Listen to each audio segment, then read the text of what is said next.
Welcome back to the live show. You know what time it is. It is your boy Genesis. And of course, it is 11:23 p.m. And today's date is the 29th of March, 2025. How are you doing? It is Saturday, spring night. All right, spring night. And let me know how the pollen is in your city. It is very bad here.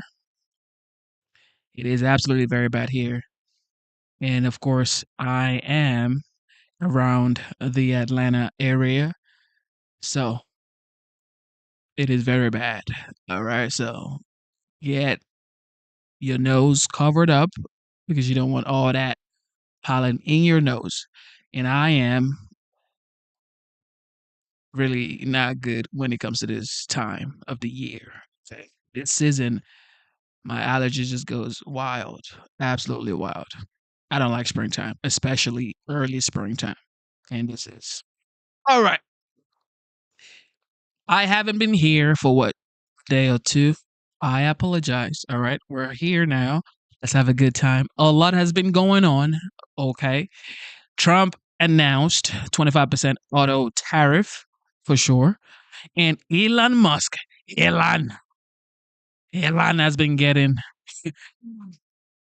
bad press. Okay.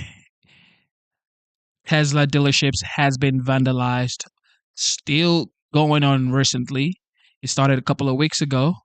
People are not stopping, and now they're actually protesting with boards saying um, Elon Musk. Instead of Elon Musk, they're saying Felon Musk. It's too wild. But this is a guy that is a successful businessman, richest man alive. But for some reason, he wants to help the United States by saving taxpayers' money. But a lot of people are saying, yes, we agree to the fact that you are trying to save money, but we don't like the way you're doing it. That's what some people are saying. And some people are like, straight up, look, this is you guys committing fraud. And you're saying you are trying to save American taxpayers' money by finding the fraud and the scam in the government. And of course, that's the Democrats. Okay. So, yeah. But this is where we are right now in the United States. A lot of people are not happy with Elon Musk for sure. But I truly believe that if we give the Department of Government Efficiency time to do their job, we will see, um, the fruits of their labor, because we already see that they have saved so much money. They've showed Americans that there's actually fraud in the government.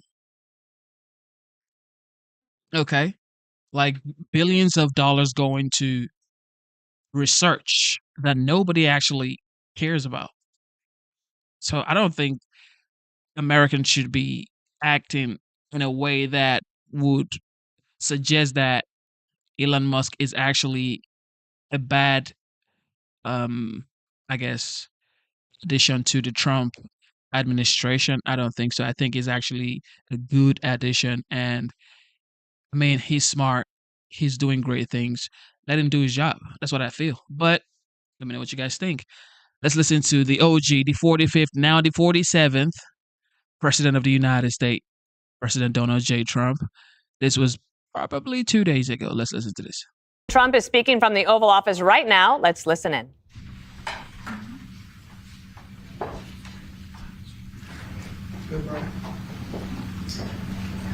Thank you very much. It's an honor to be with you today. We just celebrated Women's Day at the White House. It was fantastic, attended by a lot of great women, All women are great. So this is the beginning of Liberation Day in America. We're going to take back just some of the money that has been taken from us by people sitting behind this desk or another desk that's not quite as nice, but they have their choice of 7, as you know. and we're going to charge countries for doing business in our country and taking our jobs, taking our wealth, taking a lot of things that they've been taking over the years. They've taken so much out of our country, friend and foe, and frankly, friend has been oftentimes much worse than foe. And this is very modest.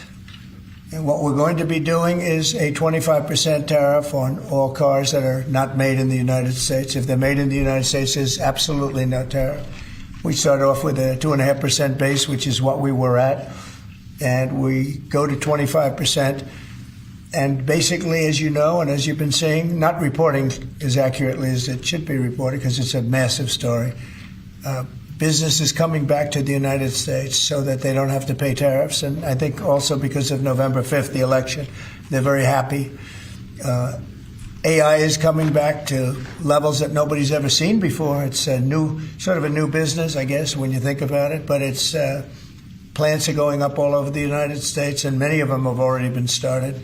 We're getting early electricity taken care of. We're getting permits very quickly for them, and we're going to make their life very happy. They're coming in with tens of billions of dollars. Individual plants will cost 10, 15, and $20 billion. We're going to let them build electricity generating plants along with their plant, and they can't even believe it. And we're going to get them very quick permits, as I've done always. I did that in Louisiana with 2 LNG plants. I got them one permit in 1 day after waiting 14 years, and the other one in 1 week after waiting for 12 years. But this is very exciting to me. This is the automobile industry, and this will continue to spur growth like you haven't seen. Before I was elected, we were losing all of our plants. They were being built in Mexico and Canada and other places. Now those plants largely have stopped, and they're moving them to our country. In Indiana, the great state of Indiana, I love Indiana. Honda is building one of the biggest plants anywhere, and they've just started. They wouldn't have done it without this. In all cases, they wouldn't have done it without what we're doing. So we'll effectively be charging a 25% tariff. But if you build your car in the United States, there is no tariff. And what that means is a lot of foreign car companies, a lot of companies are going to be in great shape because they've already built their plant. But their plants are underutilized, so they'll be able to expand them inexpensively and quickly. But others will come into our country and build, and they're already looking for sites. They're looking for mostly sites. They don't want to take the old buildings that are empty and falling down. They want to build new, and there's tremendous action. There is likewise for other companies and countries, like the chip making process. Your chip bill was a disaster done by Biden. All he does is give tremendous amounts of billions of dollars to chip companies that will do nothing with the money. They're not going to use the money here. They're going to just keep it. They have plenty of money. The one thing they have is they have a lot of money. In our case, all we're doing is saying you can't come in unless you build here. And the largest chip company by far is manufacturer from Taiwan is building here, and it'll give us almost 40% of the chip market just with that. They're spending almost $200 billion in the United States to build a plant, and they've almost started. They'll be doing much of the work in Arizona. So we have a lot of exciting things, but to me, this is one of the most exciting. Now, outside of one specific day, and that's Liberation Day. That's the real Liberation Day of America, and that's going to be in April 2nd, and I look forward to it. We'll have a little news conference. We'll talk about it, but this is very exciting. So we're signing a executive order today that's going to lead to tremendous growth in the automobile industry.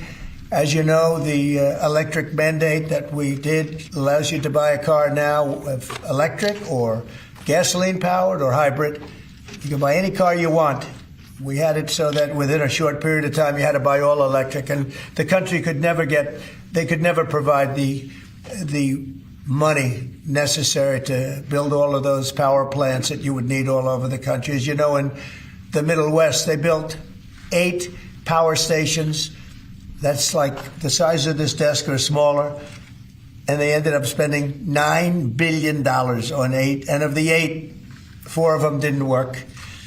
And we're not doing that. So you can buy electric, or you can buy gasoline, or you can buy hybrid, or you can buy whatever you want to buy. and that's the way it should be. The market's going to determine that, and you're going to see prices going down, but it's going to go down specifically because they're going to buy what we're doing, incentivizing companies to, and even countries, but companies to come into America and build. And we're already setting records for new plants. I think the new plant number, the tally is just within a period of a few weeks. It's very large. I want to be accurate. It's very large. And I'd like to ask Will just to come and give some of the basics, and then I'll sign it, and it's off to the races. I think our automobile business will flourish like it's never flourished before. Yes, please, Will. Thank you, sir. As you stated, we've prepared for your attention a proclamation imposing a 25% tariff on foreign-made cars and light trucks. This is in addition to tariffs that are already in place on those goods. In addition to, as you said, spurring increased domestic manufacture of cars and trucks, we expect that these tariffs will result in over $100 billion of new annual revenue to the United States of America in tariff revenue. I think ultimately we could probably anywhere from $600 billion to $1 trillion will be taken in over the relatively short-term period, meaning a year from now. But starting right away. I think we'll go from 600 to $1 trillion within 2 years. And I think we'll be right from the beginning, we're going to be at a very high number, right from the beginning. And right from the beginning, you're going to have a lot of construction jobs, but you're also going to have a lot of automobile jobs. So this is very exciting. But it's also exciting because of what's happening with other aspects. We're going to be doing tariffs on pharmaceuticals in order to bring our pharmaceutical industry back. We don't make anything here in terms of drugs, medical drugs, different types of drugs that you need, medicines. It's in other countries, largely made in China, a lot of it made in Ireland. Ireland was very smart. We love Ireland. But we're going to have that. We're going to have lumber. We're going to free up some of our land. And you'll be able to meet a lot of other standards like fire cuts. If Los Angeles had fire cuts, which they didn't have, that's a gap of half a football field between areas. You wouldn't have had the fires. They would have been contained. But you have fire cuts. And by the way, you sell that wood for a lot of money, a lot of profit is made from that.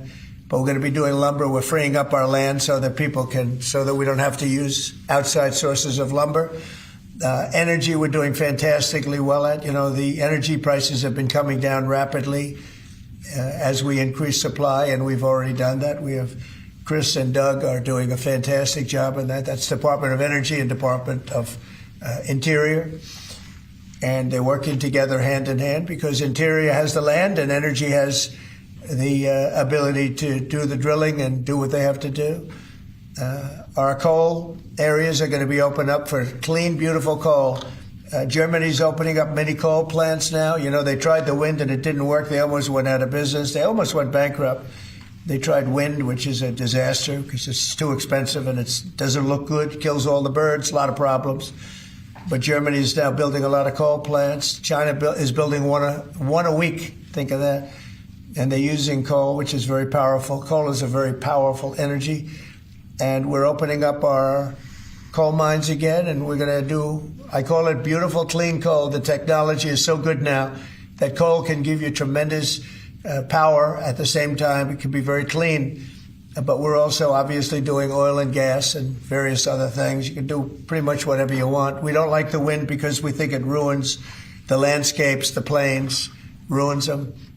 And it's got a lot of problems. It's also by far the most expensive energy.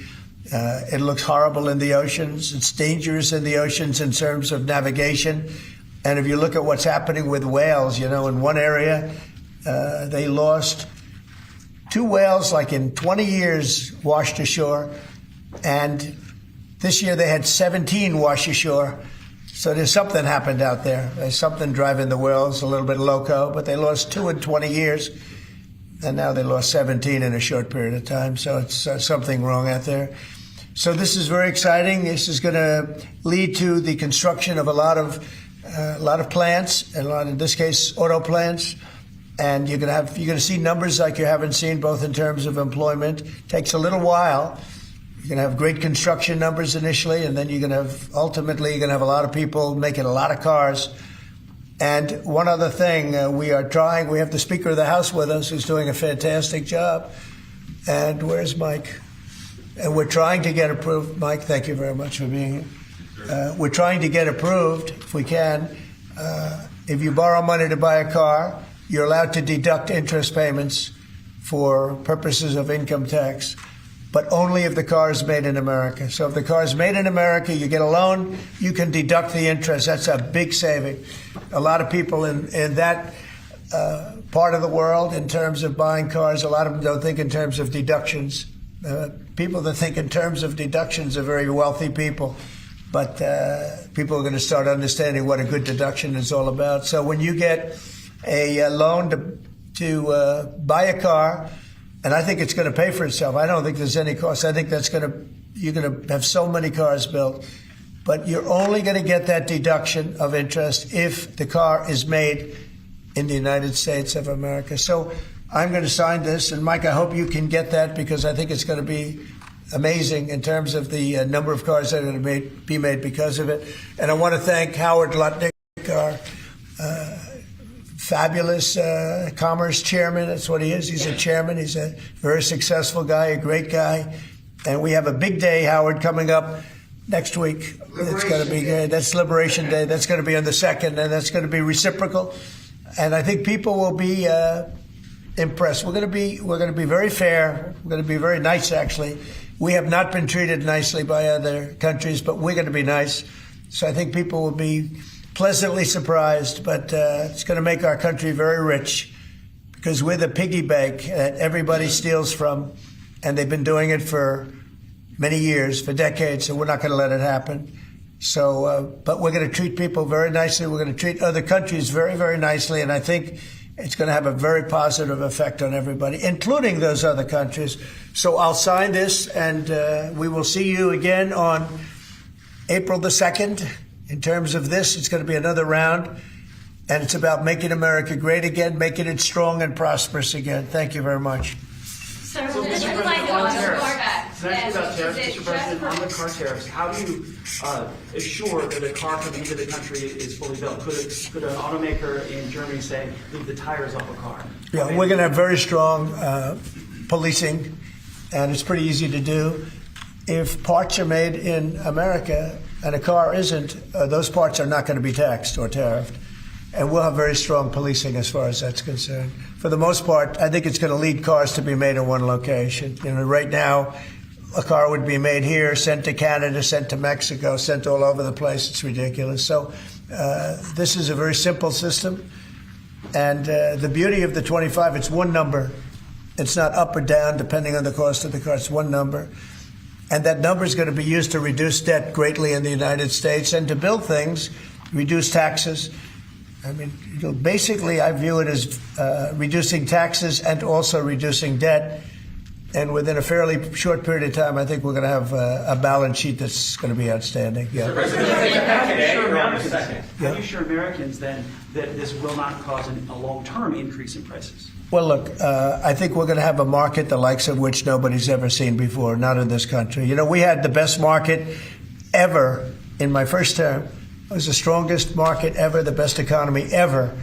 And I think I think this blows it away. But this is something that people have wanted to do, presidents have wanted to do for a long time. A lot of them didn't understand it. It wasn't a priority for them.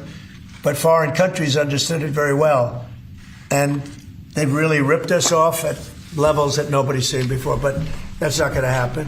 Mr. President, is this for today or on April 2nd, the auto tariffs? Say it? Do these auto tariffs go into effect today or on April 2nd? They go into effect on April 2nd. We're signing today. It goes into effect April 2nd. We start collecting on April 3rd.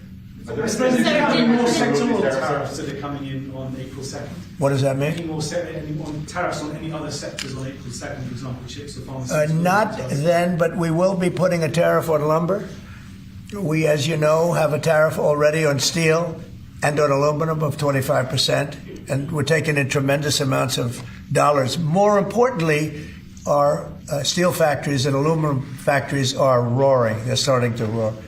They're building new ones. I just heard from Nucor, which is a big company, a very big steel company, and they're building a massive plant for steel that they wouldn't build without this. So you're going to see things that are going to be actually amazing. And I think you already have. We've had some news conferences where I can't have enough. They want to do news conferences where they announce they're going to spend $20, $30, $40 billion. But Apple, as an example, is spending $500 billion. Okay, any other? On the Signal chat, Senator Roger Wicker. Hold on one second. Yes. Mr. Go ahead. Reciprocal tariffs next week. Will those be immediately effective April 2nd on all countries, or will you focus on the worst offenders? No, we're going to make it all countries, and we're going to make it very lenient. I think people are going to be very surprised. It'll be, in many cases, less than the tariff that they've been charging us for decades. So I think people are going to be very, very surprised. Why is on that? these auto tariffs? I think they'll be pleasantly surprised. I don't know. I think we're trying to keep it somewhat conservative. And on these auto tariffs, we saw obviously the NASDAQ 100 go down 2% at close, S&P 500 down 1%. What are you concerned Is that about today? that market reaction? Today? Yes, sir. I didn't say that. I want to see the jobs. I want to see that'll all take care of itself. That could take care of itself in 1 day, 2 days, or 1 week. Are there any conditions under which you'd remove these auto tariffs, sir, or is this permanent for the rest of your term in office? Oh, this is permanent. Yeah, 100%. Yeah.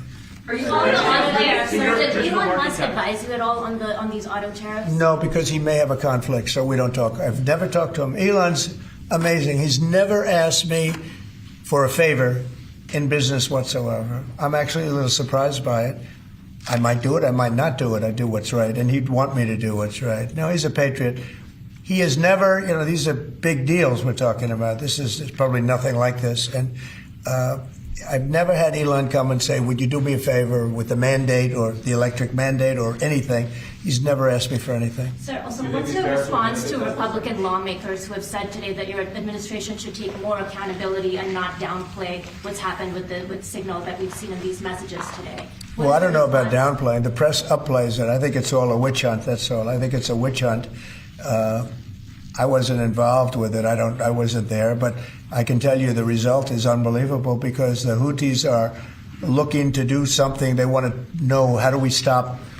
Can we have peace? The Houthis want peace because they're getting the hell knocked out of them. It's been very, very strong. The Houthis are dying for peace. They don't want this. And they're bad. Look, they were knocking ships out of the ocean. We had in the Suez Canal, they only have about 20% of the ships going through. They have to go through a different way, which takes weeks of travel. And that really affects commerce. But the Houthis have been hit hard, and they want to negotiate peace. But I don't think they're quite. Classified that was shared? Say it. Do you still believe nothing classified was shared? Well, that's what I've heard. I don't know. I'm not sure. You'll have to ask the various people involved. I really don't know. I can only tell you this. You don't want to talk about it. The Houthis have been horrible to the world. What they've done, killed a lot of people, and knocked down a lot of ships and planes and anything else. It's not just the ships. And they have been hit. They have been hit harder than they've ever been hit.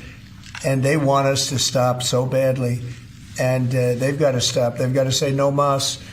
But I can only say that the attacks, it's attacks every day, every night. It's not just the one. You're talking about one. The attacks have been very successful, even beyond our wildest expectations. We've hit them very hard, very successfly. And we're going to do it for a long time. We're going to keep it going for a long time. Senate Republicans have said that they have formally asked the administration for an Inspector General report on the Signal issue. Will you agree to that? It doesn't bother me. I don't know. I want to find if there's any mistake or if Signal doesn't work. It could be that Signal is not very good. It's a company. Maybe it's not very good. I think we'd rather know about it now. There was no harm done because the attack was unbelievably successful that night, and it has been unbelievably successful every single night for the last 4 or 5 nights. So, and that's the thing that you should be talking about. This is something that should have been done by sleepy Joe Biden, but he was asleep at the wheel, other than when it came to stealing money, of course. Joe Biden should have done this attack on Yemen, which is basically a certain group within Yemen, the Houthis. And this should have been done by Joe Biden, and it wasn't.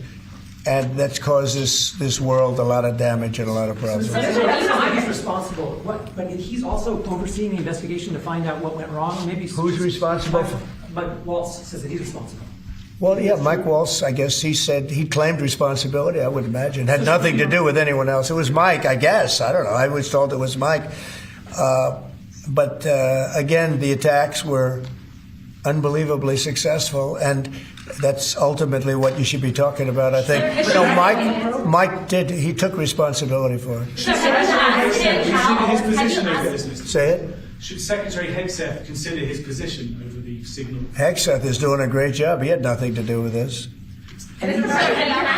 Hegseth. How do you bring Hegseth into it? He had nothing to do. Look, it's all a witch hunt. Here we are talking about some of the greatest business deals ever made. The greatest companies in the world are moving into the United States, and you want to ask about whether or not Signal works. I don't know that Signal works. I think Signal could be defective, to be honest with you. And I think that's what we have to, because you use Signal and we use Signal and everybody uses Signal, but it could be a defective platform, and we're going to have to find that out. Mr. President, have you been briefed about soldiers in Lithuania? Say it? Have you been briefed about the soldiers in Lithuania who are missing? No, I haven't. Mr. President, have you spoken, sir, with the big three automakers about these tariffs? What was their reaction? I have. What was their reaction? It depends on whether or not they have factories here. I can tell you, if they have factories here, they're thrilled. If you don't have factories here, they're going to have to get going and build them, because otherwise they have to pay tariffs. Very simple. And most of those have pretty big factories here, like General Motors has big factories here. They're going to move their parts divisions back to the United States, because some of them were made in Canada and some of them were made in Mexico and other places. They'll be moving their parts division back to the United States in factories where they may be at 60% capacity, so they don't even really have to build too much of a factory. But, generally speaking, if they have factories here, plants here, where they make their cars and equipment, but they make their cars here, they are thrilled. Same thing with the steel industry. Steel industry is now paying a 25% tariff, as you know, I put it on last week, and the business is roaring in the United States. And we can't, because of military, we can't lose the steel industry.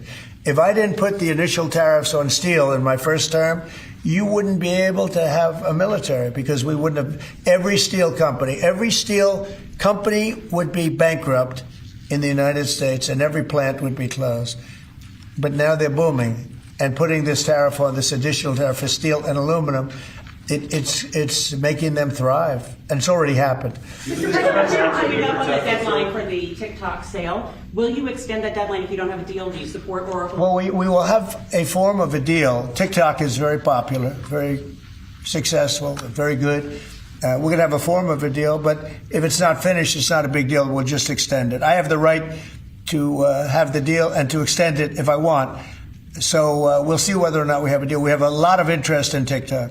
Is there a way for a U.S. company to operate it and ByteDance to still have a share of the algorithm? Well, there are numerous ways you can buy TikTok, and we will find the one that's best for the country, for our country. I'm worried about our country more than anything else with respect to TikTok. And China is going to have to play a role in that, possibly, in the form of an approval, maybe. And I think they'll do that. Maybe I'll give them a little reduction in tariffs or something to get it done, because every point in tariff is worth more money than TikTok, if you think. Every point. Tariff is a much bigger world, and TikTok is big, but every point in tariffs is worth more than TikTok. So in order to get China to do, maybe I'd give them a reduction in tariffs as an example. Sounds like something I'd do. Do you think tariffs are going to be good for Tesla, sir? Good for who? Tesla, which makes it. Well, he is a fantastic Tesla. Will tariffs be good? I think they may. It could be a net neutral, or they may be good. He has a big plant in Texas. He has a big plant in California, and anybody that has plants in the United States, it's going to be good for, in my opinion. Mr. President, the European Union want to has return ruled education control to the states. How would you handle it if a state like California were to put in place education policy? I haven't seen a mask in so long. You're wearing a mask. So nice of you. I haven't seen anybody wearing a mask in a long time. It's good. You feel more comfortable, right? Yes. Good. That's good. So go ahead. You said you want to return education control to the states.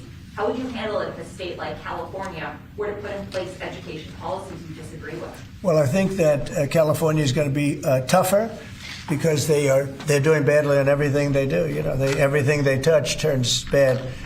So a place like California would be tougher for education. But what I would see with California is you'd have a Los Angeles department, and you'd have Riverside. You'd go to various places. And I think you'd have some great areas in California, and then you'd have some, like everything else, that doesn't work so well. But ultimately, I think it would be very successful. I think in New York, as an example, you'd go to Long Island, Westchester, you may have Nassau County, Queens County. You break it up in certain ways so they'd have maybe 5 departments, because of the size, they'd have 5 departments instead of 1. A state like Iowa, you'd have 1. And I mean, they're just chomping at the bit to get going. States are chomping at the bit to get education, and it's going to happen fast to get the education. This happened. Hey, Sean. But the thing here is, like, who is still wearing a mask in 2025?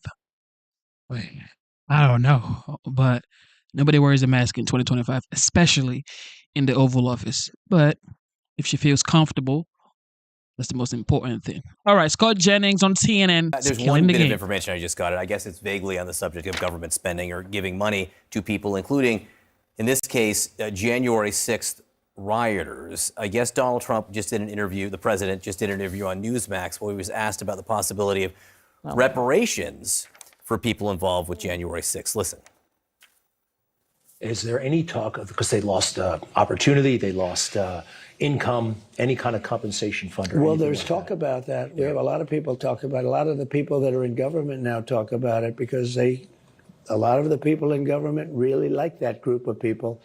They were patriots as far as I was concerned. I talk about them a lot. They were treated very unfairly.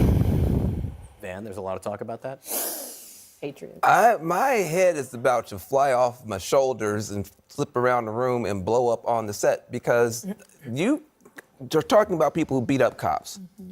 My father was a cop in the military. My favorite uncle, Milton, just retired from Memphis City Police Force. I'm a law enforcement kid. I can put up with a lot of stuff. Beating up cops is not one of them, period.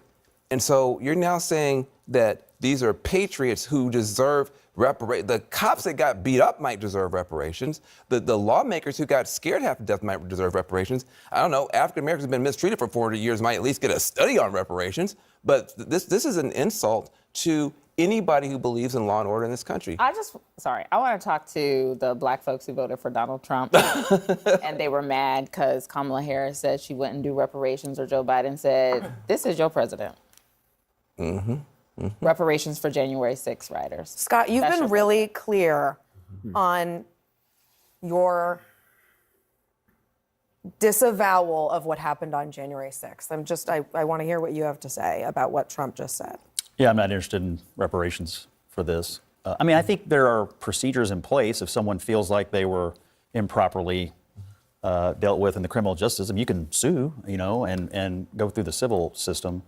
But I don't think this is a policy that should be pursued. I mean, look, the truth is, a lot of these people, and some committed violent acts and some didn't, but they all got pardoned. So they all already got something very valuable. Right. Freedom. I don't know who's really asking for this. I think it was Greg Kelly. I don't think Republicans, John, on Capitol Hill want to focus on this. I mean, you Ashley raised some good points about the cost of living. You raised good points about access to affordable housing. What goods have gone down, what goods have not gone down. We have a housing shortage. That is something I think the administration could really, really focus on, particularly for younger people. We can focus a little bit more on working with businesses, manufacturers to figure out how do you lower costs writ large. Maybe you incentivize them through some type of tax mechanisms. These are the things we should be focused on, John. I'm not necessarily certain that this is it. I'm not sure any of those words were in the answer that the president just gave Greg Kelly right Well, there. I just gave him a it was a very Trumpian answer, I should say. He said, well, there's talk about it. There's talk about it. A lot of people in the government I didn't hear now. a commitment to it. No. He got asked a question, and his MO is to sometimes indulge the question, muse a little bit about it. I didn't hear anything definitive there, and my hope would be that But there's a much different way to answer that question, which would be No. Scott Jennings has been killing the game on CNN for sure. The liberals, every time they hear Scott Jennings talk, it's like, please. But here we go. Now, for Pete Hegseth. This is CNN Breaking News. Okay, hold on. All right, we have breaking news. The Atlantic has just published a brand new piece by Jeffrey Goldberg and Shane Harris, and it has the details and the text messages that the government says was not classified, and it tells you all about what is happening 31 minutes before they launch the planes that drop the bombs in Yemen. Brian Stelter joining us now with more details. There are huge revelations in this, and they certainly, how would you describe what you're seeing in the text messages? These are shockingly detailed descriptions of the bombs that are about to fall in Yemen, and Jeffrey Goldberg is getting these details many minutes before the bombs fall. If this is not classified information, I would like the president to tell us what would count as classified information. Now, The Atlantic is publishing this on theatlantic.com because Trump and his aides have said that none of this is classified. That has been the main defense from the Trump White House in the past 2 days, that these text messages were a mistake, Goldberg never should have seen them, but nothing was classified, nobody was in any danger. That's the argument we've heard advanced. Because of that argument, Goldberg went back to his colleagues and talked with his lawyers at The Atlantic, and they decided to go ahead and publish the text messages that they had originally withheld. Remember, Goldberg withheld some of this information because he thought it could risk national security, because it could have put U.S. military members in harm's way. So now he's decided to go ahead and publish the full unredacted text message chain with one omission. He is still withholding the name of a CIA employee because the CIA has asked him to do so. So that is notable. There still is something in these messages that is considered so sensitive that The Atlantic is choosing not to publish it. But the headline here is that Defense Secretary Pete Hegseth did send detailed descriptions of the military strike in Yemen to this group ahead of time. Goldberg was able to read these messages ahead of time. He looked at it and didn't know if it was real or not, but then he looked on social media and saw that the bombs were beginning to fall in Yemen. People can read this for themselves on the Atlantic website, but what you see in Hegseth's message, the key message here is from Defense Secretary Pete Hegseth, and he specifies the timing for the attack, the first wave, the second wave, which military fighters were going to be used, and exactly what would happen when. Okay, here we go. So again, if that's not classified information, honestly, I don't know what is. Yeah, I mean, it's really interesting. I just want to quickly read one of the things. It says, time now, weather is favorable, just confirmed with CENTCOM. We are a go for mission launch. And then it describes in detail what they are about to do. So clearly, these are war plans over and over and over again. Pete Hegseth has said these are not war plans. This is going to be a very difficult thing for the administration to deny at this point with this being published. Thank you so much, Brian Stelter. Stick around with us for a second. John? All right. And furiously going through these texts right now to get a sense of what they are. I want to bring in our chief national security reporter, Alex Marquardt. And Alex, what is striking is that some of the messages that were sent before the attack took place talked about which weapons, which aircrafts would be used, and what time the bombs would be dropped. Yeah, and this all goes to the question of what are war plans, because the pushback that we have heard from the Trump administration and from Pete Hegseth specifically, who put the most detail in this chat, was these are not war plans. So that's what they're quibbling with. These are certainly strike plans, because this is an extraordinary amount of detail.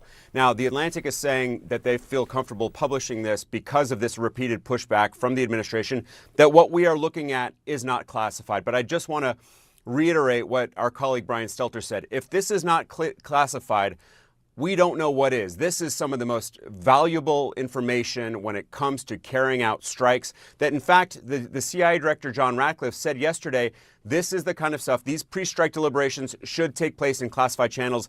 They did not. So not only do we have all kinds of information about what was going to happen, we now also have information about what happened afterwards, essentially a post-strike assessment report, which is not something that we had seen in the original report from Jeffrey Goldberg. All he had said was that Pete Hegseth, in the hours prior to this strike on the Houthis on March 15th, laid out operational details, timing, weaponry, etc. So a lot more details here. We have at 12:15, Pete Hegseth says the first launch of F-18s. And then in all caps, as he's laying out the timing of how this is going to go, he writes, "This is when the first bombs will definitely drop." That is extraordinarily sensitive information. And the point that we have been making and that Jeffrey Goldberg and his colleague Shane Harris make in this report is, if it were not Goldberg in this chat, if it were someone else who could have shared this information with the Houthis, with other adversaries, they would have had access to an extraordinary level of detail about what was just going to happen. But I really do want to highlight some of the new information that we got here about what happened in the wake of this strike, because what we had understood was that Pete Hegseth and perhaps John Ratcliffe, the CIA director, that they had put the most sensitive information into this group chat. Here we have Mike Waltz, the national security advisor. He's also adding some extraordinarily sensitive information into this chat because he gives the group a sense of what happened in the aftermath. He writes that a building collapsed. He actually said that specifically to J.D. Vance, the vice president. He talks about this building collapsing, the fact that they were able to kill what he called the top missile guy who was walking to his girlfriend's building, and it has now collapsed. So this is an after-action report from the National Security Advisor. He praises the intelligence community. He praises Pete Carrilla, the head of Central Command. So this is just, again, a remarkable level of detail. We have heard in the past 24 hours the Trump administration sticking to their guns, saying that none of this is classified information, but that they don't want it out there because they don't want, as Carolyn Levitt said, internal and private deliberations amongst high-level senior staff to be put out there. They objected to this release, but we now have much fuller detail in terms of what was in these text messages on this Signal chat. And of course, guys, this comes just an hour and 15 minutes before these intelligence officials are supposed to sit down again in front of an intelligence committee on Capitol Hill. This is when the first bombs will definitely drop. Again, an extraordinary level of detail on a text exchange before the actual bombs drop. And one point I want to reiterate here is that while Pete Hegseth and others say this was not classified information, that might be semantic only because Pete Hegseth himself can't even retroactively say information was not classified. Alex Marquardt, thank you for that reporting. Let's get to Jeff Zeleny, who is at the White House for us. Jeff, these are extraordinary text messages that a reporter was added into this group. Mike Waltz saying it was a mistake. How is the Trump administration and the Trump... First of, Mike Waltz already said he takes the blame for it. And according to Pete Hegseth, he said nobody's texting war plans, okay? Because according to that Pete Hegseth, he said, well, as a defense secretary, I could tell you I see war plans every day, and those, whatever chat you guys are reading is not or are not war plans. So... White House going to explain this, and are you hearing anything from them, because they have been standing by all of the members of this group, including the Secretary of Defense, Pete Hegseth? Look, Sarah, as you were just saying there, we're getting an extraordinary minute-by-minute look at some of those messages now that The Atlantic has published. In the wake of the president's and others' assistance yesterday, there was no classified information in these, but we're also getting a peek behind what led to the publishing of these. The Atlantic, we're told, as they're writing in the magazine this morning, that they alerted the White House and other national security agencies and said that they did plan to publish and ask if there were any objections. So the White House press secretary is pushing back again this morning, a very familiar page from the Trump playbook, and again attacking the Atlantic, calling it a hoax, going after some long-held grievances that the president has held with Jeffrey Goldberg, who's been the author of several pieces over the years that the president has not liked. But the White House press secretary is also going after a Wall Street Journal editorial this morning that is taking a specific look at Steve Witkoff. He, of course, is one of the president's close friends, who's a Middle East envoy.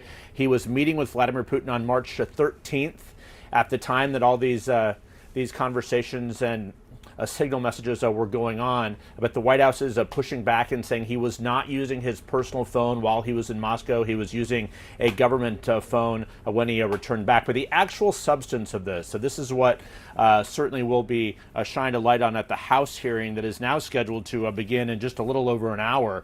The very specific details of these wartime plans, from the weather conditions for the bombs are about to drop. So again, as we saw yesterday, the light was shining on the defense secretary.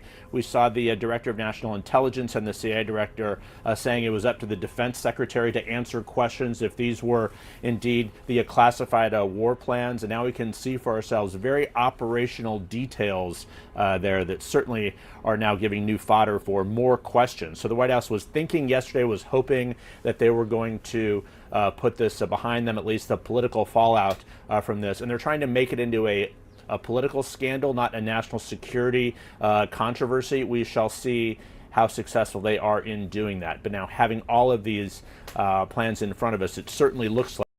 First of all, the media would never let this go. That's for sure, especially CNN. But it's just like J6. They're going to say this probably for the next 4 years.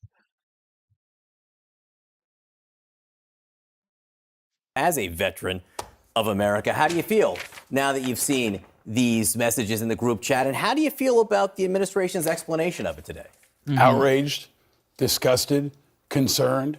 And I think that's the response from just about anyone who's served in the military from any political background, except for maybe some people in the administration. Generations of Americans who've served in the military know loose lips sink ships. We're taught it in basic training. Everyone understands you have an obligation to ensure you don't disclose anything that could harm your fellow troops. And that's the most important part here. Whether it's an attack plan or a war plan, we're all taught not to divulge anything that could violate operational security. So the question is, did you violate operational security? Did you release anything that could potentially hurt someone who's in operations right now? And the answer is yes. That's obvious. Everyone can see it. And the harder they spin, the worse it is. And you can see that. That's why they're spinning so hard. This is damning. I think Hegseth has to step down or be fired because he can't command the respect of the people he leads if he holds himself to a different standard. And maybe most of all, our enemies are celebrating. You know, chaos, mayhem, dysfunction. This has become normal around the Pentagon, and that is very dangerous for our national security. Look, the administration all but baited Goldberg to release these today. Did they get what they wanted out of this? Well, I think it's because these kinds of spins for MAGA have worked in the past, and for Donald Trump, for that matter. There have been no repercussions when you actually see something said on videotape and they say it's not true, and nothing happens to them. And so I will say, from a PR point of view, not from a veteran point of view, they should have nipped this in the bud. I mean, this could have been a done story by yesterday had they... Whoa. I just saw a comment right now. Somebody said Trump did 94 rallies in 2024 and CNN only aired one. Guess which one? Yeah, like. Just fessed up, been adults about it, said we made a mistake, it's not going to happen again, end of story. Instead, this deny, deflect, defame other people, that is not working. And this is going to be a story again for a third day tomorrow. I got to tell you, obviously, these people do not watch Real Housewives. Because you don't go to the Real Housewives reunion and go the other housewife when that person has receipts in writing, on text, which is what Jeffrey Goldberg had. Well, I was hearing last night when Walls was calling him a loser and scum, and they have been calling him every name in the book. How do you do that with somebody who's got receipts in writing that he can then divulge and share with the rest of America? Just from a psychological aspect, it seems stupid. And I was thinking today, Tim, about our friend John McCain. You and I supported John McCain when he was running, and I remember him grilling Rumsfeld pretty hard on issues like that, because it used to be that for Republicans, when it came to veterans, when it came to national security, when it came to soldiers, it was above partisanship. Mm-hmm. John McCain, chair of the Armed Services Committee, didn't care whether it was George W. Bush or whether it was Bill Clinton. He was going to question them exactly the same. And talking about questioning exactly the same, I'm so damn old. I remember when about a year ago, right now, Lloyd Austin had to testify in front of a congressional committee because he did not divulge that he was having prostate surgery and would be in the hospital. And he got reamed pretty hard by that congressional committee. He admitted that he had not handled it correctly. And I think Pete Hegseth, at the very least, needs to have the cojones to show up in front of a congressional committee, and there needs to be a full investigation, like there was about Lloyd Austin's prostate. John, I think there's one other important point here. We should stop and step back 1 second and applaud the men and women in the United States military who received these orders and executed this mission brilliantly and executed it to perfection. And so, again, kudos to the men and women in the military, and particularly those on this mission. We really owe them our respect. Beyond that, this is really simple. It's hard to deflect the obvious. And the obvious is they screwed up. And so just say it. Just say it. And to everybody's point, I think we all agree, when you make a mistake, own up to it. When it's this obvious, you can't deny, deflect, obfuscate. That doesn't work in this case. And so just come before the cameras and say, the mission was great. Thank you to our warriors. Thank you for the people who delivered this result. But we had a communications problem, and we goofed it up, and we own it, and we're sorry, and we'll make sure it won't happen again. If it's so simple for the governor, Sir Michael, why doesn't the administration see it as that? Yeah, I don't know. I mean, look, I'm a political strategist, and from my point of view, I'm looking at the special election we just had in Iowa. Republicans maintained control there. That was a bit of an upset. We had a race that just occurred, I think, days ago in Pennsylvania. We actually lost by around 480-something votes.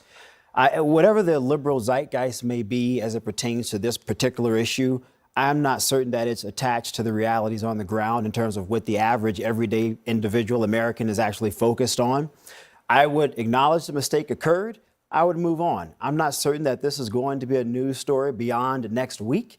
And so from a political perspective, if I'm Democrats and you're trying to find something to sort of leech on to frame an argument about why you think the administration is handling things in general incorrectly, I'm not certain that this is that Mr. issue. Michael, it's not the liberal zeitgeist just as you describe it, because I've read today Republican senators, people like Lisa Murkowski. I have read people who support Donald Trump, like Portnoy, the guy from Barstool, We're gonna talk about that later. Piers Morgan, come out and say, this was stupid, this was reckless, this was classified, it shouldn't have been on, and you all have to own up to it. Agrees with that. Okay, so I think then everyone. I think everyone agrees so with that. let's not talk about Iowa and liberals. This is above there has to be accountability. But it's we talk about accountability because that's the issue here, right? Men and women could have died. They were on combat missions when this information was flying around a signal app. I mean, they were wrong for even being on that unsecure app and having these kinds of. This is not going away. Yeah, no, well, and it shouldn't go away. If we're serious about our national security, people need to be held accountable, just like they are in the military. Because if a 19-year-old private did this, they'd be in prison, they'd be court-martialed, they'd be facing UCMJ action, and this leadership crew cannot be immune from that same accountability. I knew it. Told y'all. I told y'all. It's never going away. However, that wasn't something that should have happened, especially knowing that you are with the Trump administration. You know that they already want you to fail. All right. They already want you to fail. So anything like this, any sleep up will be forever spoken about. Trump is just so special. All right, El too Presidente sends a message to the president. In case you haven't been on the internet in the past 10 years or so, El Presidente is Dave Portnoy. Portnoy is the pizza-devouring, Super Bowl media day crashing, gambling degen who runs Barstool Sports. And while much of conservative media is pretzeling itself to explain the Signal scandal, Portnoy, who is often supportive of Trump, is lending no such shelter to the president. Trump, you may love Michael Waltz. You love Pete Hesketh. You may love these guys. Somebody has to go down. To me, it's my. You love Pete Hesketh. You may love these. Pete Hesketh. What? What did he just call Pete Hesketh? No such shelter to the president. Trump, you may love Michael Waltz. You love Pete Hesketh. You may love these guys. Somebody has to go down. To me, it's Michael Waltz. You can't poo-poo it. You can't downplay it. You have to sit up there and be like, holy this is a up of epic proportions. There will be accountability. I will get to the bottom of this. I don't care if you're right, left. There's nothing being made up here. Jeffrey Goldberg is telling the truth. It's obvious these texts are real. It's obvious they're classified. It's obvious we gave away the strike information 2 hours before it happened. This is a mistake that can't happen twice. It cannot happen once. And Tim Pawlenty is back with us. You know, it's interesting. He used the S word, the F word, but the A word there might be the most important, accountability. Yeah, is there any left in this society? Well, yes, and there should be. And again, this is something that isn't hard. This is sort of accountability 101. The facts are what they are. I think the fact that it was mishandled is obvious. And we should get back to what we said earlier, which is acknowledge your mistake. The president should step in and say, if I'm not going to fire all these people because they're still relatively new and he likes them, okay, but at least have a public acknowledgement there's a problem, that you admonish these people and you told them to make sure it never happens again. Yeah, and implement some stricter communications protocols moving forward. And then to your point, I think it goes away in 2 days after. But is this bigger than this? No, look, I never thought I was going to agree with Dave Portnoy about much of anything, much less retweet him today. But that was a fantastic rant, okay? And this is what America needs. This is how we come back together as a nation. When you actually have people who tell the truth on both sides. This is what has been missing from our political discourse since Trump was elected the first time. It's just gone way off the rails to the right and to the left. And 43% of the American public is sitting in the middle, wanting to have some sort of compromise, wanting people to have accountability, wanting people to tell the truth on both sides. And Dave Portnoy may have broken through today. I mean, this is somebody who helped elect Trump. He got young men to vote for Trump. He got a bunch of other people to vote for Trump. This, to me, signals to what you were saying earlier, Schmeichel. This is bigger to me today than the other stories that Trump has tried to debunk. Well, because you have big supporters who are coming out against him. I don't quite follow Portnoy much, but I do know that he takes his dog, Miss Peaches, everywhere he goes, so I can relate. I thought what was very interesting was today Marco Rubio, who was on that Signal thread, got asked about it. And he said something that nobody else has been able to say out loud. He said, not looking very happy to say it, somebody made a big mistake. Not just a mistake. A big mistake.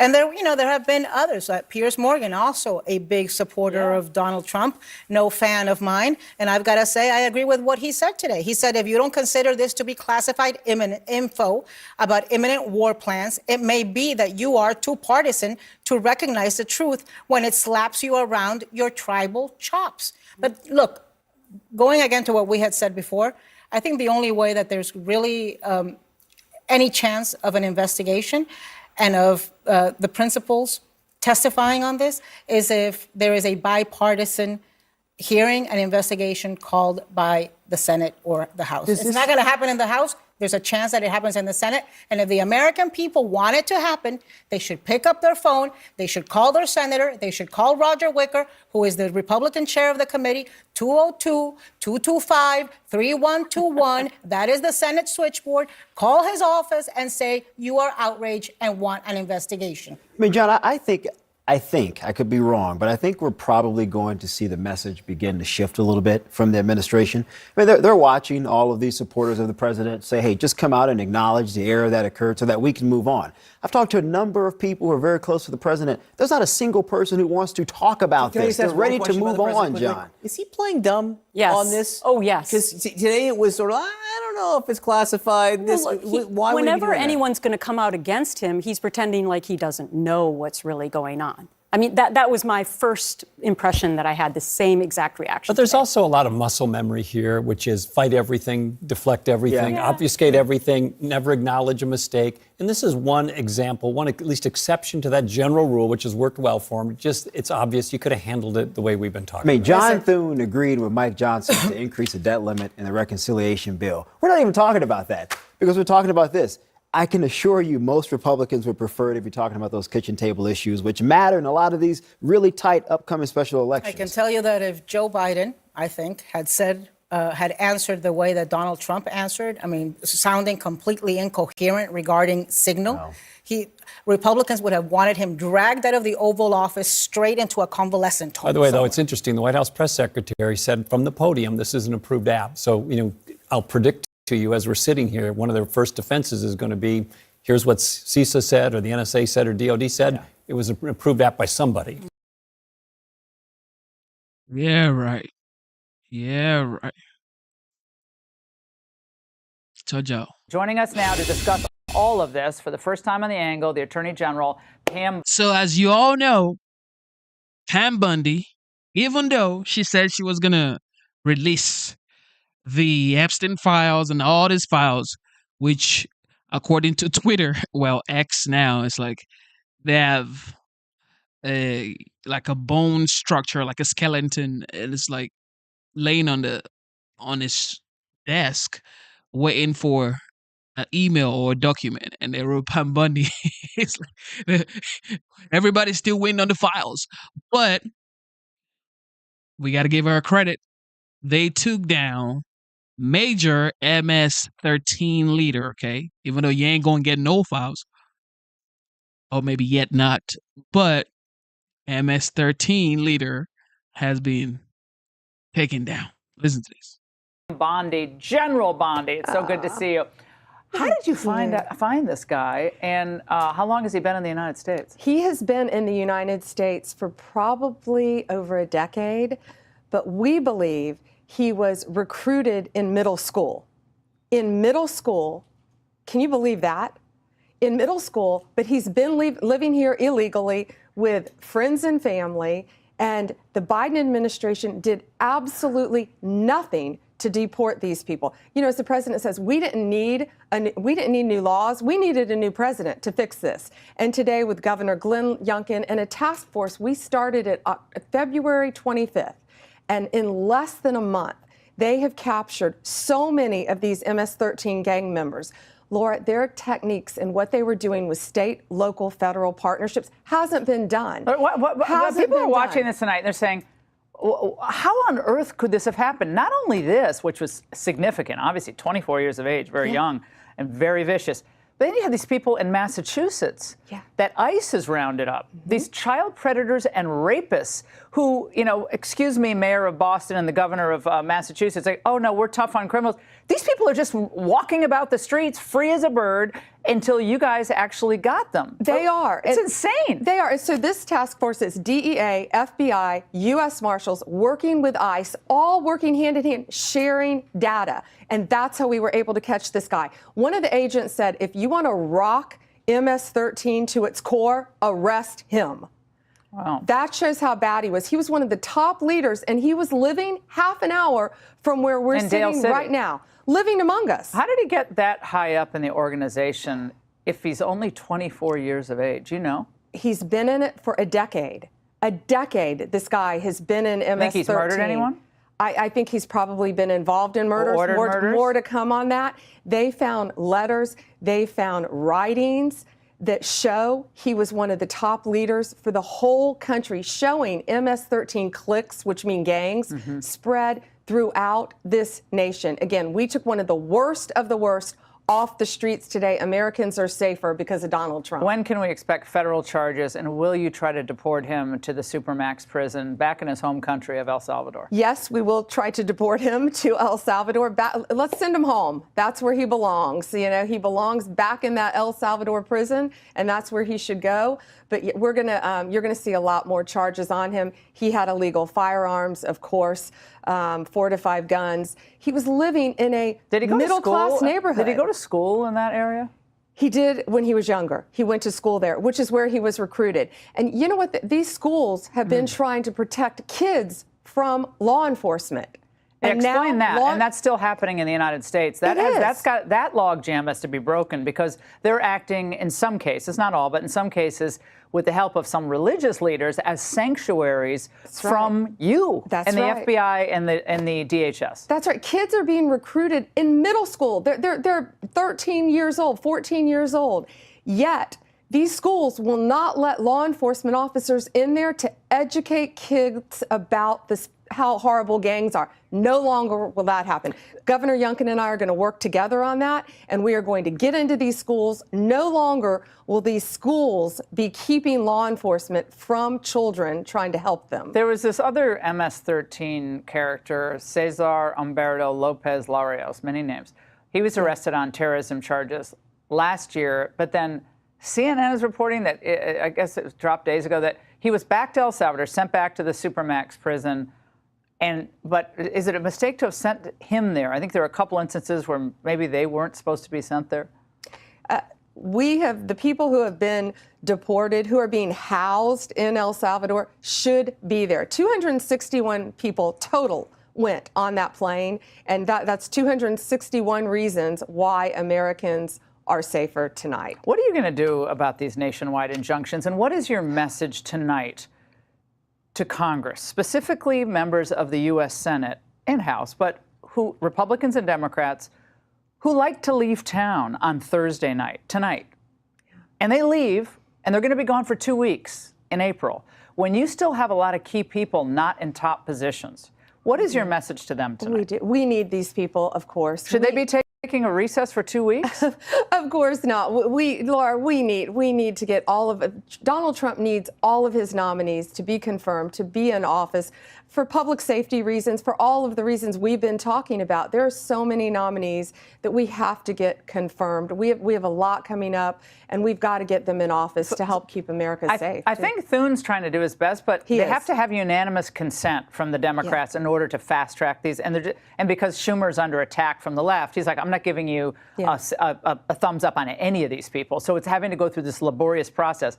But if you keep people through the weekends, let's say you know this town, you keep people through a couple weekends, what does that do to them? Yeah, they cave. They break. The Democrats will break. And Republicans are tougher, we know that. And Senator Thune's been great. I mean, he's been fabulous, but we've got to keep people here. We've got to get people in office. What's happening with this Las Vegas Tesla criminal who he was arrested, and now federal charges have been filed against him? This was something that was needed, given everything we're seeing happening to those dealerships and those cars across the country. That was remarkable police work, working with the state police, our FBI. They have been going nonstop on this case. This guy is in custody. Laura, he is facing 5-year minimum mandatory to 20 years in prison. And this was great police work. This guy thought he got away with it. So these people better look out. They better cut it out, because we are coming after you. And at my direction, there will be no negotiating on these people. No plea deals. We are seeking 20 years in prison. They are setting off bombs, the huge fires. Look what you're seeing, huge, massive fires in residential neighborhoods. Someone's going to get killed. Charging stations. Someone is going to get killed. A citizen is going to get killed. And these people, we are not doing any plea negotiations on them. So they better cut it out. We have some information about the groups that he belonged to, this individual. Let's watch. But a preliminary assessment of the suspect's social media activity indicates some very loose but self-proclaimed ties to the Communist Party USA social media group, as well as social media groups called Revolutionary Communist International, Hidden Palestine, Palestine Action, and a variety of other social media groups. I mean, this is like a cliche of every left-wing communist, socialist, Hamas. Right. We are looking at, in all of these cases, every aspect, we are not going to leave a stone unturned. So the messages as are to going how out, these people, Madam Attorney General, from these groups. Get busy. Get busy, meaning terrorize people. People are terrorized driving down the road in a car that they worked hard for. They feel terrorized. They do, and we're looking at how these people learned to make these bombs. We're looking at every aspect of these cases, and we are coming after you, and we will find you if you have done this to a Tesla owner, a Tesla dealership, anything to do with Tesla. We're going to find you. And that today was proof of it.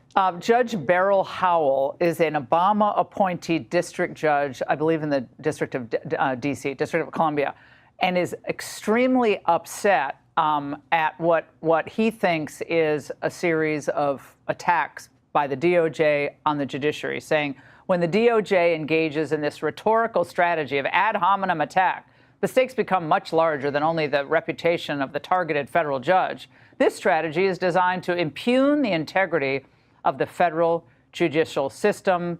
I guess the DOJ lawyers wanted to remove Judge Howell from the case, citing other what they believed were biased comments. Your reaction to Judge Howell tonight? We do. Many judges need to be removed. Judge Howell included, Judge Reyes, Judge Boasberg. These judges obviously cannot be impartial. They cannot be objective. They are district judges trying to control our entire country, and they're trying to obstruct Donald Trump's agenda. And Judge Boasberg is a busy judge. He was assigned to the Signal Gate, which is such a ridiculous name, but the Signal Chat case, which is a lawsuit filed by parties, which I'm not sure they have standing to file, but President Trump calls it disgraceful that this judge, again, who's ruled against you on the Tren de Aragua deportations, is now assigned to the Signal case. Yes, Your reaction tonight to that? Laura, he has multiple cases. I guess it's a wild coincidence against Donald Trump and our administration. And now he has the Signal case. He shouldn't be on any of these cases. He cannot be objective. He's made that crystal clear. You know, these judges are taking personal attacks, too, at many of the cabinet secretaries and these judges across the country. And again, they think they have authority, but it's going to be short-lived because these cases are going to get to the Supreme Court very fast. We're doing everything we can. CNN is their Ellie Honig. Sometimes it's fair, but mostly biased. So you guys have to open up a Signalgate investigation at DOJ. Watch this. So Pam Bondi has been MIA. There is no indication that she's going to open an investigation here. And by the way, when she was up for a confirmation as AG, you remember, one of the concerns is would she be able to exercise independence? She told the Senate, absolutely, I will be completely independent. There's no reasonable prosecutor who could look at this and say it doesn't even need to be investigated. Your response to your pal there. Yeah, there's a reason why their ratings are plummeting, because they're putting people like that on TV. Chatter. We could care less what they say. We're going to continue forward on all of these cases. So this is not a concern of yours, Inspector General, idea of Inspector General investigation or congressional investigation down the road. You are completely confident that this was a mistake and nothing more than that. We are, and all of our intelligence officials who were on it are confident of that as well. Do you not know how many Democrats that I know over the years who have been on Signal? Of the highest level Democrats, and is that changing in the government now, though? Is Signal not going to be used, or is it going to be used going forward? Are you aware of it? I think Signal's a very safe way to communicate. I don't think foreign adversaries are able to hack Signal, as far as I know. And maybe people just have to keep an eye on their contact list a little bit more carefully going forward. Attorney General Pam Bondi, you are... Look, this right here is in they need to find something else to, do, because this Signalgate leak, they already gave it a name, Signalgate. So that's how you know when a scandal has a name or a title, just like hurricanes have titles. That's how you know it's going to last for a long time, if not forever. But it's an L for sure. JD Vance. Our young people into United States Marines. And that is, I think, the best thing the Marine Corps does for the United States of America. I'm proud of all of you. As General Chuck Krulak said, the Marine Corps does two things. It wins battles, it wins wars, and it makes Marines. And that's a pretty good damn thing to do for the United States of America. So I'm proud of you guys. I'm proud to be here. I'm proud of what you do. And most of all today, I'm proud that I think under new leadership, the Marine Corps and the entire United States military is headed in the right direction. And that's why I'm here today, to talk a little bit about what we're going to do, talk a little bit about President Trump's vision for the United States military. And importantly, after I do that and I serve some chow at the chow hall, I'm going to go shoot some guns, right? So here's the thing. Under President Trump's leadership, we believe in a very simple principle. We don't care who you are, where you came from. We don't care what skin color you are. We care about excellence and we care about patriotism. And if you are awesome and you are a patriotic young Marine, then we are going to do everything that we can to make you the most lethal fighting force the world has ever seen. And that is what we're doing every single day. No more quotas, no more ridiculous mumbo jumbo, no more diversity trainings. We believe the real strength and the real diversity in the United States Marine Corps is that you all come from every walk of life, come from every corner of America, and you have got the strength and the purpose to win the nation's wars. And that is what the Marine Corps is going to do, just like it's done for damn near 250 years. Now, speaking of that, as my dear friends, and as a lot of you know, well, maybe you don't, 'cause a lot of young faces out here. That's the thing. You know, I'm 40 years old now, and I realize that compared to when I joined the Marine Corps, I'm an old-ass man now. But here's the thing. The best friends that I've ever made in my life, I've made in the Marine Corps. People who came to my vice presidential inauguration and the president's inauguration just a couple of months ago are people that I first met in boot camp or first met in follow-on school, first met at my first duty station. People who have held my children when they were little babies. People who I've helped welcome new children into the world. You guys have no idea that the people standing to your left and to your right, these are lifelong friends. They're going to follow you around, whether you want to or not, for the rest of your life. And I think that's one of the great blessings of the United States Marine Corps. And one of the things I learned from my great Marine friends, they remind me, is that this November, of course, our great Corps is going to celebrate 250 proud years. And as I know, because I've been to a few Marine Corps birthday balls myself, I'm sure it'll be a total sober, no alcohol celebration for the Marine Corps' 250th birthday. But from one Marine to another, let me just say that we are excited to celebrate the Marine Corps' 250th anniversary, 250 years of winning wars, 250 years of kicking ass and taking names. So here's the basic plan. Here's what we're going to do. We're going to invest in the Marine Corps and the entire United States military like we never have before. Over $1 trillion we're going to invest in building up the manufacturing base of this country so that you guys, when you do go to war, when you have to go to war, you've got the best weapons anywhere in the world. We know from the long history of the United States of America that while the leading edge of American power is you all, it really matters what you guys have in your hands and what you guys have on your backs when you go to war. And so I promised you, from the President of the United States, we are going to send you, if we have to send you to war, with the best equipment, the best ammunition, the best weapons, and we are going to empower you guys to win when you have to. That's the purpose of the United States Marine Corps. Am I right? So that's what we're going to do. And of course, I got some good news. You know, over the last few years, some of the military branches had some recruitment problems. Not the Marine Corps, actually. The Marine Corps was the one branch that consistently met its recruitment goals. And that probably has something to do with the fact that the Marine Corps is a little bit smaller, as you all know. But this year, now, we have got every single branch of the United States military for the past 2 months has been meeting its recruitment goals, because I think I see in your faces what we're seeing all across the country, a renewed sense of patriotism, a renewed commitment to excellence, and that is what is going to make the United States military the strongest fighting force anywhere in the world. So thank you all. Thank you for being part of it. Thank you for being part of 250 years of great American tradition. Thanks to you guys for being willing to put on the uniform and serve your country. You know, I always say that the most important thing that we have in this country, the most valuable natural resource, we got plenty of oil, we got plenty of natural gas, we got great mines and minerals, but the most valuable resource that we have in the United States of America is you all. It's young people who are patriotic and dedicated, who are willing to put on the uniform of the United States and risk your lives to defend your fellow citizens. That's an amazing thing. I know it's easy to forget when you go about doing your jobs and you're just worried about getting through the day, worried about, getting to the next week, worried about doing the good job that all of you do, that what you're doing is an amazing thing. And it's easy to forget that because, you don't always have the vice president dropping in to say thank you. But I want you to remember that whether you serve another couple years in the United States Marine Corps, whether you're at the beginning of a 20 or 30-year career, that we respect you, we thank you, and this vice president and the president of the United States know that you guys are the most important resource that we have in the United States Marine Corps, in the United States of America. So thank you all, and God bless you.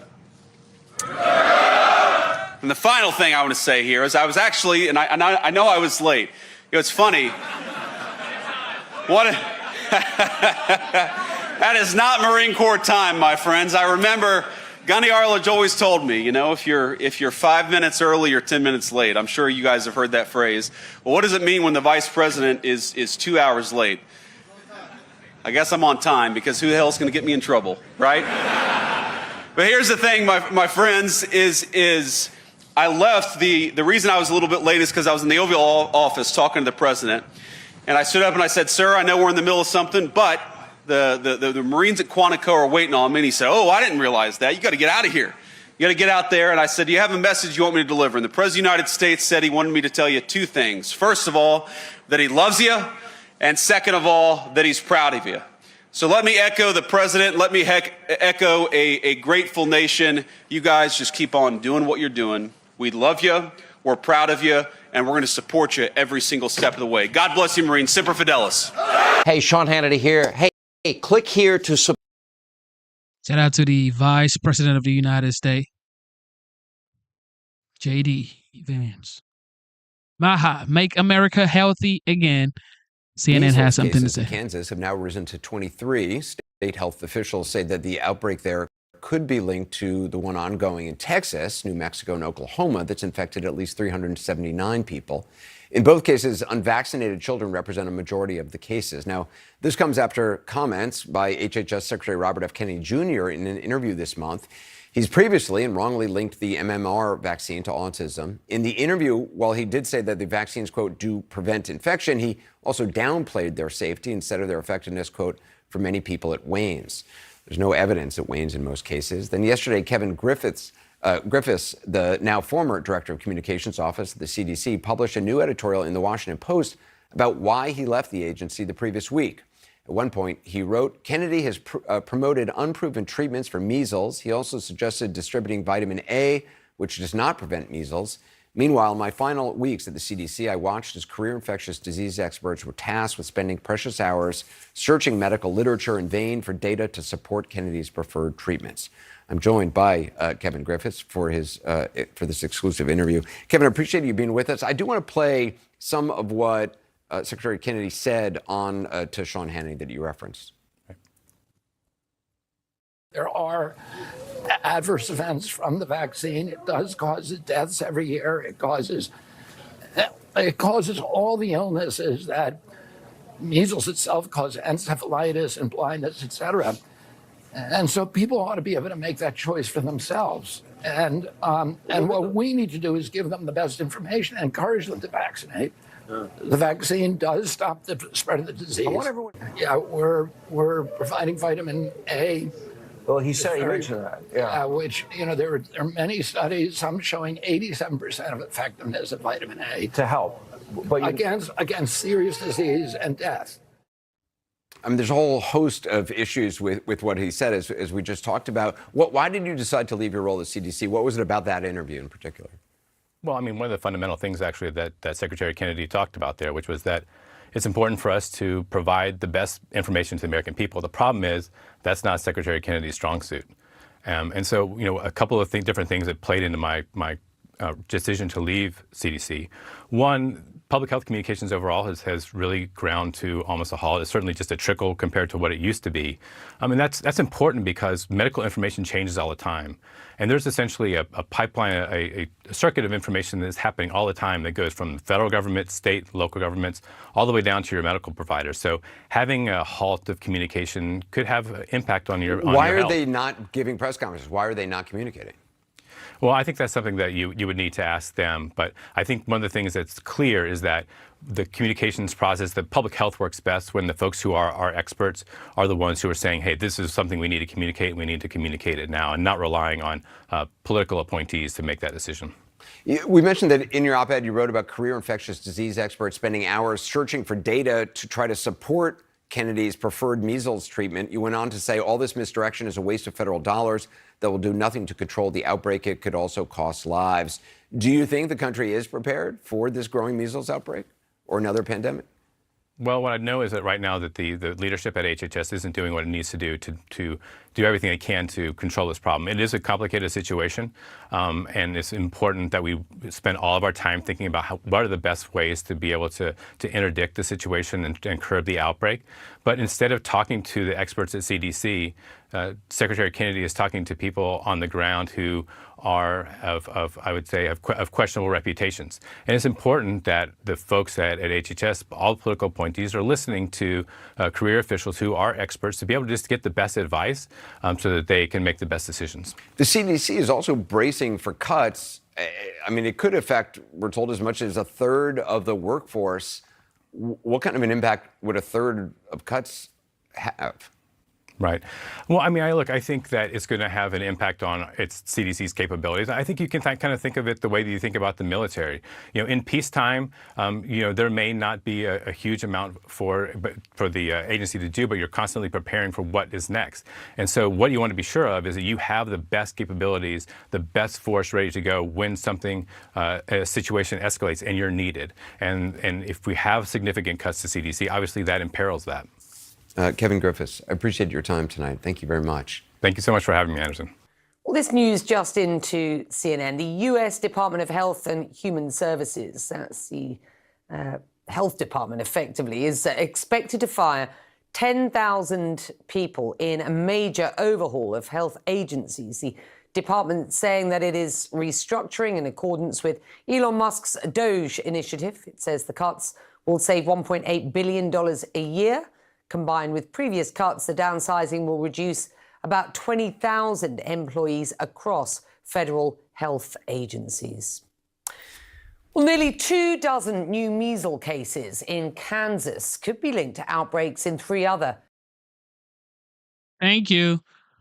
Trying to go back to 2020. Wow. Nah, we ain't doing that. Nah. Good evening, everyone. I'm Laura Ingraham. This is the Ingraham Angle from Washington tonight. Do we have a show for you tonight? I do. We have the weed moms represented. Do you know who they are?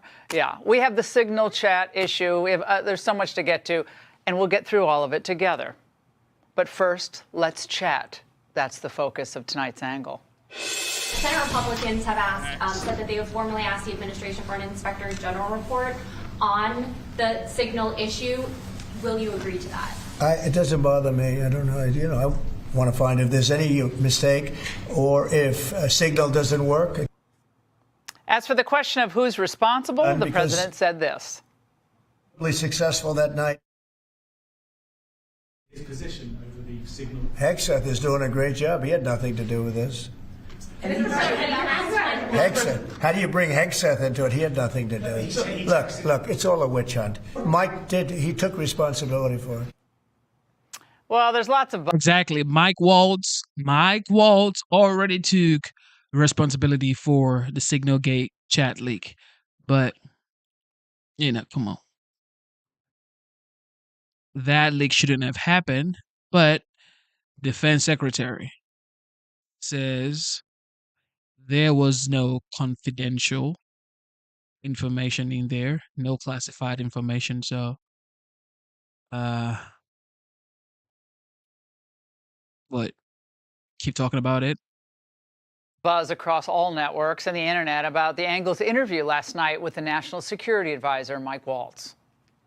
He's obviously doing cleanup for all of this. There's not a single adult in the crowd who will actually take responsibility for what happened. The main thing to do is admit that it was a screw up on somebody's part. You know what everybody would love? We made a mistake. I don't think they're telling the truth, and it doesn't pass the smell test. There is no way in hell that that's not classified information. Okay, let's chat. No doubt including Goldberg in these communications was a screw-up. We said that last night. It's an unforced error and a mislabeled contact added to a high-level chat, which, of course, gave the anti-Trump henchmen on the left an opening. And that means the White House is forced to defend the accusations of mishandling of war plans and classified info. Nobody's texting war plans. Team update is to provide updates in real time. General updates in real time. Keep everybody informed. That's what I did. This thing was set up for purposes of coordinating how everyone was going to call. You know, when these things happen, I need to call foreign ministers, especially of our close allies. We need to notify members of Congress. Obviously, someone made a mistake. I would characterize this messaging thread as a policy discussion, a sensitive policy discussion, surely, amongst high-level cabinet officials and senior staff. Well, Caroline's right, and I'm sure in retrospect they all wish they had been on a secure White House line or just in the Situation Room. And it's also fair to say that Republicans would express outrage if the shoe were on the other foot with the same set of facts. But let's also remember the Democrat wall of support for Hillary Clinton's use of a private, unsecure server for official government emails and attachments. Yeah, I remember all of that. As the AP noted at the time, 47 emails contained CIA information related to specific agency personnel or agency matters, and that the server was vulnerable to hacking by foreign adversaries. Nevertheless, her party rallied to her defense. And to this day, it maintains she did nothing wrong. Of course, in her own act of glaring hypocrisy, Hillary weighed in an exclusive interview with the esteemed foreign policy magazine, Glamour. As if that woman has a scintilla of credibility on any issue related to national security. Exactly what is her list of successes? From Haiti to Benghazi, she was a total disaster. But the reality of the situation here, I think, actually is fairly straightforward. When you look at these texts in their entirety, and of course more were released today, they show a serious and thoughtful group of advisors trying to carry out the clear wishes of the duly elected and totally competent commander-in-chief. Sure, we're going to find out again who put the Trump-hating Goldberg on the chat chain and why, but it's abundantly clear that none of this put national security at risk. And there was no risk to our troops, and the entire world is safer because of the actions that our troops took. Now, some of us are actually happier about that. Others are rooting for the United States to fail. What's also clear, rather than getting off the text chain immediately and contacting the administration through back channels, which would have been the proper and appropriate thing to do, the Atlantic editor held the information. And what did he do? He dumped it right before the important hearing of the Senate Select Committee on Intelligence. Now, Goldberg obviously wanted to do as much damage to the Trump administration as possible for maximum impact. The fact is, the Atlantic views MAGA and Trump as the real villains of the world. Much worse than the CCP, much worse than Hamas. What the media will not and cannot address is that the mission to destroy key Houthi targets was itself a huge success. So I think we should judge a policy by its outcome, not by an unintended error in transmission. And it's an error, by the way, that all parties have learned from. But think about the incompetence we dealt with for 4 long years of Joe Biden. Now, we probably had Generals Milley and Lloyd Austin in a lead-walled skiff discussing how they were going to pull our troops out of Afghanistan. But the results would, they were still disastrous, right? And they were deadly.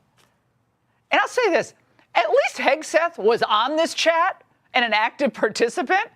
I mean, who can forget when Biden's Secretary of Defense, Lloyd Austin, was missing from the job for several days, and apparently no one at the Biden White House even noticed. That's how important he was to decision-making. So you want to talk about a compromised foreign policy? Let's chat. Joe Biden was our commander-in-chief, and the press, including Goldberg's publication, ignored obvious and blatant concerns about his mental competence, his mental state for years, and they vilified those of us who brought up those concerns. And you want to talk about a chaotic and dangerous foreign policy? The Russian invasion of Ukraine itself. Hundreds of thousands of dead. Russia, obviously the aggressor here, but it only happened because of Team Biden's stupidity. You want to talk about putting Americans in harm's way? And the ultimate insult to Americans in uniform? Yeah, Biden looking at his watch at Dover during the dignified transfer. The truth is, the globalists like Goldberg and his compatriots have gotten almost everything wrong about U.S. foreign policy over the past 30 years. The same people who said a rising China was a good thing and no threat to the United States are the same people who promised us that Ukraine's summer offensive would turn the tide against Russia. So it doesn't matter how successful Trump's foreign policy is. It doesn't matter. Goldberg and others like him will continue to long for the glorious days of Hillary Clinton and Joe Biden when America was getting weaker as China was getting stronger. The truth is, most feigning outrage over this signal chat are really outraged that under Trump, America is now acting in her own interest. Their idea of a successful Republican is Liz Cheney and Mitt Romney, maybe throw them all together. And now that it's becoming increasingly obvious that the voters have chosen the America First approach to domestic and foreign policy, I mean, the old guard, the old elites, they're becoming angrier and more desperate by the day.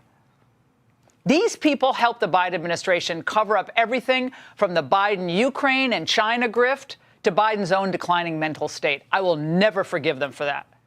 And by the way, that was all going on as our enemies were getting stronger and laughing at us and plotting against us.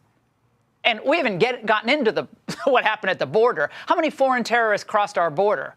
I don't remember long Atlantic articles about that.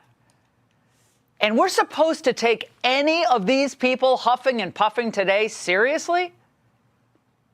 You know, I was thinking about this. I've been in Washington a long time. This is all a sad repeat of what Republicans have been dealing with since around 1987. Yeah, I worked in the Reagan administration in 1987. From the Bork hearings to Iran-Contra to the Russian collusion to the myriad anti-Trump hoaxes, Charlottesville, January 6th. It's one long slash and burn campaign. Democrats didn't really care about any of the underlying issues involving any of those stories. They cared about gaining a political advantage. So what we're really seeing play out here is the last gasps of the permanent war caucus that took one of the richest and freest countries in the world and almost destroyed it. Until, that is, Trump pulled off the biggest comeback of all time. And tonight, he's still going strong. And it's still driving the people who repeatedly wrote his political obituary mad. And that's the angle. Hey, Sean Hannity here. He's unstoppable. He is the 45th, now the 47th president of the United States. It is what it is. He is the president of the United States, the leader of the free world. Can we all just come together, support him, his cabinet? Will mistakes be made? Absolutely. All right. There's nothing that can prevent, some sort of mistakes. But, I mean, he's only been there for what? 2 months plus. All right. 2 months plus. So, just give him a chance to do what he's supposed to do. Everybody's attacking back to back. Like, come on, y'all. We just had Joe Biden for 4 years. You had Joe Biden for 4 years. Now you have a guy who's trying to secure your border, bring back jobs, remove waste and fraud from the government. And you're still complaining. But you just had Joe Biden. You just had Joe Biden. Joe Biden was walking into the Amazon rainforest to meet the jaguars and snakes. Okay. falling off stages, sleeping on the world stage. Y'all didn't complain. Come on. The President of the United States has spent his first 2 months in office trying out a new tactic to not answer questions from reporters. The tactic. A new tactic to not answer questions? Okay. Feign ignorance. I know nothing about it.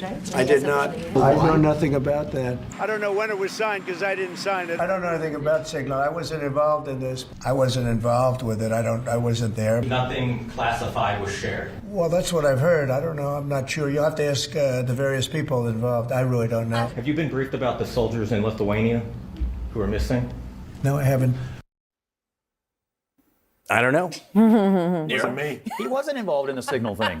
He was not involved in it. But there's a lot of I don't know. There's a lot of I don't know. Well, at least how are you supposed to know about it if he wasn't involved in it? Seriously, I do think that the fact that the President of the United States was not briefed on 4 missing soldiers, I mean, having been in a White House, that is something you would brief. So I don't know, maybe Mike Waltz was pretty busy those last couple of days, but somebody should have briefed the president on that. I do think it's like just a little odd that he says he doesn't know anything about things that he's actually supposedly signed. Maybe he signed it via AutoPen or something else.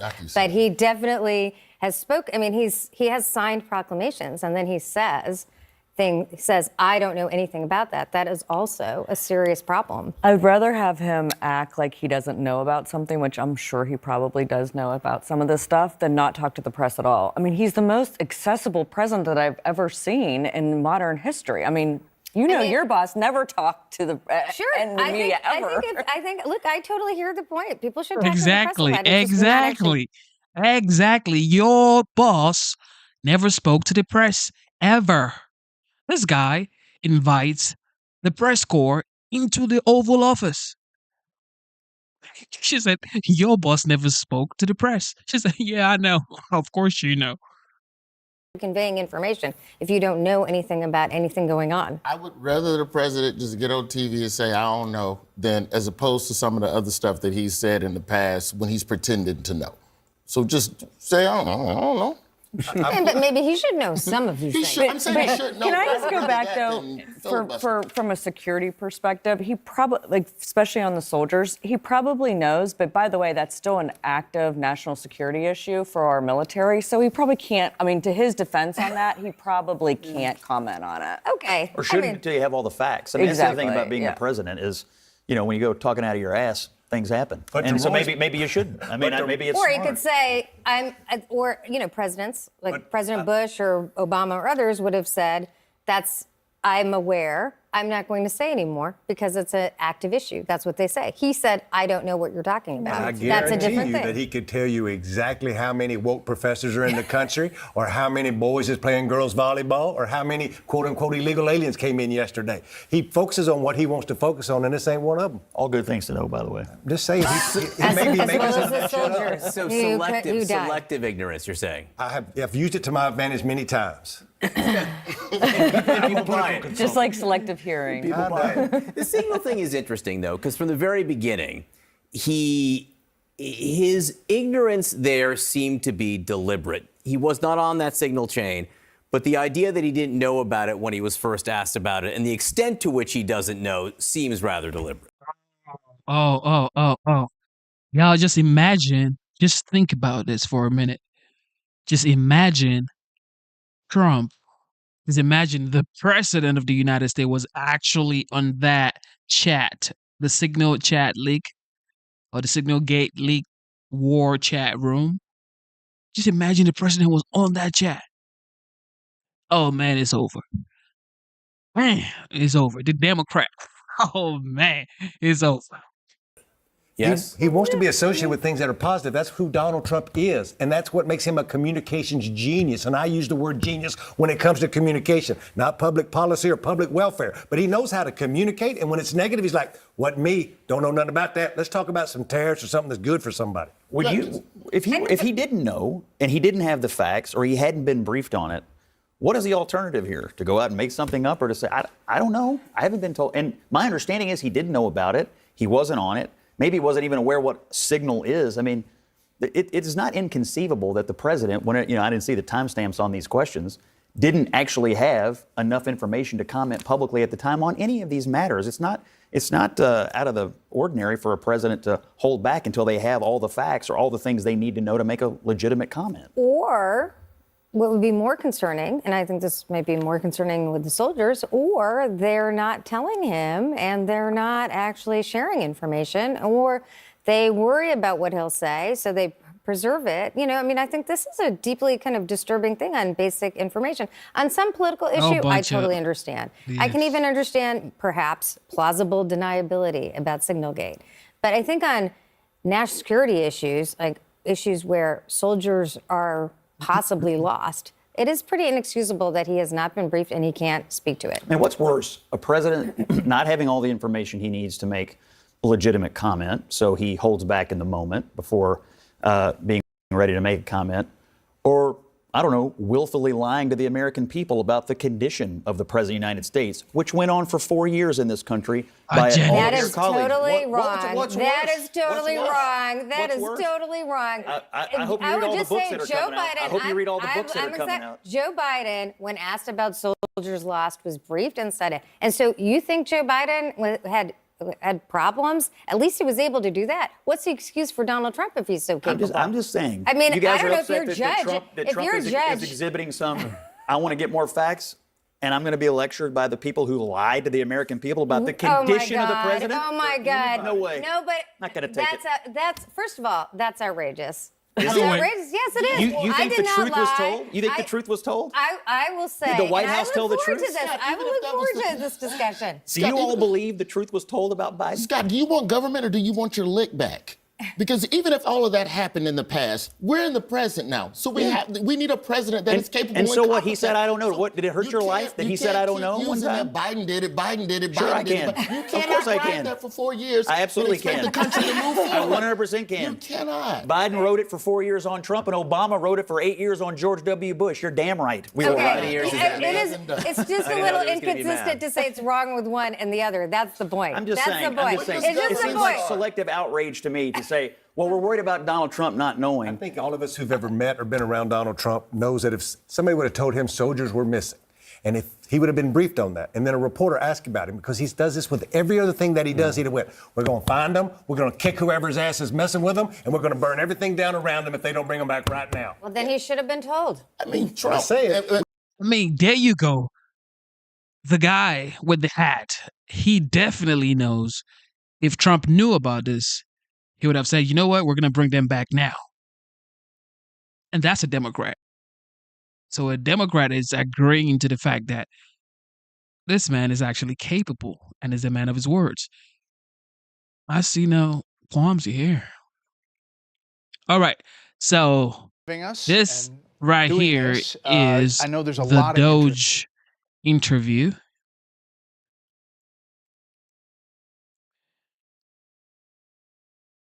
A lot of information was definitely spilled. All right, so let's enjoy this right here. In this, first let me start with you, Elon. What are the budgetary savings goals, and how much do you think you've achieved so far?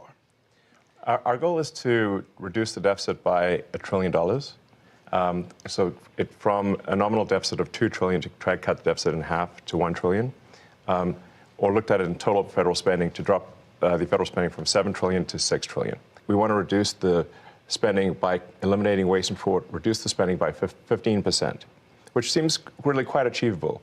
The government is not efficient, and there's a lot of waste and fraud. So we feel confident that a 15% reduction can be done without affecting any of the critical government services. I'm going to talk to all the guys. If not making it better. I'm going to talk to all the guys here about the specifics, but for you, what's the most astonishing thing you've found out in this process? The sheer amount of waste and fraud in the government.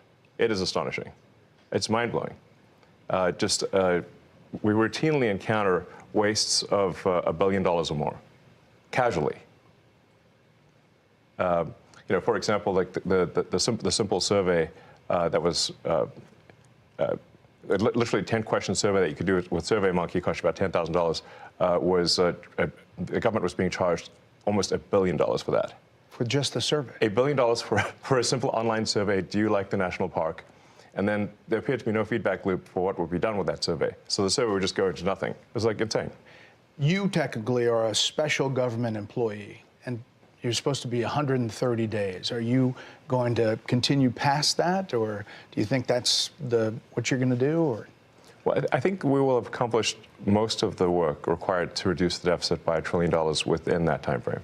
So in that time frame, 130 days.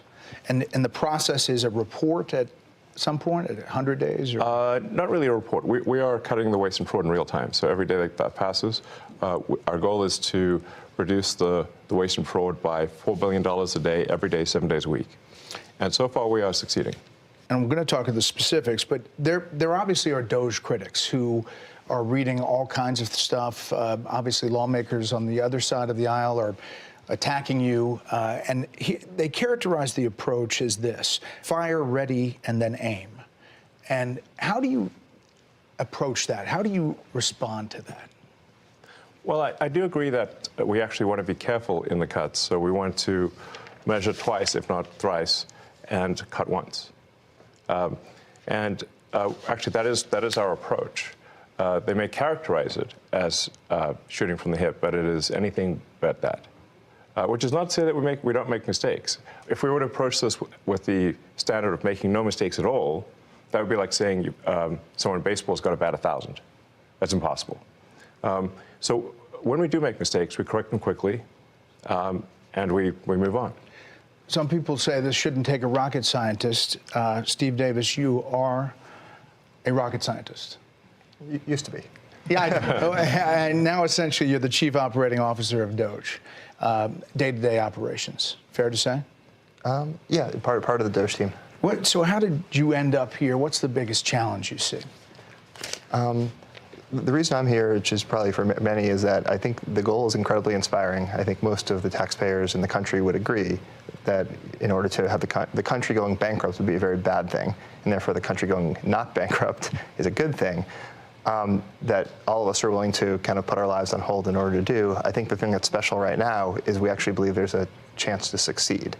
That there's an administration that's supportive and a great cabinet and just a great group that will actually make success a possible outcome. And I think that's, given the inspiring mission and given the non-zero chance of success, it was worth doing. I'd just like to sort of reemphasize that point. The success of Doge is only possible with President Trump and with the outstanding cabinet that he selected. It would be impossible without the support of the president and the cabinet. But you're finding the money. I mean, it's big numbers, right? Yeah, like Elon said, the minimum impulse bid is often $1 billion. So, for example, the $830 million, which was the online survey, that's an enormous amount of money. That wouldn't have been found if the Doge team wasn't working with it, in that case, the Department of Interior. But then taking it one step further, Doge then publishes these things on our website for maximum transparency. So now the general public, it would have been impossible for the general public to have seen that. Now anyone can just log into doge.gov anytime and see these payments. As they're not yet in real time, they're close, but they'll probably be in real time within the next few weeks. But the process, it still involves Congress, right? At some level? We try to keep Congress as informed as possible, but the law does say that money needs to be spent correctly. It should not be spent fraudulently or wastefully. It's not contrary to Congress to avoid waste and fraud. It is consistent with the law and consistent with Congress. And we've seen actually great support, at least from the Republican side of the House, and occasionally some Democrats too. It's nice to see people cross the aisle once in a while. But usually when they attack Doge, they never attack any of the specifics. So they'll say what we're doing is somehow unconstitutional or illegal or whatever. We're like, well, which line of the cost savings do you disagree with? And they can't point to any. And we list them all on Doge.gov and the Doge handle on X. And you'll see just outrageous things. Ladies and gentlemen, right now I am on the Doge.gov website. This is incredible transparency. I have to, commend Elon and his team at the Department of Government Efficiency, as well as the OG, the 45th and the 47th President of the United States. I mean, they have savings, payments, spend, workforce, regulations, and the join column if you wanted to join the Department of Government Efficiency. This is next level situation right here. Yeah. Things, one outrageous thing after another. Joe Gabbia, besides Elon, you're one of several billionaires here, co-founder of Airbnb, and you wanted to help out. I bumped into Anthony and Elon probably back in February, and they told me something about a mine that was dealt with retirement, and they said they needed somebody to help out to fix retirement in the government. I loved the challenge, so I jumped on board, and it turns out there is actually a mine in Pennsylvania that houses every paper document for the retirement process in the government. Now picture this. This giant cave has 22,000 filing cabinets, stacked 10 high to house 400 million pieces of paper. It's a process that started in the 1950s and largely hasn't changed in the last 70 years. And so as you dug into it, we found retirement cases that had so much paper, they had to fit it on a shipping pallet. All right, so according to the Department of Government Efficiency, it says here that estimated savings is $130 billion. $130 billion is the estimated savings for Doge. And it says here that amount saved per taxpayer is $807.45.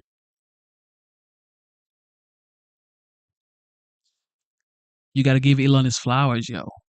So the process takes many months, and we're going to make it just many days. Will it be digitized or how? Absolutely. So this will be an online digital process that will take. They're so, like, these guys are so efficient, definitely smart. He says the process takes many months, but we're going to make it take many days. Hey, man. Just a few days at most. And I really think, it's an injustice to civil servants who are subjected to these processes that are older than the age of half the people watching your show tonight.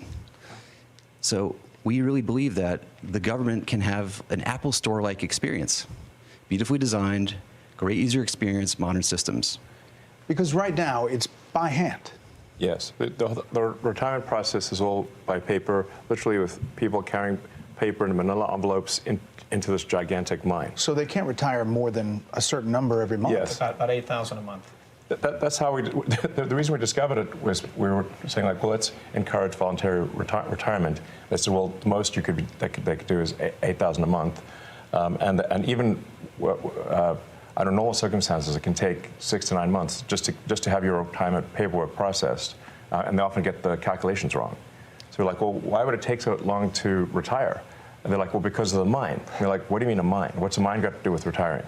And that's where we discovered that all the retirement stuff is still done by paper in a process that looks identical to what occurred in the 1950s. Like if you took a snapshot of the mine when it first started in the 50s to today, it looks the same. It's amazing. So how long do you think it'll take to turn over? We're working as fast as we can. Probably next couple of months we'll have this overhauled.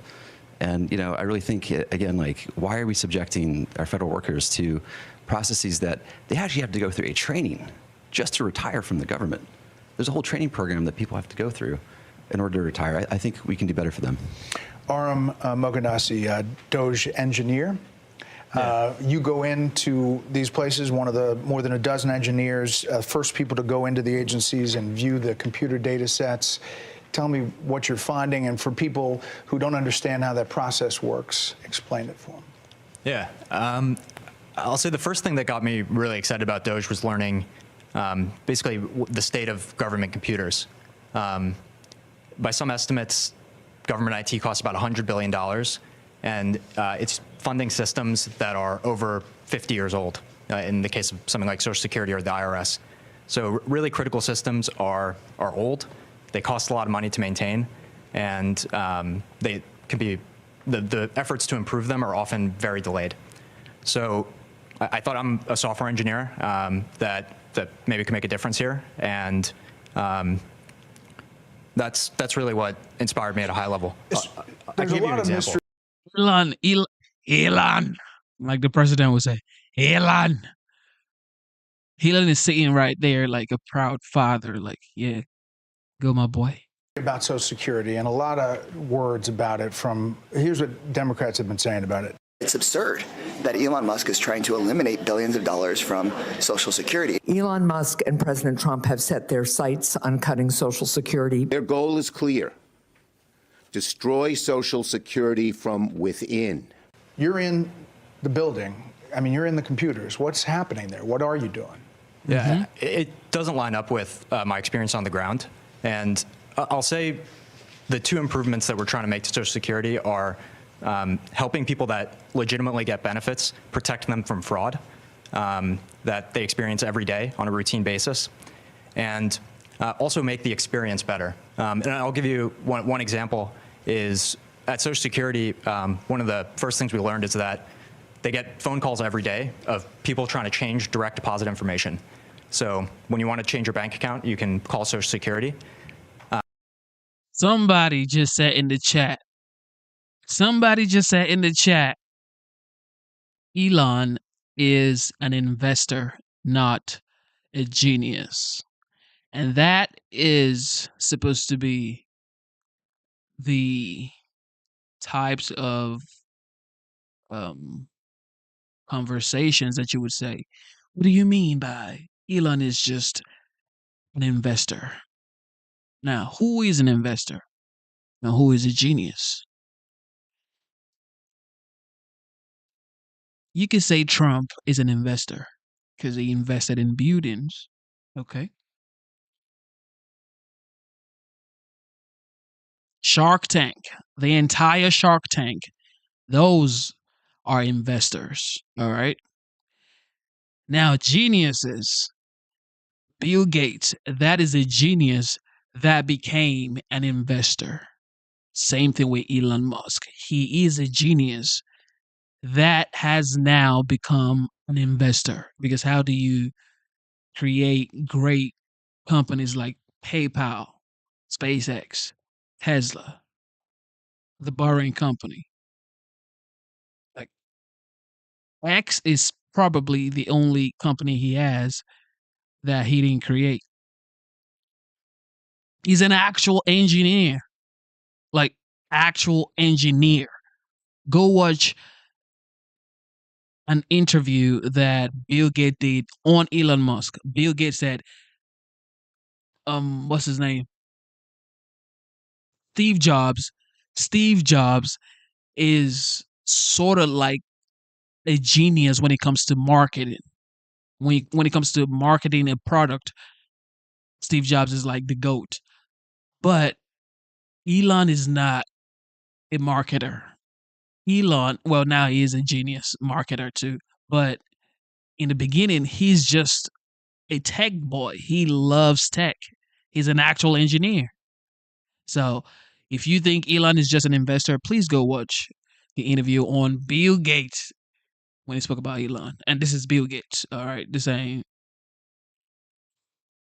We learned 40% of the phone calls that they get are from fraudsters. 40%? That's right. Almost half. Yes, and they steal people's Social Security is what happens. Is they call in, they say, they claim to be a retiree, then they convince the Social Security person on the phone to change where the money's flowing. It actually goes to some fraudster. This is happening all day, every day. And then somebody doesn't receive their Social Security. It's because of all the fraud loopholes in the Social Security system. How do you reassure people that what you all are doing is not going to affect their benefits? No, in fact, what we're doing will help their benefits. Legitimate people, as a result of the work of Doge, will receive more Social Security, not less. I want to emphasize that. As a result of the work of Doge, legitimate recipients of Social Security will receive more money, not less money. All right. I want to emphasize that point and let the record show that I said this, and it will be proven out to be true. Let's check back on this in the future. So, Washington Post, the Social Security Administration website crashed 4 times in 10 days this month because the servers were overloaded, blocking millions of retirees and disabled veterans from logging into their online accounts. Freaked people out. Is that going to change? Yes, we're going to make sure that the website stays online. Yeah. I mean, but is it a result of going in there or something you're doing? No. The amount of issues that were with the Social Security system are enormous. As an example, there are over 15 million people that are over the age of 120 that are marked as alive in the Social Security system. And that's an accurate figure. Yes. Correct. 15 million. Correct. This has been something that's been identified. Oh my goodness. Somebody said Elon and Trump are trust fund babies. Trust fund babies. Okay. So if you were down bad, if you don't have like money in your pocket, if you need someone to help you, would you go find help from a friend who you know has no money? Or if you need to connect to somebody, would you go meet your friend that doesn't know how to connect with people or that has zero resource to connect you with the people that you need to connect with? No, you don't.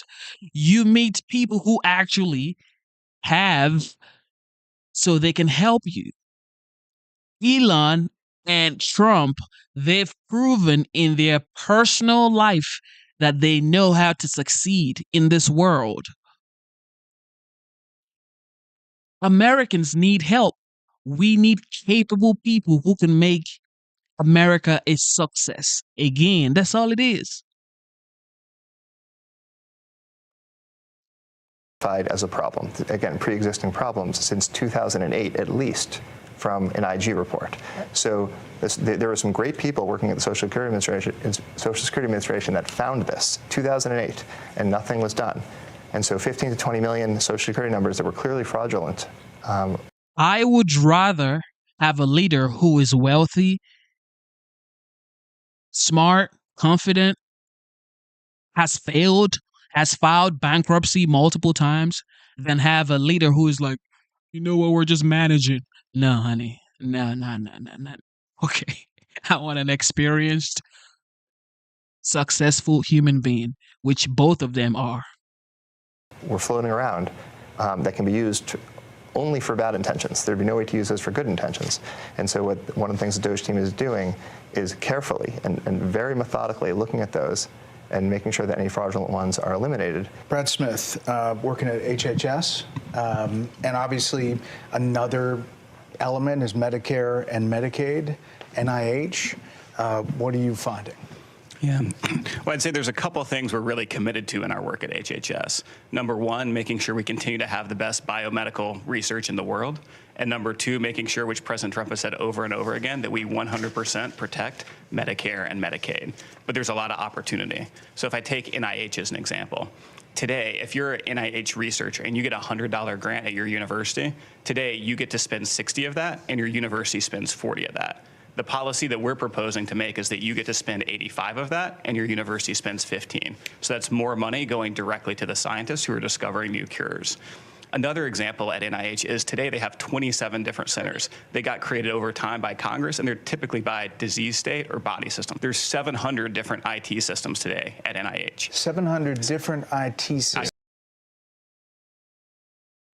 Somebody just said in the chat, I would rather have a leader who doesn't have to file bankruptcy because they are incompetent. Because they are competent. So you mean great innovators that have changed the world, like Thomas Edison, who failed multiple times before they became successful. Albert Einstein, great man like that who failed multiple times before they became successful. So people like you saying, well, I'd rather have someone who hasn't filed for bankruptcy. So meaning that you would have called Thomas Edison. If you were alive, if you were in this world when Thomas Edison was going through his turmoil, failing and doing all sort of BS, thinking he's doing stuff, and then he became a success by finding solutions, you would have said, well, no, I'd rather have someone who doesn't fail. Nah. On your way to success, you have to fail. That's how I know you're not successful. These software systems, they can't speak to each other. So they don't talk to one another. They have 27 different CIOs. And so when you think about making great medical discoveries, you have to connect the data. Time out. You said 27 different chief information officers? Correct. And most of them are non-technical. So there's a lot there. There's a lot of opportunity. It will make science better, not worse. And when I say that our job is tech support, I really mean it. Yeah. We have to fix the computers. If the computers can't talk to each other, you can't get research done. If the computers can't stay online. Everybody's talking about, well, his casino failed. How many successful casino can you name? Name 5. Right now, without going on Google. 5 top casinos on Earth right now. Y'all don't even know any casino. The fact that you even know that Trump had a casino. Can you even name any casino? You probably don't know any casino. People won't receive their Social Security. So what we have here are a bunch of failing computer systems that are preventing people from receiving their benefits, that are preventing people from preventing research from happening, that are extremely vulnerable to fraud, and we're fixing it. And does that include AI? Does that include kind of changing the system overall? That's, I guess, what people are afraid of, is they don't know what this is all looking like, and is it going to affect me in the long term? It's going to affect them. It's going to affect people very positively. So the changes that we're doing here will ensure the solvency of the American government, of the United States of America. This is what we're trying to do: is ensure that people do receive their benefits in the future, and you can only receive your benefits if the country is operating in a healthy and competent way. Up next, how the Doge team plans to streamline some federal jobs and agencies. And later, Elon Musk answers some of your questions. It's like, come on, y'all. Y'all, man, come on. Give these people their flowers. They're here right now, yo.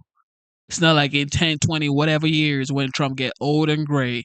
Y'all say, oh, he was great. I wish. He is here right now. You asked via X. Anthony Armstrong, Doge, Office of Personnel Management, you're Morgan Stanley banker, M&A guy. Yeah. You know money, and this is a lot of money sloshing around. There's a lot of money sloshing around. There's a lot of money sloshing out the door. And if you look at the federal government and the way the workforce works, it's really a one-way ratchet over decades. So it's only going up. It's only going up. You never take it away. So that leaves you with duplicative functions, it leaves you with overstaffing, and it leaves you with functions in the wrong places. So a couple of examples. Finally, somebody has gone to Google to get 5 casinos. He bankrupted a casino. Who bankrupts a casino? You can't even name 5 casinos. That's how you know. You think the casino business is easy? You think this McDonald's or goddamn Starbucks? Okay. You don't know. Duplicative functions. Brad mentioned 27 CIOs. If you kept going with Brad, he would talk about the communications office. I think you've got 40 distinct communications offices in HHS, right? Yeah. 40? Yeah, and that's not unusual, by the way. Multiple offices like that. It's also not making anyone healthy. This is not about the employees there. There's many hardworking, well-meaning people who took these jobs. These jobs were out there. They applied for them. They took them. They're doing what's there. It's just that they're duplicating the effort of 40 offices. So you've got that. You've got overstaffing. A good example of overstaffing would be the IRS has got 1,400 people who are dedicated to provisioning laptops and cell phones. So if you join the IRS, you get a laptop and a cell phone, you're provisioned. So if each of those IRS officers or employees provisioned 2 employees per day, you could provision the entire IRS in a little more than a month. So 12 times a year, it doesn't make any sense. Why would you have 1,400 people whose only job it is to give out a laptop and a phone? Right. The whole IRS could be handled once a month. So that doesn't make any sense. And President Trump's been very clear: it's scalpel, not hatchet, and that's the way it's getting done. And then once those decisions are made, there's a very heavy focus on being generous, being caring, being compassionate, and treating everyone with dignity and respect. And if you look at how people have started to leave the government, it is largely through voluntary means. There's voluntary early retirement, there's voluntary separation payments. We put in place deferred resignation, the 8-month severance program. So there's a very heavy bias towards programs that are long dated, that are generous, that allow people to exit and go and get a new job in the private sector. And you've heard a lot of news about rifts, about people getting fired. At this moment in time, less than 0.15, not 1.5, less than 0.15 of the federal workforce has actually been given a RIF notice. So they're selected if they're leaving. It is basically almost no one's gotten fired. That's what we're saying. Tom Krause, working at Treasury, you are having access to the payment system, oversees all the outgoing payments. Essentially, those payments were going places we didn't know where they were going, right? Yeah, unfortunately, that's the case, Brett. As an ex-CFO of a big public tech company, really what we're doing is we're applying public company standards to the federal government. And it is alarming how the financial operations and financial management is set up today. There is actually really only one bank account that's used to disperse all monies that go out of the federal government. Time out. One bank account. It's a big one. It's a big one. It's a big one. It's a big one. A couple weeks ago, it had $800 billion in it, but it's the Treasury General account. So when you hear, some of my colleagues here, what they're talking about in terms of the fraud, you have to ask, well, why is this allowed to happen at a financial level? Well, it's actually quite simple but alarming. The Treasury, up until now, and thanks to President Trump, we're fixing this. In fact, there was an executive order that he just signed the other day, which is protecting America's bank account, because it really is the taxpayers' money. One, we're changing the culture. The culture is been not a lot of caring and not a lot of commitment to doing what's right relative to financial operations. There's a $500 billion of fraud every year. There's hundreds of billion dollars of improper payments, and we can't pass an audit. The consolidated financial report is produced by Treasury, and we cannot pass an audit. We have material weaknesses. What that means is that if I was a public company CFO, I would effectively be removed. I couldn't file financial statements. I couldn't issue securities, which of course we depend on. Can't pass an audit. Right. The federal government cannot pass an audit. It's impossible. In fact, in order to pass an audit, you need the information necessary to pass an audit. You need to have the payment codes, you need to have the payment explanation, and you need to have a person you can contact to understand why that payment was made. None of those things were mandatory. Until just recently, just a few weeks ago. In fact, maybe last week? Yeah, we're serving 580 plus agencies. And up until very recently, effectively they could say make the payment and Treasury just sent it out as fast as possible. No verification. And so what we're doing is what any household would do. But imagine you're a household, you have a bank account, everyone has an ATM card connected to that account, everyone has a checkbook connected to that account. It's not just your children, it's not just your parents, it's your in-laws, it's your extended family, and they all can go to the account and disperse funds. No questions asked, no justification, no verification. Up next, the Doge team targets government contracts, and we'll show you what they're finding. Tyler Hassan, Interior Department, you're a former oil company CEO. You're reviewing contracts before they're approved for funding. What are you finding?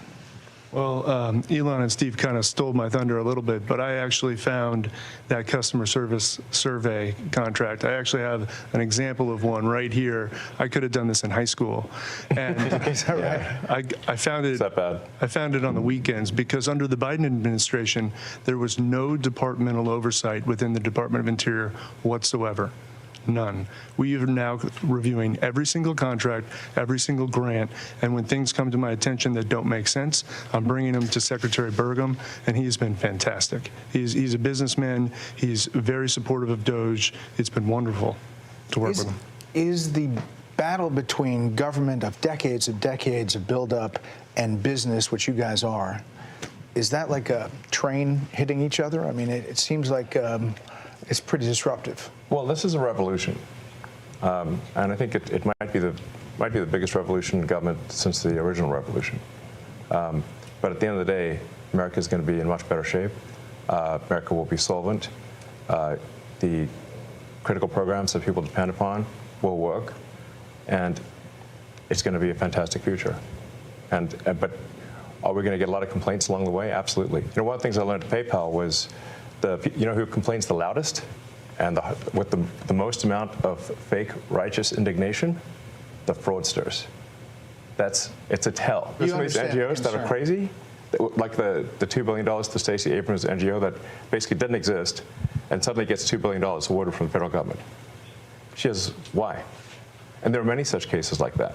I think that most people, common sense-wise, would say the fraud's got to end. Yeah. They're concerned about the 94-year-old mother who skips a check or somehow doesn't get what she's supposed to get. Right. And what we're trying to say is actually that the 94-year-old grandmother is actually, as a result of Doge's work, going to get her check. She's not going to be robbed by fraudsters like she's getting robbed today. And the solvency of the federal government will ensure that she continues to receive those Social Security checks, that Medicare continues to work, without which we're all doomed. The reason we're doing this is because if we don't do it, America's going to go insolvent. We're going to go bankrupt. And nobody's going to get anything. Why are you guys all doing it? I mean, you can pipe up, but you don't have to be here, right? I mean, you don't have to be doing this. I have blessed with 4 beautiful children, my wife and I. But we have a real fiscal crisis. And this is not sustainable. And what's worse, back to my children and everyone else's children, is we are burdening them with that debt. And it's only going to grow. Steve, there's not a lot of hierarchy here. You guys are kind of all approaching it in different, silos, but with the same kind of goal, right? I mean, this is really Silicon Valley, private sector colliding with government. Yeah, exactly. We're headed in a bad path, but the chance of success exists. And just the one that just is in my head right now, which is a fairly mundane one, but I think is very illustrative, is credit cards. There are in the federal government around 4.6 million credit cards for around 2.3 to 2.4 million employees. This doesn't make sense. Right. And so one of the things all of the teams have worked on is we've worked with the agencies and said, do you need all of these credit cards? Are they being used? Can you tell us physically where they are? I hope they're getting frequent flyers. Actually, on a different note, the rewards program the federal government has is actually not very good. That's a whole other... It's a negotiation. Sorry, yeah, exactly. But so far, the teams have worked together, and they've reduced it from 4.6 million to 4.3 million. So we're taking it easy. But clearly there should not be, more. There should not be more credit cards than there are people. Yeah. Joe, middle-level employees, are they seeing a benefit to being empowered by taking out bureaucracy? I mean, absolutely. I mean, I think what you're seeing is taking the best of Silicon Valley and the business world and bringing it into the government. We're bringing the best practices and the best methodologies, and people are inspired.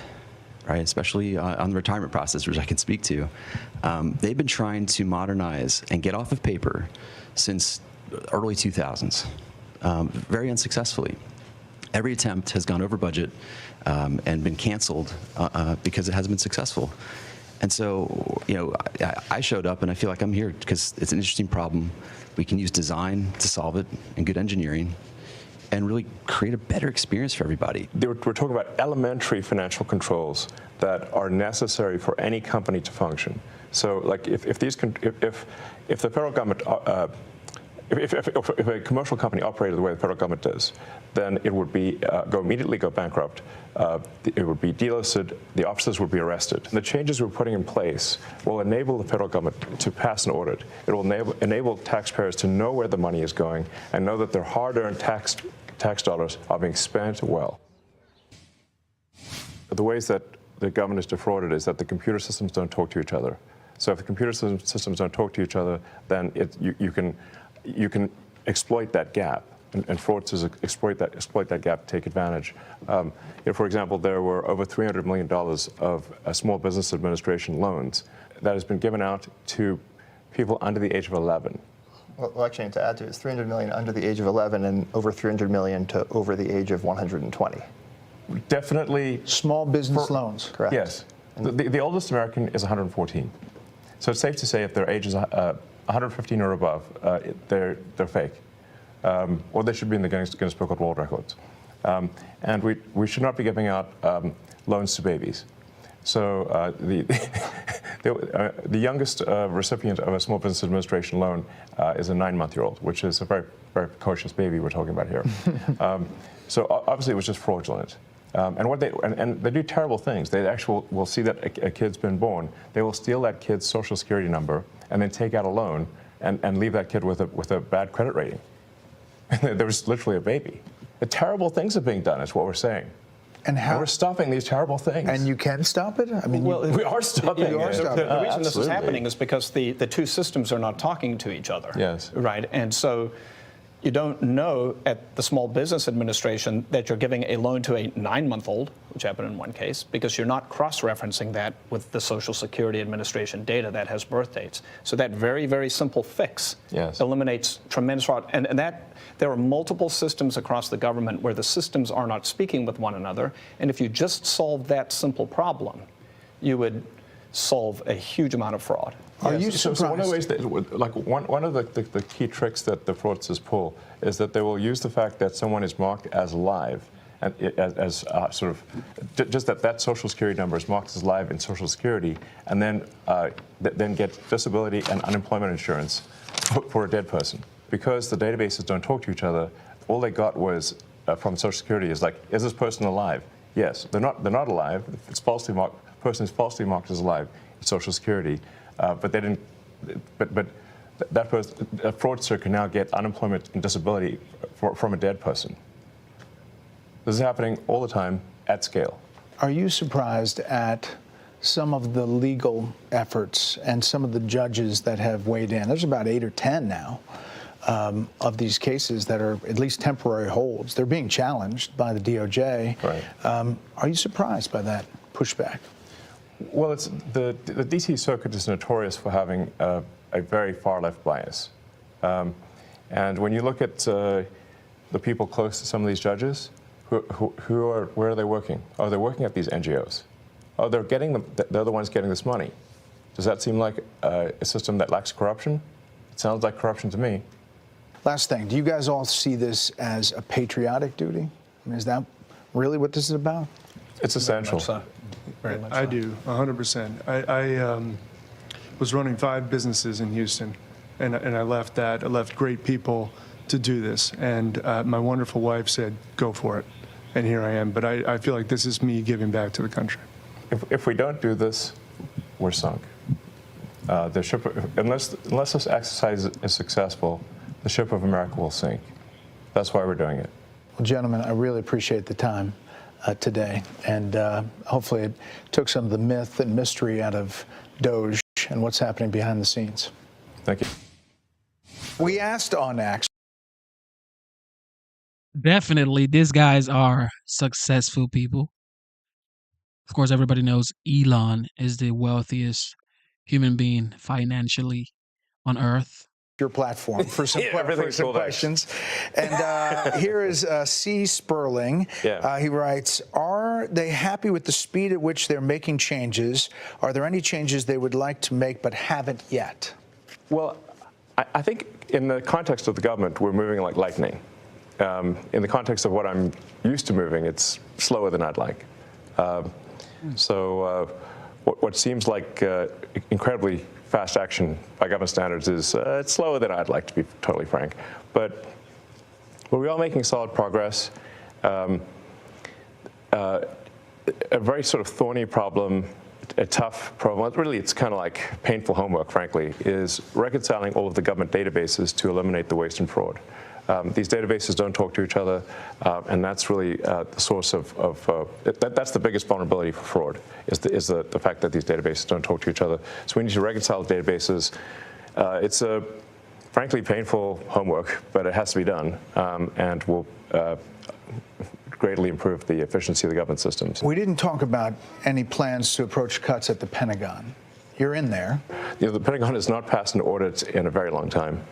I mean, it's crazy as it sounds, they will lose $20, $30 billion a year, and they literally don't know where it went. I mean, Senator Collins was telling me about how she gave the Navy $12 billion for extra submarines, got 0 extra submarines, and then when she held a hearing, said, where'd the $12 billion go? They didn't know. Talking to those guys, and you have a great team from all over the country. You don't have to be here. You don't have to be here. You know, there's now been these many cases of violence and vandalism at Tesla dealerships. How does that affect your employees, your customers? What does it mean to you? Like, how have you taken that in? Well, I think a great wrong is being done to the people of Tesla and to our customers. I mean, Tesla is a peaceful company that has made great cars, great products. That's all it's done. Hasn't harmed anyone. And yet people are committing violence. They're firebombing Tesla dealerships. They're shooting. I mean, this is just bad. You don't like what Elon is doing. I get it. Okay. You don't like it. But going this far to a dealership to vandalize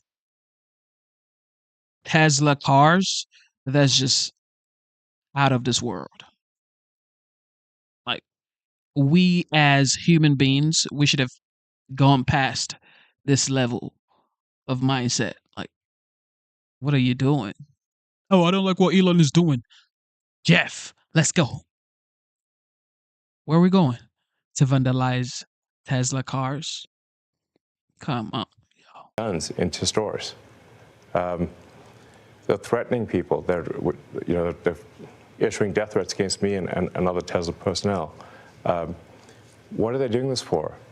Why? And the fact is, the threat or all that stuff. Elon is the richest man alive. You think he doesn't get threats? He gets threats. This is his life. Okay.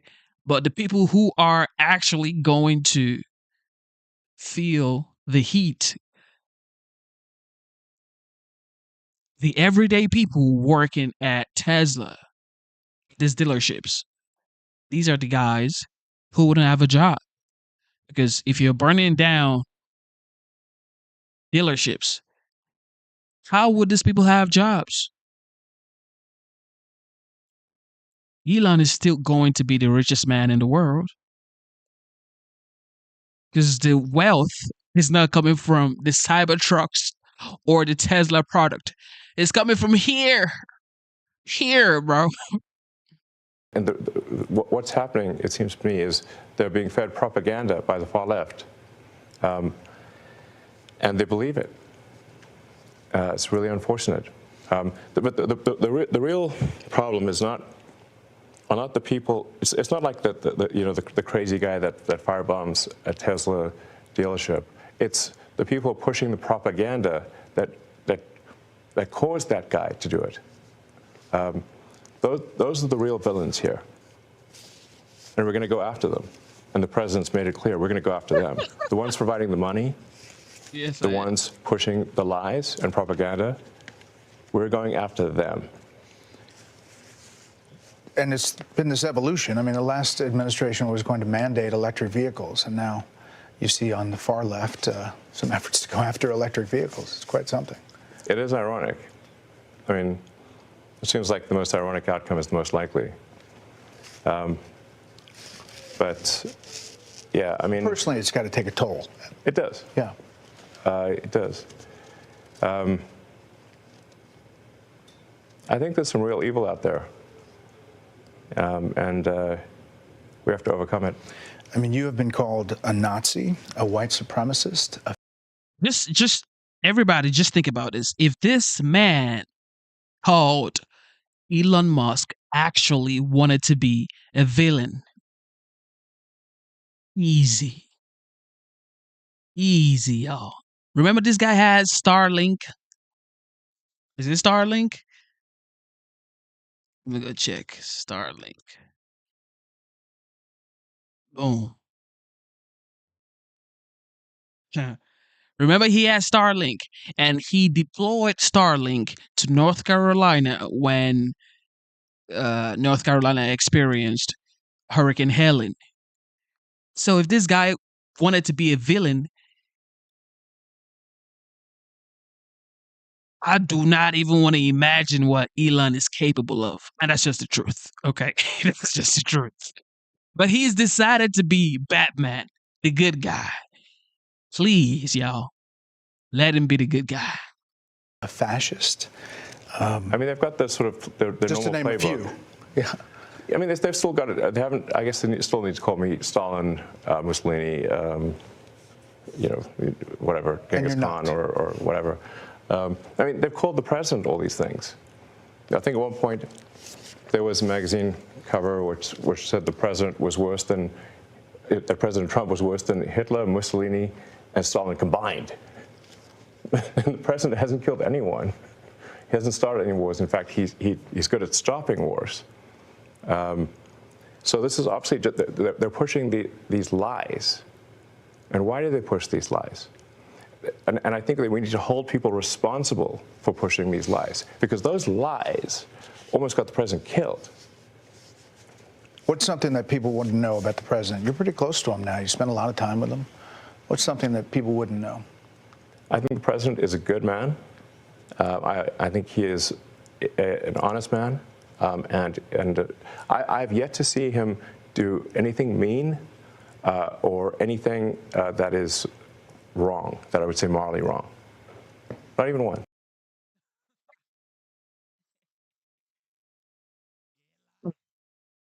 Elon. Elon. Elon. You know, a lot is coming your way, but sometimes you say stuff or post stuff that gets attention. You give it out, in other words. Democratic Arizona Senator Mark Kelly posted on X about his trip to Ukraine to push for continuing to send U.S. weapons and support there, and you posted that he was a traitor. Well, why do that? Well, I think somebody should care about the interests of the United States above the interests of another country. And if they don't, they're a traitor. Yeah, but he's a decorated veteran, a former astronaut, a sitting U.S. senator. It doesn't mean it's okay for him to put the interests of another country above America. Obviously, there are some Republicans who think supporting Ukraine is the right thing still, but there is a battle back and forth about how do you think it comes to an end? Well, I think there will be a negotiated peace, and the thing that we should be concerned about is we should have empathy for the thousands of people that are dying every day in trenches, for no movement in the lines. So the borders remain the same. For the past 2 years, thousands of people have died every week for nothing. For what? And I take great offense at those who put the appearance of goodness over the reality of it. Those who virtue signal and say, oh, we can't give in to Russia, but have no solution to stopping thousands of kids dying every day. They just want that to continue forever. I have contempt for such people. I don't want to make that clear. Yeah. So you're optimistic. Because they're virtue signaling, and their lack of a solution means that kids don't have a father. It means that parents lost a son. For what? Nothing. So you're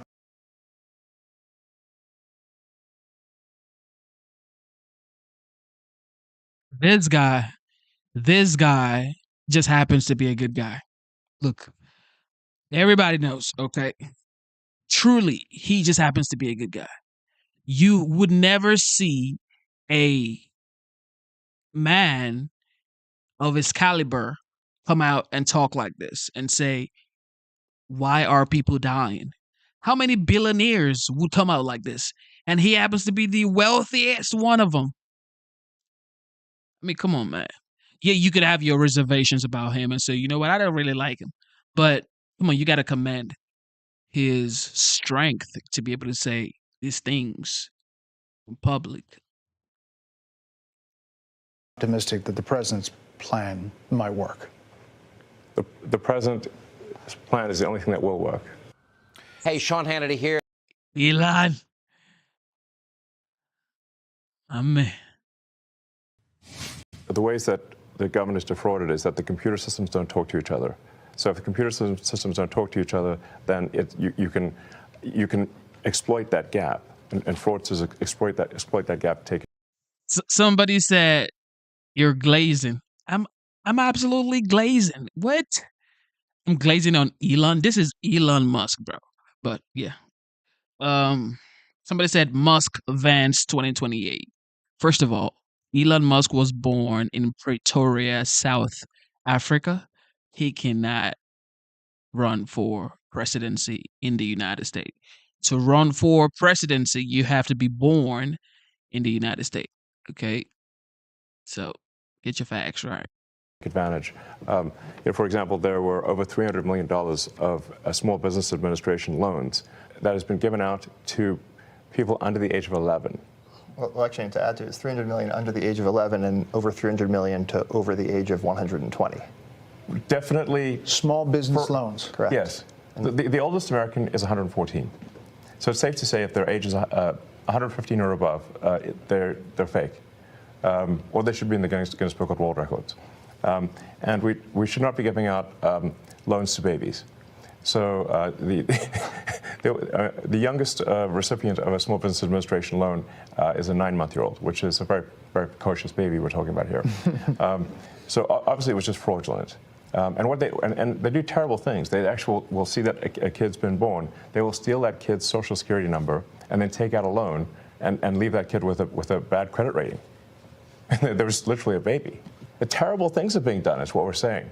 And we're stopping these terrible things. And you can stop it? I mean, we are stopping it. The reason Absolutely. this is happening is because the two systems are not talking to each other. Yes. Right. And so you don't know at the Small Business Administration that you're giving a loan to a 9-month-old, which happened in one case, because you're not cross-referencing that with the Social Security Administration data that has birth dates. So that very, very simple fix eliminates tremendous fraud. And that there are multiple systems across the government where the systems are not speaking with one another. And if you just solve that simple problem, you would solve a huge amount of fraud. Are you surprised? So one of the ways that, like one of the key tricks that the fraudsters pull is that they will use the fact that someone is marked as live, and as sort of just that Social Security number is marked as live in Social Security, and then get disability and unemployment insurance for a dead person.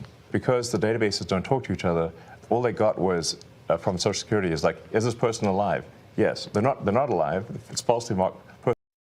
Elon is actually very unique. Okay, Elon was born in Pretoria, South Africa. Like I said earlier, he's a South African, he's a Canadian, he's an American.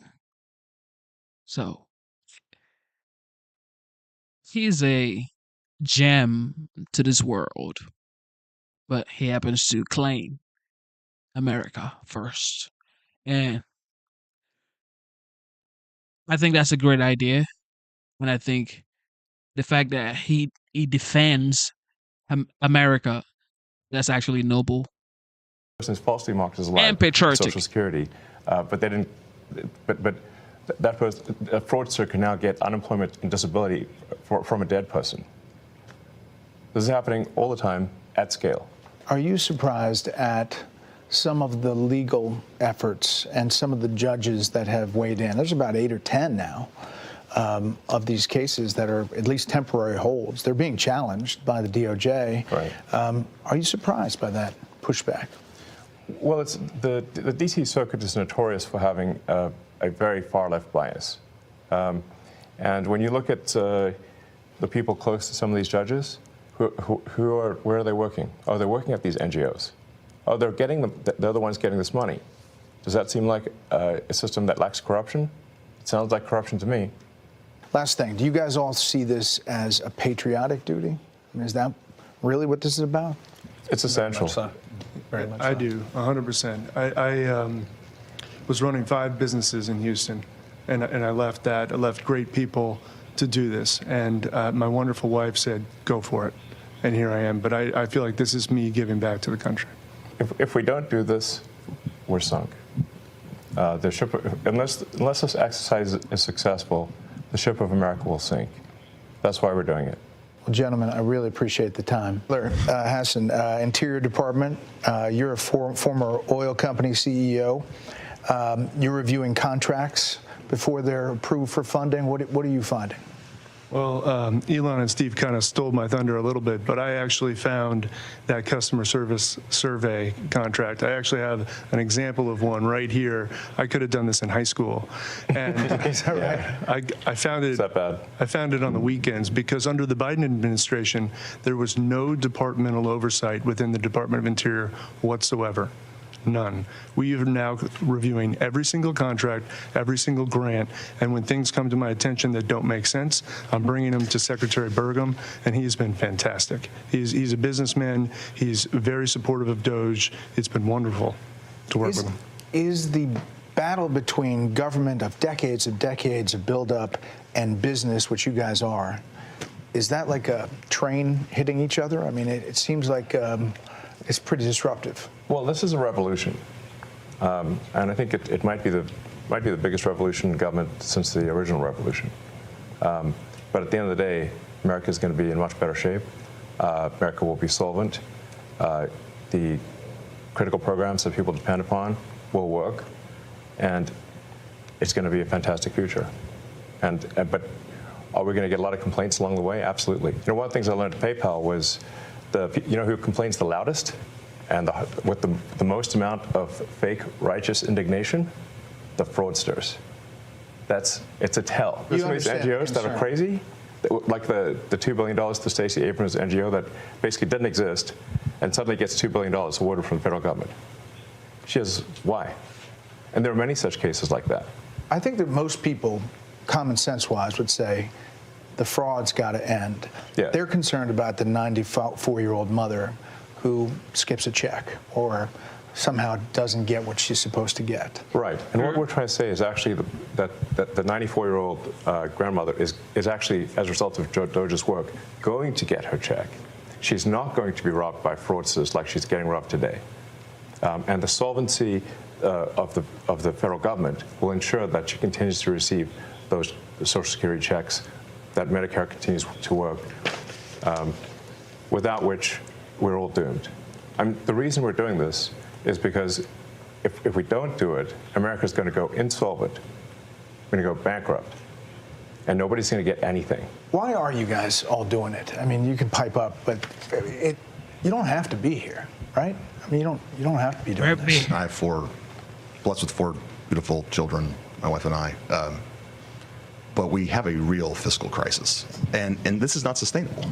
And what's worse, back to my children and everyone else's children, is we are burdening them with that debt, and it's only going to grow. Steve, there's not a lot of hierarchy here. You guys are kind of all approaching it in different, silos, but with the same kind of goal, right? I mean, this is really Silicon Valley, private sector colliding with government.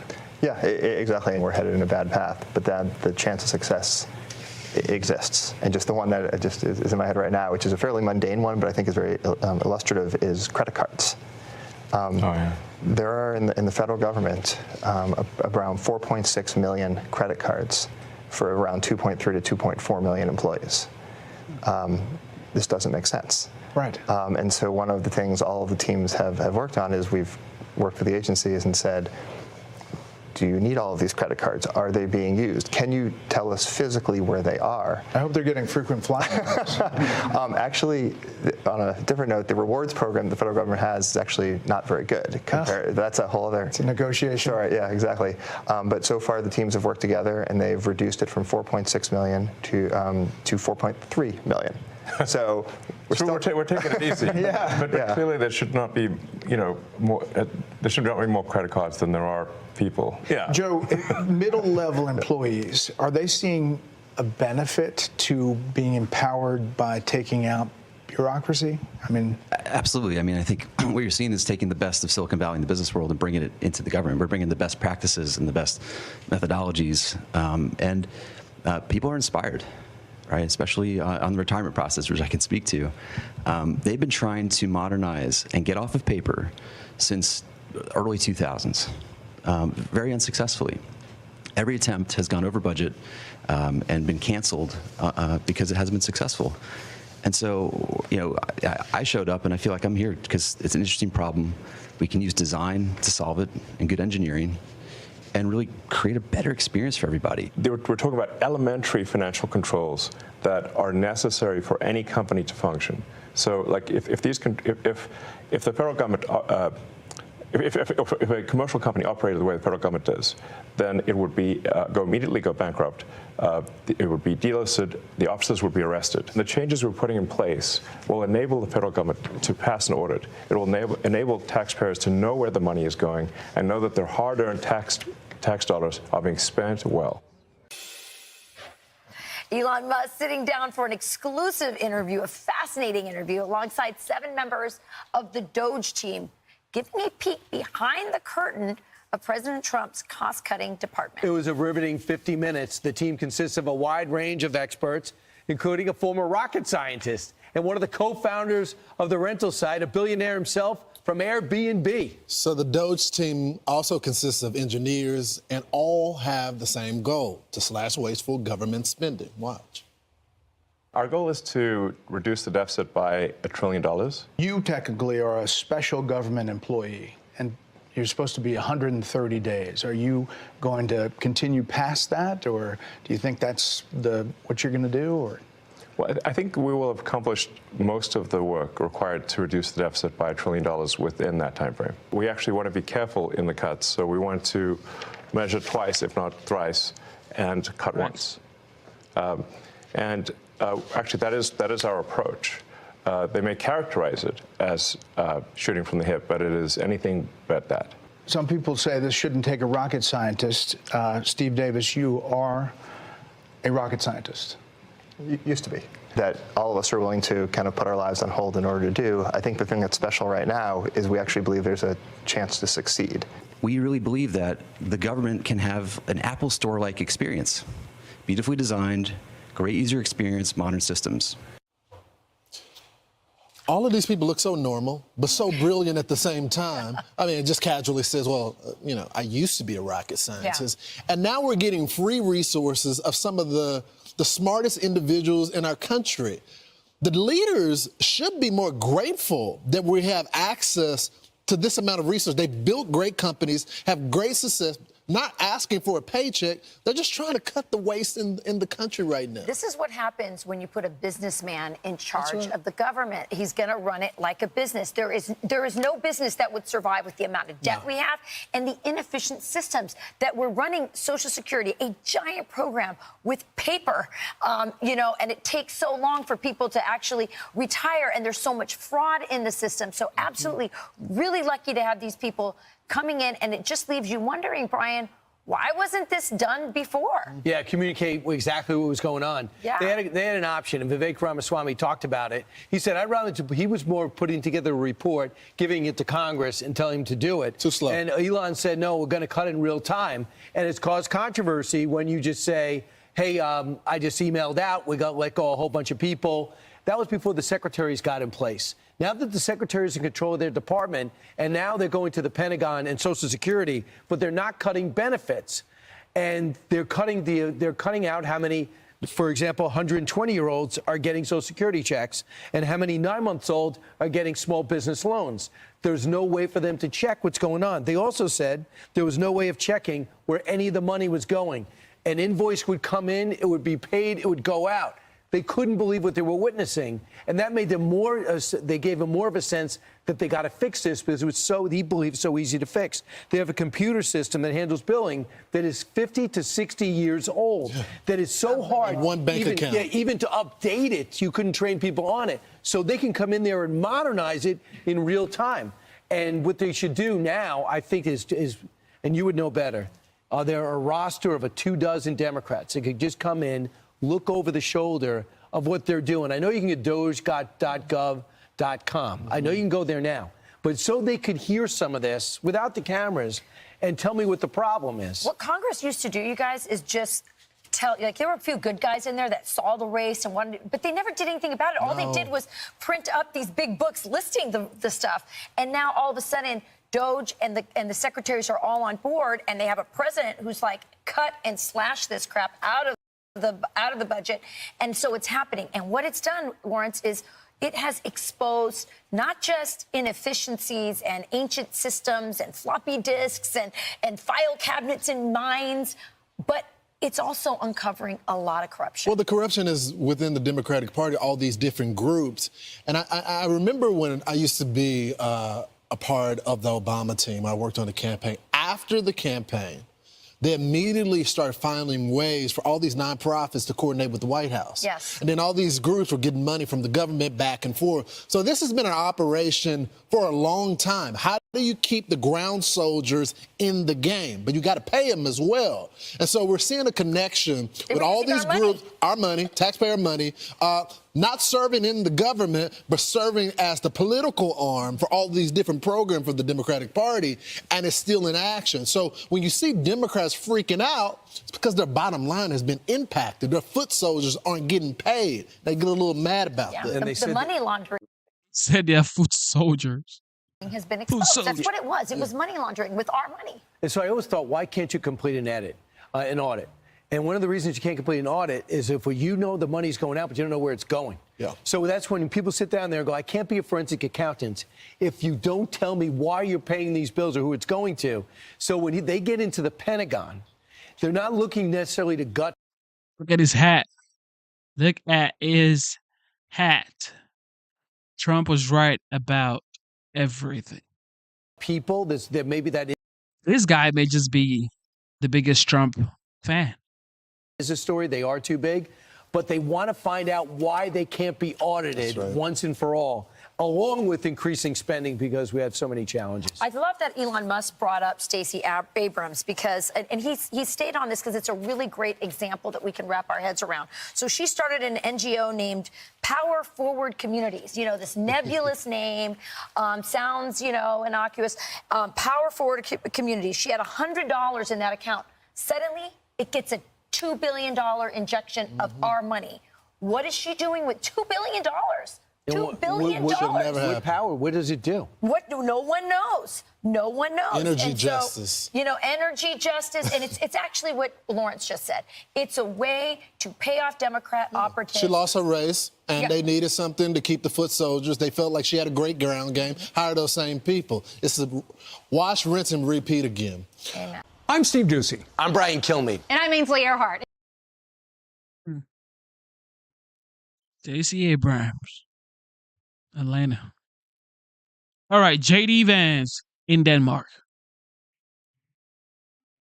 Sergeant Brown. Hey, Sergeant Brown.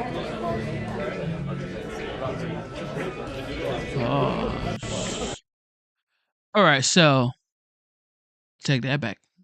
Vice President J.D. Vance holds a press briefing in Greenland. But he did speak about Denmark, so my bad. What do you guys think about the United States taking Greenland?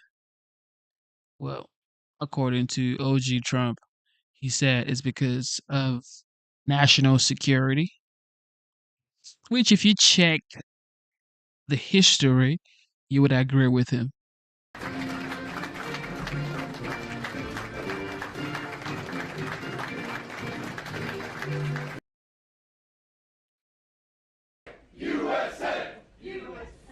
So, I want to thank our guardians, our airmen, and everyone else for the warm reception in a very, very cold place. I think it's probably the coldest place I've ever been, but you guys managed to do a great job despite the weather. I want to bring a message for President Trump. He's grateful for your service, grateful for what you do up here, and just wanted me to tell you that he's proud of you and he thinks about you.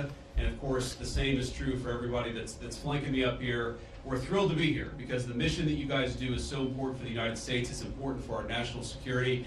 And today, everybody that I met, to a person, was professional, was kind, was knowledgeable, and was dedicated to our country. You're a great credit to the United States of America, even though you are very, very far from home. I met some Texans and some Floridians today, and I thought to myself, man, you guys have really signed up for tough duty here in Greenland, but it's a beautiful place. It's a striking place, a very harsh place. The Colonel showed me around, but a very beautiful place. Even in right now, I guess we're still, at least here in Greenland, in the heart of what is winter, because winter, I guess, lasts about 9 months here in Greenland. So I want to thank our reporters for following us around today and covering what we're doing. We'll take some questions from the reporters, but before we did that, I wanted to give some of my special guests an opportunity to say a few words. So we, of course, are thrilled to be joined by Juliet, our National Security Advisor's wife, and by my wife, our Second Lady, Usha. And flanking me here on my left is Chris Ryder, Secretary of Energy, Mike Walter, National Security Advisor, and my dear friend Senator Mike Lee from the great state of Utah, who I joked earlier, I told Mike I'd give him a ride to Utah, and we ended up in Greenland. But I want to, because each of them care about this territory and care about the mission of the American military here in Greenland, for various reasons, touching each of the areas that they focus on, I thought it would be worth hearing from each of them for a little while. So, Chris, if you would say a few words about the importance of energy. Thanks, Chris. Here we are. I will. Echo the Vice President's comments to thank you for your service to our country, wherever it is, whatever it takes. And I think we see right here in this beautiful air base in the high Arctic what energy can do. We can make a tough high Arctic environment a beautiful place to live, a comfortable place to live, all sorts of scientific instrumentation, military mission to monitor what's going on in the world. None of this was possible not long ago. President Trump was elected to re-energize America, to take the beauty that you've seen up here and make that a thing of pride and ambition again. Not shaming of energy, not trying to stop its growth and its prosperity, but to re-energize it. So energy makes the world a beautiful place to live. It makes us comfortable and have long, opportunity-rich lives. I'm thrilled and proud to be part of this administration with President Trump and Vice President Vance. Thank you all for your service. I'm honored to be here. Thank you, Chris.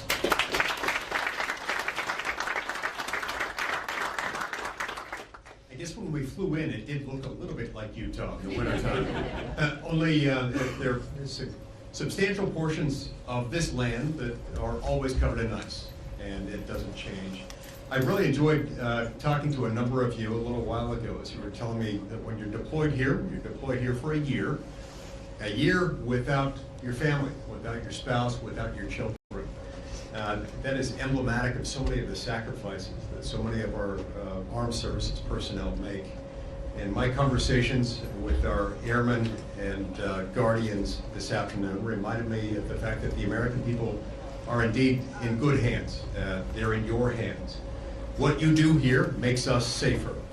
And when we're going about our business, our day-to-day lives at home, we don't have to worry about the things that you worry about because you're doing it for us.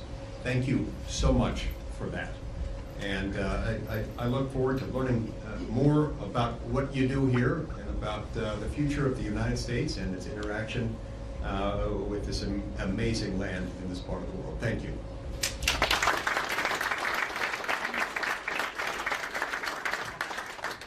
Thank you, Mr. Vice President. And I just wanted to take a minute and thank you all to the airmen and women, to the guardians who are keeping us safe day in and day out. You are continuing a tradition of the U.S. military's presence in Greenland since World War II, 1951 Defense Treaty, and President Trump is absolutely serious with the Vice President and with his team about the Arctic and the security that the Arctic brings and that you bring to the Western Hemisphere. This is about shipping lanes, this is about energy, this is about fisheries, and of course it's about your mission, which is keeping us safe and monitoring space, monitoring our adversaries, and making sure the American people can sleep safely in their homes day in and day out. So thank you for roughing it.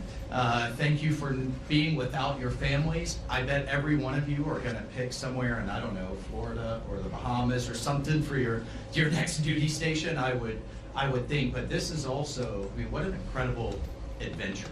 I have yet to meet a veteran. My wife is a veteran. I am as well, and of course, the vice president. I have yet to meet a veteran that says, wow, I regret my time in service. Instead, they cherish it the rest of their lives. So, appreciate this moment and this adventure that it is, and the American people thank you.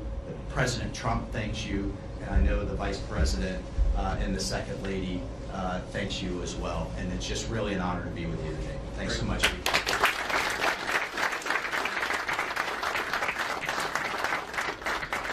So thank you, Mike. And let me say just a couple of other things, and then we'll take some questions from the reporters. So, number one, I think a lot of Americans wonder, why does Greenland matter so much? Why does the mission of this base matter so much to the American people? And I learned a lot about that today myself. Of course, you can read about it in a book, but I saw it up close and personal. And if, God forbid, to my fellow Americans, if a missile was fired from an enemy country or an enemy submarine into the United States, it is the people here before us who would give notice to our brave men and women further south in the United States to let people know what was coming and, God willing, to try to shoot it down and prepare for it. That's one of the things that we do at installations like this.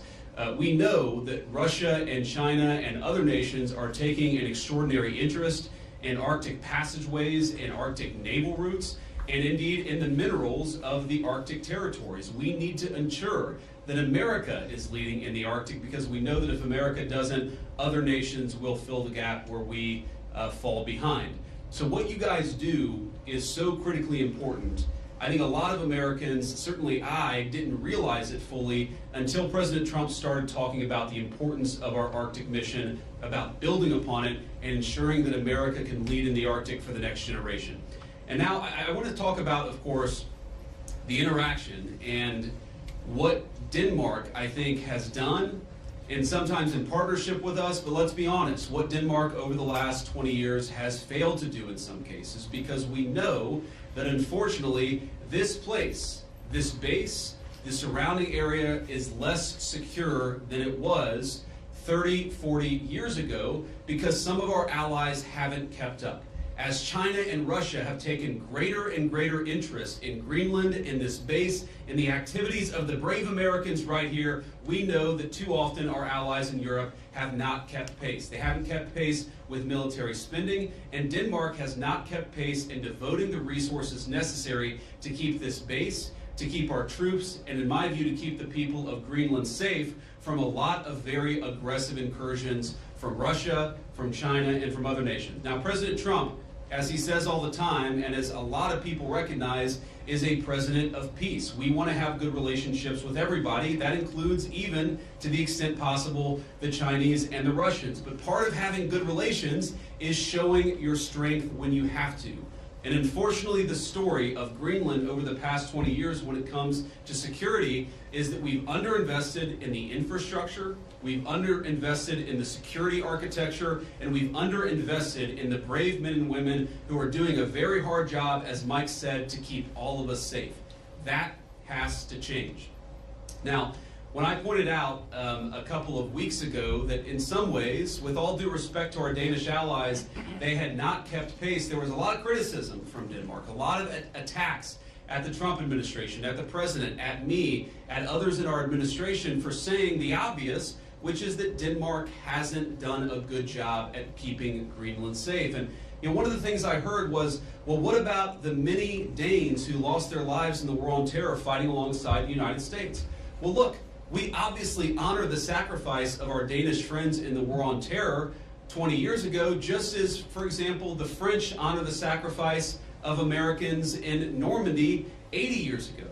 But recognizing that there are important security partnerships in the past does not mean that we can't have disagreements with allies in the present about how to preserve our shared security for the future. And that's what this is about. There is no amount of bullying, no amount of obfuscating, no amount of confusing the issue. Our message to Denmark is very simple. You have not done a good job by the people of Greenland. You have underinvested in the people of Greenland, and you have underinvested in the security architecture of this incredible, beautiful landmass filled with incredible people. That has to change. And because it hasn't changed, This is why President Trump's policy in Greenland is what it is. It's consistent with the first Trump administration, where you saw significant investments in Arctic security, and it will continue over the next 4 years under President Trump's leadership. And let me finally, before I kick it over to the media, make one comment about the people of Greenland. The colonel here, the base commander, who came here first as a second lieutenant, and I guess, Colonel, this is your second duty station here, and we're proud of you and proud of all of you guys who are serving and helping keep us safe. You know, I heard a lot about the respect that our American troops show for the local Greenlandic population, the way that we make and create shelter for hunters and dog slitters, the way that we found ways to turn over traditional tribal land to some of the local populations in order to ensure that they're able to live in accordance with their values. We respect, as the President said in his State of the Union address, we respect the self-determination of Greenlanders. We believe in the self-determination of the population of the people of Greenland. And our argument is very simple. It is not with the people of Greenland, who I think are incredible and have an incredible opportunity here. Our argument really is with the leadership of Denmark, which is underinvested in Greenland and underinvested in its security architecture. That simply must change. It is the policy of the United States that will change, and I'm proud to be able to stand here with so many brave Americans to better understand the security mission and better understand what you guys do each and every day. For that, I'm grateful for your service. I'm even more grateful. I love you guys, I'm proud of you guys, and President Trump stands behind you and will for the remainder of his administration. Thank you all. God bless you.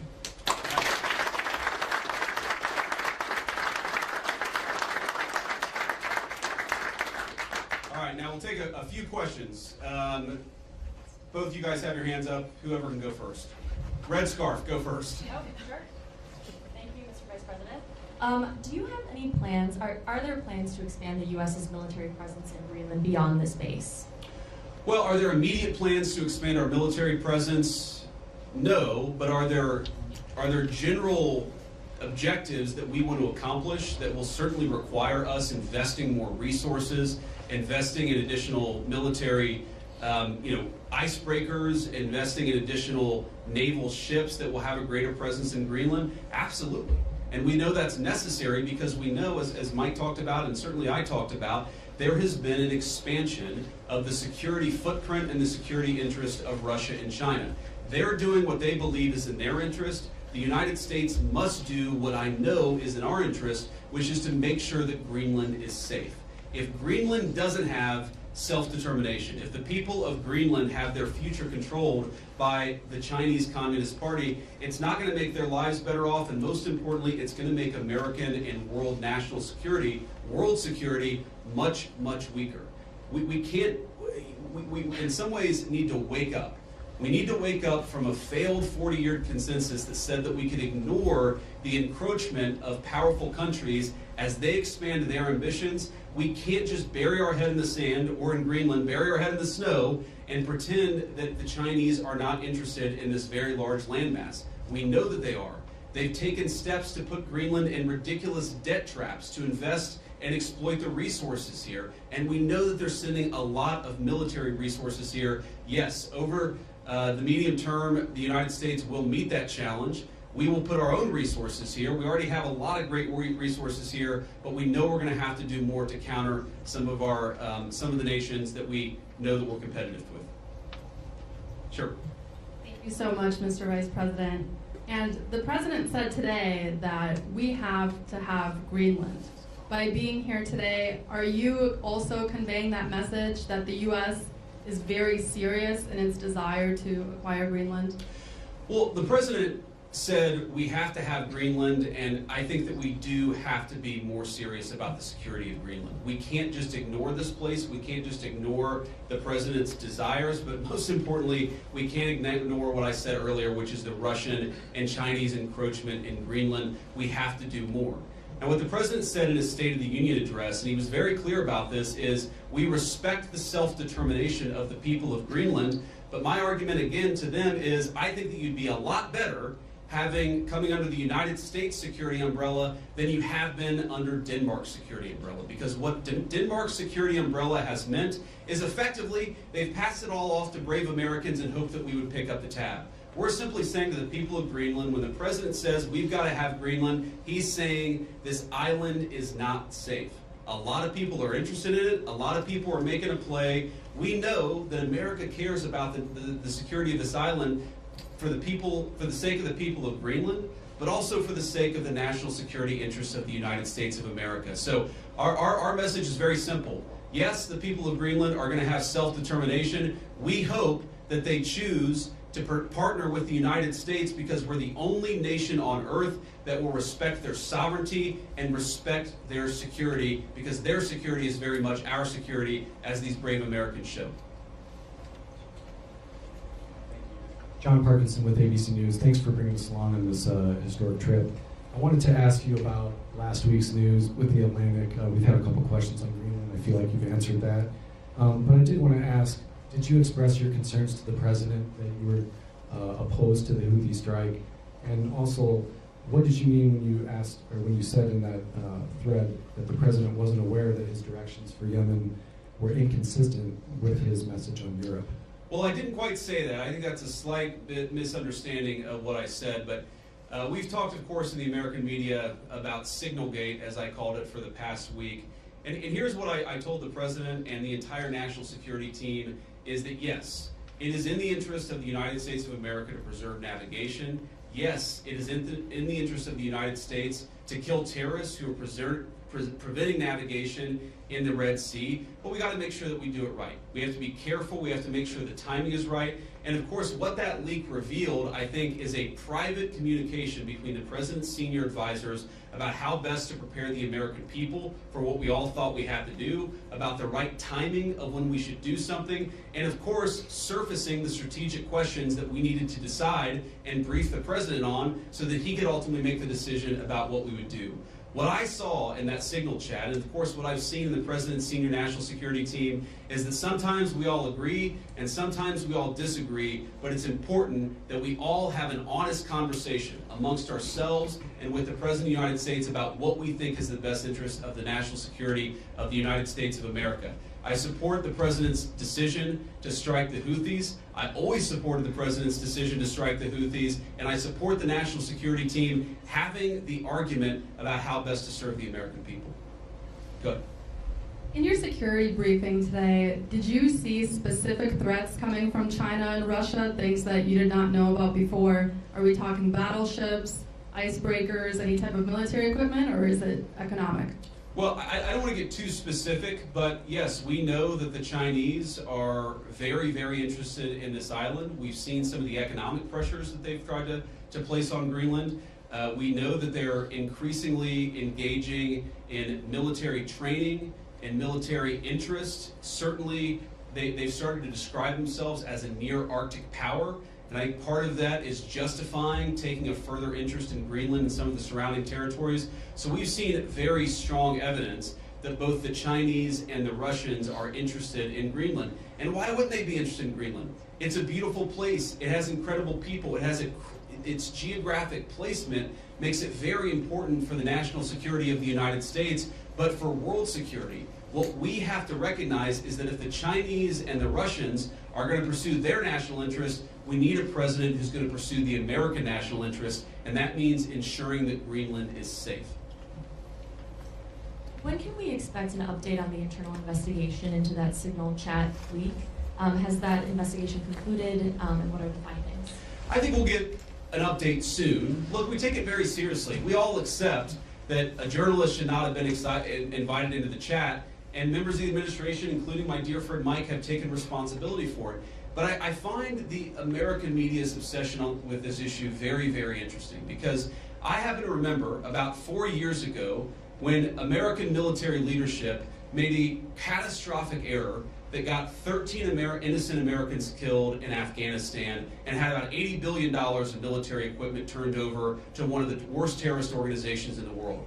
And for years, the American media ran cover for a Biden administration that refused to fire any generals or even launch an internal investigation that was meaningful and substantive about what happened. And now the same American media that covered for the Biden administration after the untimely death and the unnecessary death of 13 brave Americans is really, really interested and forcing the President of the United States to fire someone because of a signal chat. Because of a signal chat. That is not honest behavior from the American media, and if you think you're going to force the President of the United States to fire anybody, you've got another thing coming. President Trump has said it on Monday, on Tuesday, on Wednesday, on Thursday, and I'm the Vice President saying it here on Friday. We are standing behind our entire national security team. Can I just ask you about Yeah, go ahead. the tariffs? There's been some retaliation, some signals at least in the media that Canada's going to respond, some of these others are going to respond to the president's tariffs. What's your message for Americans that are going to see costs increase on auto manufacturing, new cars, that kind of thing? Is it Buy America, or what's the message going forward there? Well, let me say a couple of things. First of all, for the Canadians, and we have many dear friends in Canada, and of course we love the Canadian people, but the Canadian leadership threatening retaliatory tariffs against the United States, as President Trump often says, they just don't have the cards. There is no way that Canada can win a trade war with the United States. What President Trump has said is that he wants to level the playing field. For decades, Canadian leadership has forced American farmers and American manufacturers to play by an unfair set of rules. All President Trump has said is that we're done playing by an unfair set of rules. If you're going to do something to our industries, then we're going to do something back to your industries. That's how you protect American manufacturing, and that's how you protect American jobs. Now, what I'd say to the American people is look, the president ran on this, and he said very clearly that we're done being the piggy bank of the entire world. For 40 years, in the same way that our European friends, I think, have neglected international security, for 40 years, a lot of our friends all over the world have used America as a piggy bank. They have used us to absorb all of their excess economic production. What does that mean for Americans? For Americans, that's meant manufacturing jobs declining, that's meant middle-class wages going down, that's meant whole towns that have been hollowed out by empty factories, and that means an America that is less safe because our manufacturing isn't as powerful now as it was 30 years ago. I've got all these brave Americans in front of me and a few behind me too. We want to send, if God forbid we have to send Americans to war, we want them to have weapons, the best weapons in the world that are manufactured in America and not in China. The way you do that is to rebuild the American manufacturing sector. The days of America being the piggy bank of the world, the days of closed factories, the days of people not being able to get a middle-class job in this country, they're over. And yes, that means we're going to have to fight back even against some of our friends and their unfair economic practices, but the long-term consequence of this is going to be higher wages, more manufacturing, and more economic security for the American people. We'll take a couple more questions. On Russia, has the U.S. agreed to those conditions that the Kremlin said were needed for that truce in the Black Sea? It included lifting sanctions imposed on Russian banks. Trump said this week that you were still looking at it. Well, there are a couple of different statements that are floating around out there, and some of them I think are mistranslations, and some of them are not totally clear what is even being asked for. But the president has said, and he's right, that I think we feel very good about where things are.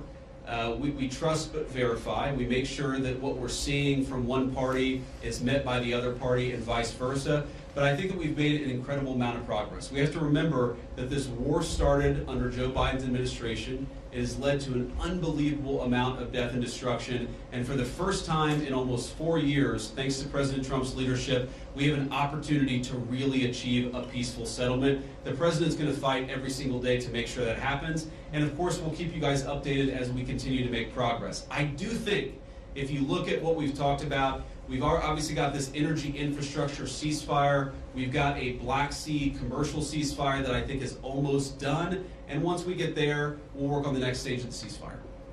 Yeah. The president has previously not ruled out military force when he's talking about taking over Greenland. But your rhetoric today is more about encouraging the Greenlandic people to vote for independence. Do you think the rhetoric has changed about that, or what's your message there? No, I don't think it's changed at all. Look, the president said clearly he doesn't think that military force is going to be necessary, but he absolutely believes that Greenland is an important part of the security, not just of the United States, but of the world, and of course the people of Greenland too. It's very simple. I think the president's been very consistent here from his State of the Union, from his inaugural address, and every public statement that he's made. This territory, Greenland, really matters for the security of the United States. It's extremely vulnerable right now. And if the people of Greenland were willing to partner with the United States, and I think that they ultimately will partner with the United States, we could make them much more secure, we could do a lot more protection, and I think they'd fare a lot better economically as well. This has to happen. And the reason it has to happen, I hate to say it, is because our friends in Denmark have not done their job in keeping this area safe. They just haven't done it. It's very simple. For all of our friends in the American media who attack the administration for pointing out the obvious, what is the alternative? To give up the North Atlantic? To give up the Arctic to China, to Russia, and to other regimes that don't have the best interest of the American people at heart? We have no other option. We need to take a significant position in Greenland to keep the people here safe, but to keep our own country safe too. We'll do one or two more. Yeah. Trump said this week the U.S. would go as far as we have to go to acquire Greenland. In that same vein, that question, are there plans that have been drafted to use military force to take over Greenland? Well, what the president has said, is that we need to have more of a position in Greenland. We need it, again, for the safety of the American people. And what we think is going to happen is that the Greenlanders are going to choose through self-determination to become independent of Denmark, and then we're going to have conversations with the people of Greenland from there. So I think that talking about anything too far in the future is way too premature. We do not think that military force is ever going to be necessary. We think this makes sense. And because we think the people of Greenland are rational and good, we think we're going to be able to cut a deal, Donald Trump style, to ensure the security of this territory, but also the United States of America. I'll do one more question. And you spoke about economic interests, how the U.S. could develop Greenland more economically. Could you speak a little bit more about that? I know Secretary Wright is here. Have you guys spoken about energy? Senator Lee is here as well. Just wondering what those discussions have been. No, my point actually is that other countries have explicitly gone after Greenland, and I think with a mind towards economic exploitation. Sometimes asking Greenland to get itself into terrible economic debt traps that would make the people of Greenland not self-determined and sovereign, but to mortgage their future to hostile foreign countries that don't have their best interests at heart. That is not what the United States of America wants to do. What we want to do is to protect the security of this territory because it matters for us and it matters for the people who live here. All right, guys, thank you all. And let me just say one more final word to the Guardians, the Airmen, the other service members gathered here. Thank you. From the bottom of my heart, it is incredible to be a vice president who has served just as our NSA, Mike Waltz, has served, to know the sacrifice that comes along with it, and to see that there are still incredible young Americans willing to put on the uniform and serve this country. You make America a better place, and you make an honor to serve as your vice president. God bless you guys. Thanks for having me. All right. It's getting spicy, ladies and gentlemen. Greenland, Canada being the 51st state, Panama Canal. It's getting spicy, for sure. All right, this right here is the OG, the 45th, 47th President of the United States, President Trump, taking questions after Alina's swearing in. President is in Greenland right now. Do you have plans to expand U.S. military presence in Greenland? Is that getting along very well with Greenland? We get along very well with Denmark. We've always had a good relationship. Denmark does a lot of business in the United States. We don't do so much there, but they do a lot of business in the United States. And I think they want to see, I think everybody wants to see that work out. We need Greenland, very importantly, for international security. We have to have Greenland. It's not a question of, do you think we can do without it? We can. If you look at Greenland right now, if you look at the waterways, you have Chinese and Russian ships all over the place. And we're not going to be able to do that. We're not relying on Denmark or anybody else to take care of that situation. And we're not talking about peace for the United States. We're talking about world peace. We're talking about international security. And right now, you look at it, you have warships all over the place going through right along Greenland. We're not going to let that happen. We cannot let that happen. Or if it's going to happen, we have to be protective of our country. And more important, really protection not only of our country, of the world. So Greenland is very important. In modern day weaponry makes Greenland 100 years ago, less so. But also, would you like to visit Greenland? If you notice, also some of those, you could call them roadways, okay? They're water roadways. But some of those areas are opening up, and they're opening up icebreakers out there. They're opening them, and by just nature, they're opening them, and they're headed right into China, right into Russia. And we have no choice. The answer is he's there with his wonderful wife, Usha. They're there right now. They landed a couple of hours ago, and they will represent us well. But Greenland's very important for the peace of the world, not us, the peace of the entire world. And I think Denmark understands it. I think the European Union understands it. And if they don't, we're going to have to explain it to them. Would you like to visit? Would you like to visit Greenland, Mr. Trump?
All right.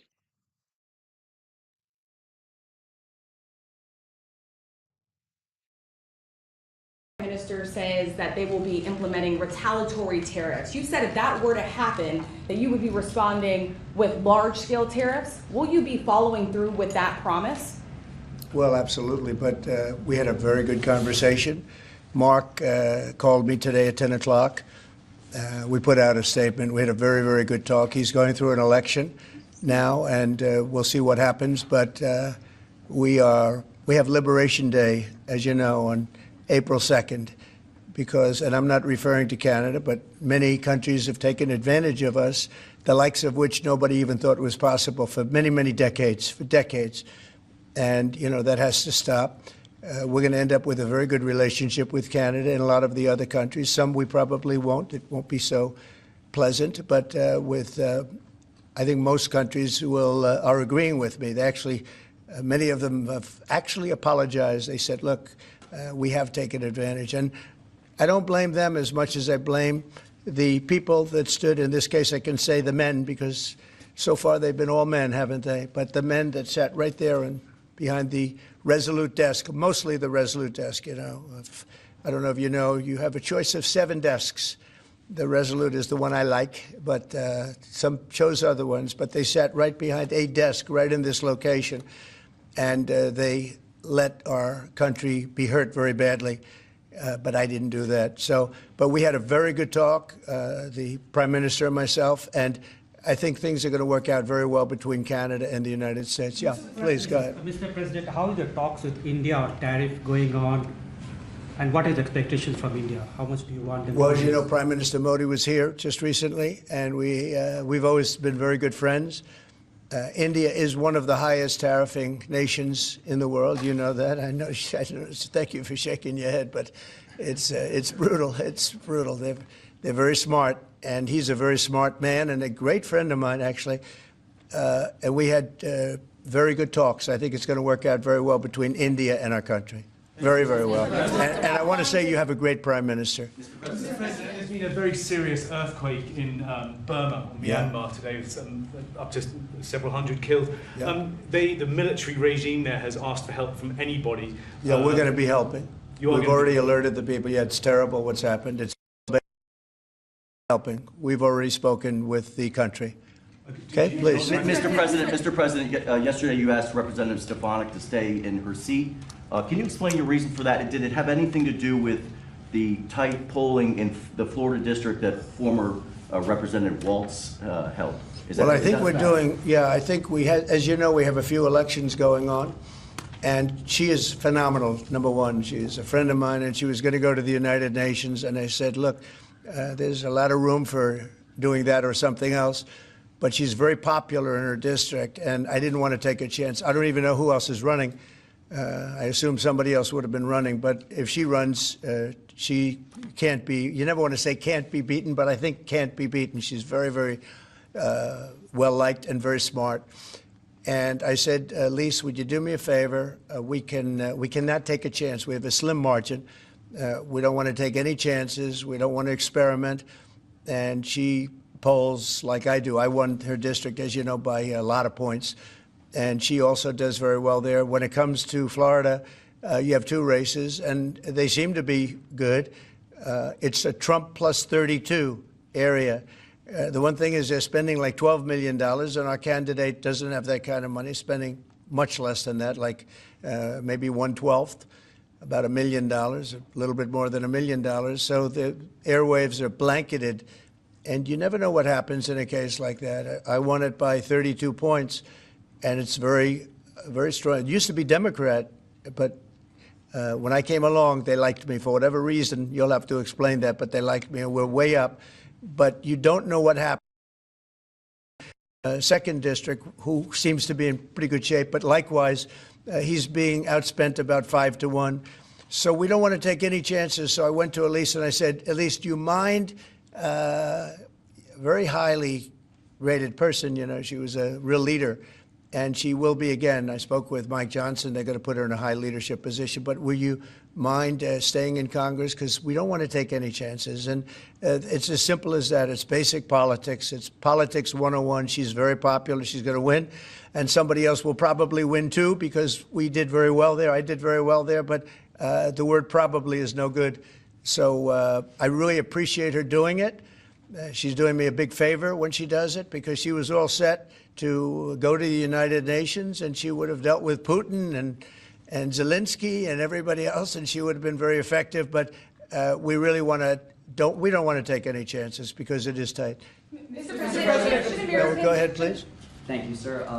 You and your team apprehended a top 3 leader in the violent gang MS-13 yesterday, just 30 minutes outside of Washington, D.C.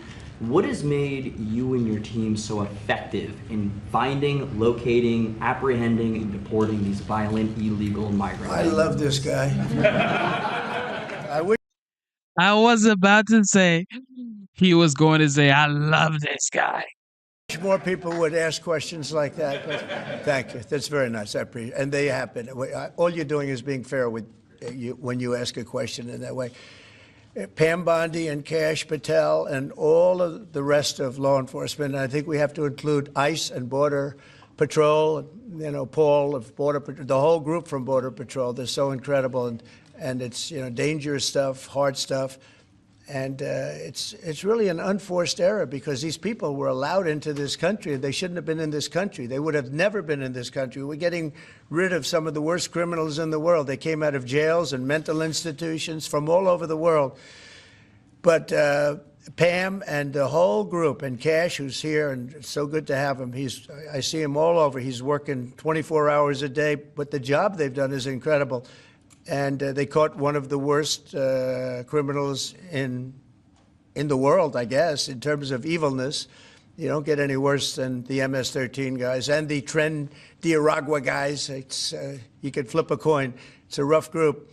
And, the big thing is they have to be able to do their job. I was watching it on television like you, and I saw the home that he lived in a good area, but boy, they had a lot of weaponry in there, right? Highly sophisticated, really brutal stuff. So I appreciate the question, and I just want to thank Kash and Pam and the whole group for doing a fantastic, and the local law enforcement who's been so terrific,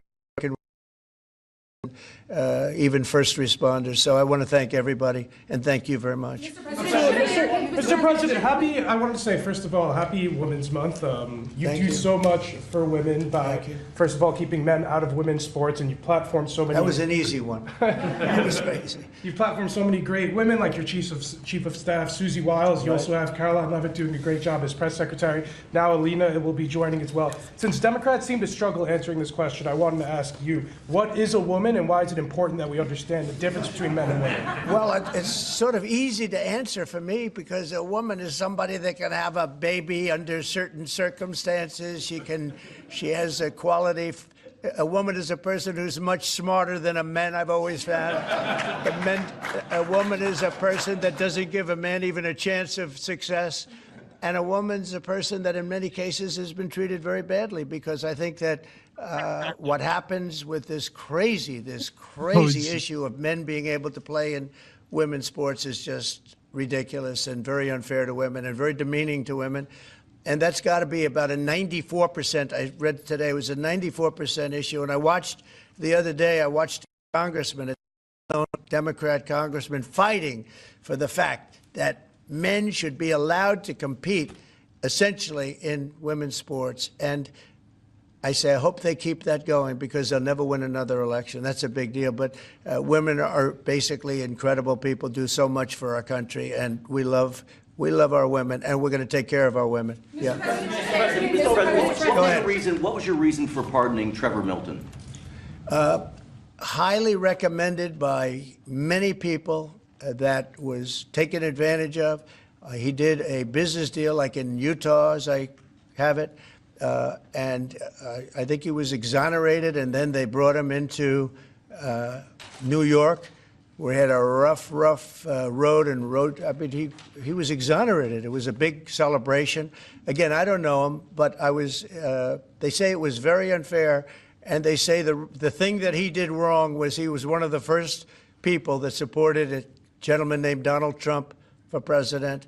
He supported Trump. He liked Trump. I didn't know him, but he liked him. It was in Utah, and they went after him. They went after his family. They went after his businesses. And he was, I believe, exonerated, and then they went after him again, and they brought him this time into Manhattan, and he had nothing to do with Manhattan. And they got him, and I said, that's unfair. There are many people like that.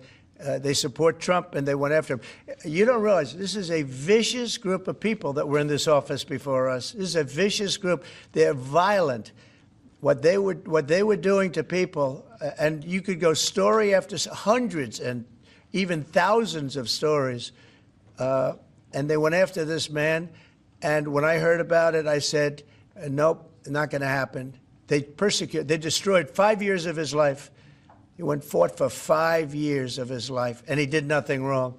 And he's a good person. And basically, I had these fantastic recommendations about him from people that you know very well, all top-of-the-line people. They thought it was a horrible thing. There are many such cases, by the way, many such cases. Should Americans buy cars now if they want to avoid Please go higher ahead. prices? Thank you, Mr. President. Have you spoken with Vladimir Putin about buying weapons from Iran and from North Korea? Not about specifically that, no, I haven't. Well, that seems to be an issue that you want to make important is... Well, I'm making all issues important. You got a lot of important issues. You also have the children issue that's important. You know, it's a lot of children are living in Russia right now. That's a horrible situation that would have never taken place if I was and the country is being decimated. But, you know, they're losing 2,500 on average young men, mostly men, almost in all cases men, actually, but young men every single week, 2,500, and they're not from our country. They're from Ukraine and they're from Russia, but it's human lives, and if we can get it stopped, and I think we're making progress. But there's a lot of ill will between the parties. Should Americans buy cars now if they want to avoid higher prices? And then just to No, follow I don't up- think so. I think you're going to have a country that's going to boom. I just spoke to Tim Cook of Apple. He's investing $500 billion in the United States, which he would have never, he told me, I would never have done it if you lost the election, and I would have never done it if there wasn't a tariff system that is a incentive for people to come. And remember, there are no tariffs. All you have to do is do your work right here. If you have your company here, if you build your product, make your car, or whatever it is you're making, no tariffs. And we're going to have, I think, Scott, I would say we're close to $4 trillion, even going close to $5 trillion. Now, we haven't had that for years. If you add up years, they haven't invested like that. And here we are in 2 months. We think we're up to close to $5 trillion of investment. They're going to build car plants. They're already building. Many of them have already started. And if you build a car in the United States, and one thing that I just spoke with John Thune about, I just spoke to Mike Johnson about, Speaker, we're going to do something that has never been done in this country before. I'm very proud to say it was my idea. And so sometimes a simple idea, they say, how'd you think of that one? It's so simple, it was never done. If you buy a car in the United States that's made in the United States, if it's manufactured here, when you borrow money, if you borrow money, you have interest payments, we're going to let you deduct the interest payment for income tax reasons. And I think that's going to more than pay for itself. I think people are going to be, they've never had a deduction. You know, deductions are supposed to be for like rich people, and it's unfair to have that. But rich people are, I think I know more about deductions than any human being on earth.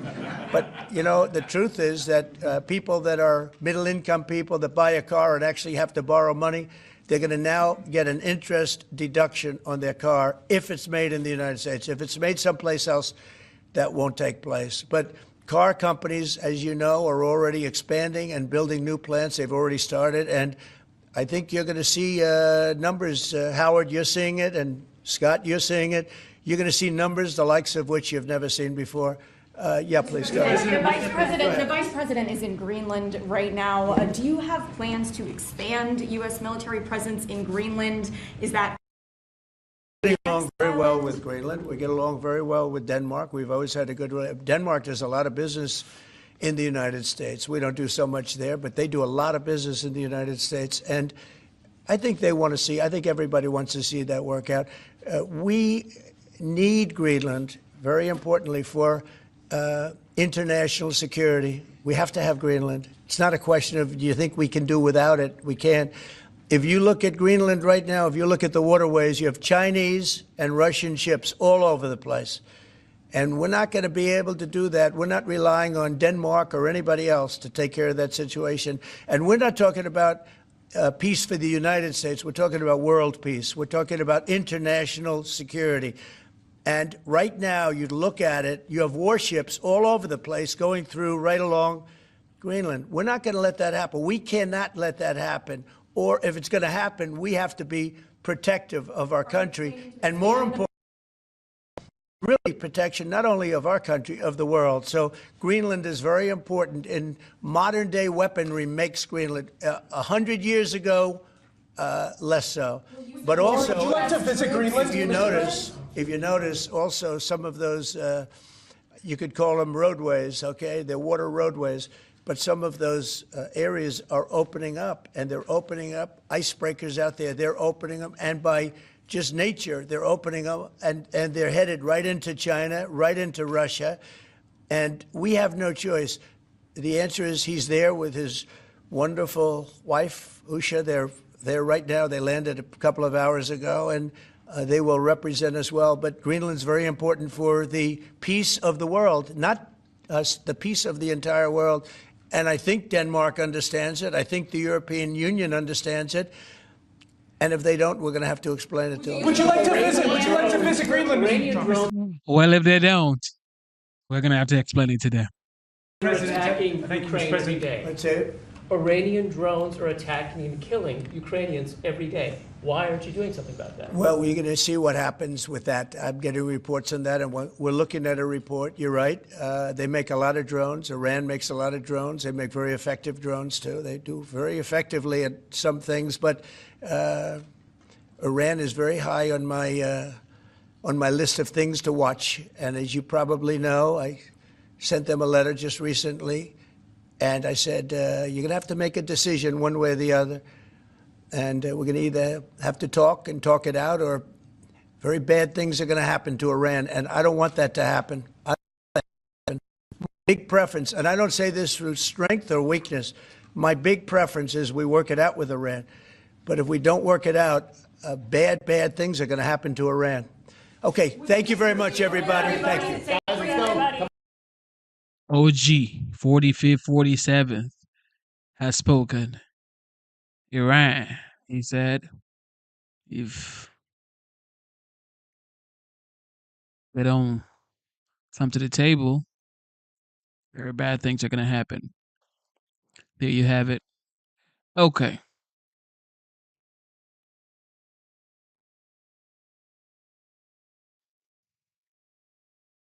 What do we have here? Cabinet room, and here's the president. We're on our way to some tremendous numbers. I think, first of all, many companies are now moving into the United States. They're coming back. Some of them left us from many years ago, decades ago, and they're all coming back. We have probably identified maybe $4 trillion worth of companies moving back or going to move back. Many of them have announced it's going to be tremendous jobs, high-paying jobs, too. And you probably know the chip business, not because of the CHIPS Act, which was a disaster. You gave billions of dollars to companies that already have many billions of dollars. They said, thank you very much. It was no incentive for them to use it. But what is good is the tariffs will make it so that they want to come back. That's why they're coming back. I think they're coming back because of the election that took place on November 5th, and because of the fact that they have to come back because the tariffs are forcing them to come back. And remember, there are no tariffs if you build here, and that's a big factor. So we have record numbers. Howard was just telling me the numbers that we're talking about are crazy, beyond anybody's wildest expectation. So they'll be doing a lot of building, all sorts of businesses, including the basics of automobiles. We have, as you know, Honda is coming in with a massive plant to Indiana. But there are many plants that are happening, and literally some are started already. General Motors is already redoing plants that were half abandoned, or they have plants that weren't being fully utilized. They're going to be, they and others are going to be making parts and other things in those plants so that it's one-stop shopping finally. It's ridiculous. You had to go to Mexico, you had to go to Canada, a car went all over the place. It was like, I don't know how that would have worked, but that's the way it sort of ended up. We had a deal, and we have a deal, it's fine, but people took advantage of the deal. They cheated. And when you cheat, the deals are unfortunate. But now what's happening is the numbers are beyond our wildest expectations. Now, having to do with cutting, we've done a lot of cutting from people, ideally the people that aren't doing the job. In many cases, people weren't attending jobs. In some cases, in many cases, people didn't exist. They had on the government rolls people that don't even exist. But of the ones that did exist, as you know, many didn't come to work. Many had no intention of coming to work. Many were paid and working someplace else. There were lots of bad scenarios, but they're being weeded out, and I think we're probably ahead of schedule on that. And to me, something that was just terrible is the contracts that we're finding, the fraudulent contracts that we're finding where millions and millions of dollars and even billions of dollars in some cases were given out. And I think we'll start with that. I'd like to start with Doug Burgum, Secretary of the Interior. He told us about a couple of contracts that we have now found. When he got there, they saw this with Chris and everybody, and they couldn't believe it. Doug, could you just relate what you told us a little while ago? No, happy to, Mr. President. There's a federal consulting group, which was a group inside of Interior, but it was managing contracts from many different agencies that flowed through here. One of those contracts was to do surveys of individuals, $830 million for surveys. And so part of the question was, hey, could we actually see the surveys? And then the surveys came back, and a survey was like 8.5 by 11 sheet of paper with 10 questions that anyone's child in junior high could have put together, or AI could have done for free. $830 million. So that's one that we've stopped. And that contract was going out after you were inaugurated, sir. So it was so jumping. It's a pure fraud. Yeah. It's a fraud. But we've had many fraudulent contracts that were caught by the work that Elon and his people are doing, and working with our people. It's been brought to light that the fraud, not just waste and abuse, the fraud has been incredible. You mentioned one, Madam Secretary. Well, yes, sir. Well, let me just add to that, and thank you. We just had a wonderful cabinet meeting, all aligned on certainly the effort to realign the government. But even at the U.S. Department of Agriculture, we've canceled a $300,000 contract educating on food justice for queer and transgender farmers in San Francisco. A similar contract we canceled in New York, again, educating transgender and queer farmers on food justice and food equality. I'm not even sure what that means, but apparently the last administration wanted to put our taxpayer dollars towards that. We canceled a $600,000 contract out of Louisiana that was studying the menstrual cycles of transgender men, a $600,000 contract. We canceled another contract out of a university in the middle of the country that focused on getting more diversity, equity, and inclusion into our pest management industry. Again, these are nonsensical. It makes zero sense to use taxpayer dollars to fund these. I know these are just a few examples of the hundreds and hundreds that we have found. Well, a clear case of fraud was with the Small Business Administration, where they were handing out loans, $330 million worth of loans to people under the age of 11. I think the youngest, Kelly, was a 9-month-old who got a $100,000 loan. That's a very precocious baby we're talking about here. Well, we're tackling the fraud, waste, and abuse in the agency. We've seen, hundreds of billions of dollars of fraud go unprosecuted, so we're taking that on. We have a zero tolerance policy for fraud, and we continue to crack down on it and make sure people are held accountable. It's amazing. And you have a lot of that. You found far too much of it. It's a pure fraud. We like to use the words waste and abuse because they sort of sound good, but many of these things are pure fraud. Now, there was a contract that you've heard about where Stacey Abrams got $2 billion just before we took over, and it was a rush to get her the money, and that was environmental, and nobody knows what she was doing. But $2 billion. If you got $2 million, that's a lot. If you got 200,000, that's a lot. But this was $2 billion was given. Lee, do you want to talk about that? And the other one that was even worse? EPA has now canceled over $22 billion worth of contracts. $2 billion going to this NGO that Stacey Abrams was tied to. They received only $100 in 2023. And then the Biden administration gave them $2 billion. The director of the Greenhouse Gas Reduction Fund saw his former employer get $5 billion. So $20 billion went to just 8 NGOs, and they're all pass-throughs. And then they were giving it to other entities, many of them were pass-throughs. And what you have is all these extra middlemen, they're taking their cut. And the taxpayer ends up getting screwed. They're losing out on all this hard-earned money. They can't afford to have the federal government waste. The partnership with Doge and Elon Musk has been incredible at EPA. Their team is very talented. We wouldn't have been able to do it without them. And of course, this mandate from President Trump to make sure that we identify every last penny, whether we're saving $50,000, $5 million, or $22 billion. We will not rest until every last penny is saved. Thank you, Mr. President, for the opportunity to do this for the American public.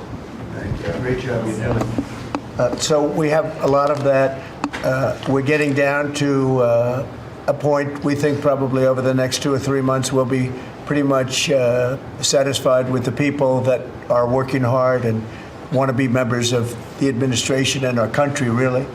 And they're doing a lot of good people. We have a lot of great people. We want to keep the good ones, and we want to get rid of the ones that don't exist, and we want to get rid of the ones that do exist but don't work.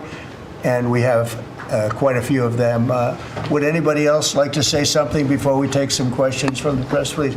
Doug Collins. Yes, Mr. President, I think one of the things that you've always told me is take care of our veterans, and that's what we're doing at the VA. And one of the things, though, is you also have to know who your employees are. You have to know the very fact of who you are. We're 470,000 roughly when we started this, larger than the active duty Army, when you think about that in the perspective. But however, this is an interesting point. When I first got there and we started looking at this, how you take care of people, we didn't have an HR system that could actually give us a rundown on who actually was working where.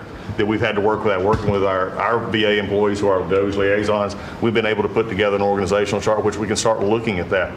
But the interesting part about it is about taking care of veterans, and what you've told me to do is how do we get the people in the right places. And I think when we look at this, GAO has told us we were high risk for years. The previous administration put literally tens of billions of dollars and tens of thousands of employees over the last 4 years, and we saw our statistics basically stay the same or go down. Backlogs went up. Maybe the question is not money and employees anymore. Maybe it's the organization and how we effectively deliver for the American people. And that's what we're going to do. Well said. And one thing I want to add to it, it is not necessarily a very popular thing to do. You're talking about employment, you're talking about people and the lives of people. And yet, I think the American public understands we're trying to save our country and make our country great again. I mean, you could say it, but we're trying to save our country from this extraordinary thing that was happening. What they were doing to our country was just a horrible thing. And I have no idea how it plays out in the public. I guess you see poll numbers that are very good numbers, but I don't know what that means long term. But it's something that has to be done. If we don't do it, we're not going to have much of a country left, so we have to do it. So we're doing things that I think a lot of presidents wouldn't be inclined to do, but we're doing it to really, I don't want to use cliche. I don't want to say we're doing it to make America great again, because I say that on the campaign trail, but there's really no other words that could express it better than that. We're doing it to help our country, and our country was riddled with fat, like no country probably anywhere in the world, and we're getting rid of the fat. And at the same time, we're going to be bringing in millions of very good, high-paying jobs, and we're going to be taking in a lot of money. Our country's going to be very strong. We've been ripped off by every country in the world, friend and foe. We were taken advantage of like nobody's ever seen. And you saw what happened today with Venezuela. We did something with Venezuela, which is long in the making, and it's very substantial. And we'll be announcing cars very shortly, and we already announced steel, as you know, and aluminum. We'll be announcing pharmaceuticals at some point in the not too distant, because we have to have pharmaceuticals. We don't make pharmaceuticals anymore in our country. And if we have problems like wars or anything else, we need steel, we need pharmaceuticals, we need aluminum, we need a lot of these things that we sort of don't make anymore, and yet we're equipped to do it all. So we'll be announcing some of these things in the very near future, not the long future, the very near future. And it'll bring in billions of dollars, billions and billions, and it'll bring in, maybe more importantly, jobs. It'll protect the jobs we have, and it's going to be really, really quite amazing. Chris, did you have something to say? Yes, Mr. President. I want to say energy is the infrastructure that makes our country run and drives our national security. The Biden administration grew my department, the Department of Energy, by 20%, and expenditure much more than that, all in an effort to reduce the production of energy in the United States and to make energy more expensive. We are stewards of the American taxpayer dollars, right? That's the job of everyone around this table, led by you. We want to reverse that trajectory and care about every dollar an American taxpayer gives us, and are we using it for the benefit of Americans? Let me tell you one thing, huge growth in expenditures, huge growth in employee count. Puerto Rico, an American territory, had its electricity grid destroyed. They had billions of dollars in the Department of Energy to help Puerto Rico, yet they didn't spend that money because that money would have meant more energy, more jobs, more prosperity in Puerto Rico. They wanted to have them as a poster child of wind and solar. This island should run on wind and solar. That just doesn't work. But they cared about politics more than the American people, and they didn't treat the dollars like they were their dollars. Yeah. This table, the team you have assembled, we're treating the American dollars like they're our dollars. Thank you. We're doing a great job on energy, by the way. We have things happening with energy that will knock your socks off. A really amazing job. Howard, do you want to say a couple of words? Well, what is so exciting is April 2nd is just around the corner, and that's American Liberation Day. That's the day when the rest of the world starts to treat America with respect. And your leadership, understanding how the rest of the world treats us and what balance and what fair trade finally is going to be, is going to take care of America. It's going to launch the External Revenue Service to start to build the power and prestige of America back. And I'm honored to be helping you on that course. It's an interesting term, right? The External Revenue Service. We're going to take in a lot of money from the outside, and that's going to keep our taxes low. And I think getting a lot lower. It's going to be a lot of money, and the external will take care of the internal to a large extent. So I think it's going to be a beautiful transformation. Linda, you might say a couple of words. You've done so amazing. It's a 50% cut. And that's so smart to create a external revenue service. We've always had IRS, Internal Revenue Service, but now ERS, External Revenue Service. Please take care of the inside. And more importantly, we want to bring education into the states. We're at the bottom of the pack, but we're the most expensive per pupil. And we want to bring education back to the states where they can teach the students lovingly with their parents and with the boards and everything else. And they'll be every bit as good as these other countries. These individual states will do a phenomenal job. You want to say something? Yes, sir. And if we think about education, if we don't address the issues in education now and start getting our scores up, what are we going to find our next generation after that? Where are our engineers, our doctors, our lawyers, our scientists, our AI and technical experts going to come from? We will go farther and farther down, and with everything else we're doing within our country, building manufacturing, bringing all of that back, if we don't educate in the best way we can, we will be lost, and those generations will be lost. It is, I think, the cornerstone of our culture and what we need to focus on. And so by having education at the best place where it can be, which is at the states, the local levels, with governors, with best practices and tools, which I hope the Department of Education can help supply for them, we'll do it. And Linda, as you know, the SBA is taking over her student loans, which is a lot of loans. It's a big job. And Kelly, we appreciate that. You're going to do fantastically well. And Bobby is going to be taking over their various medical aspects and health aspects of the educational process. So, and he's going to do a fantastic job of it. So thank you very much. Thank you, Mr. President. I'd just say that I'm very grateful to you and very grateful for the partnership with Doge, with Elon. We've identified extraordinary waste in my department and HHS. The expenditures, the budget of HHS during the Biden administration went up by 38%.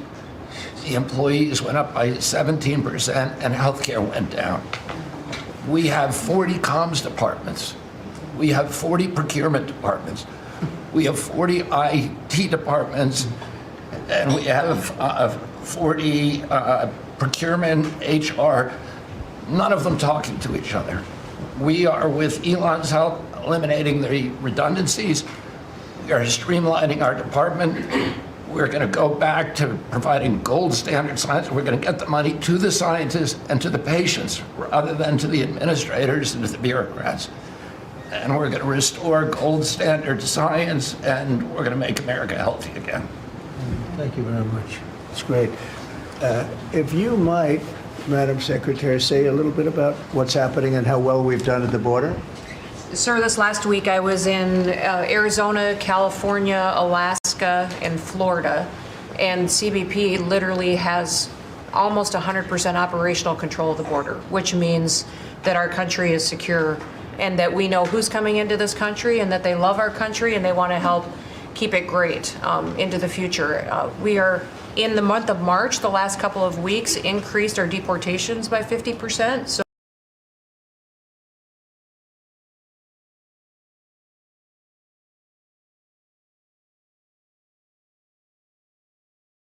Thank you for tuning into the live show. You know what time it is. It is your boy Genesis.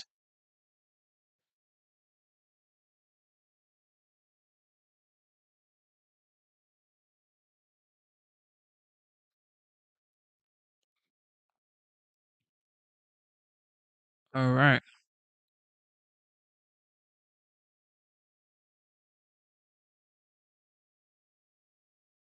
I actually wanted you guys to see this because I've seen people asking about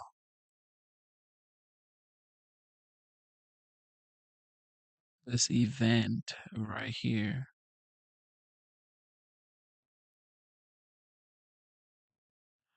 Right here.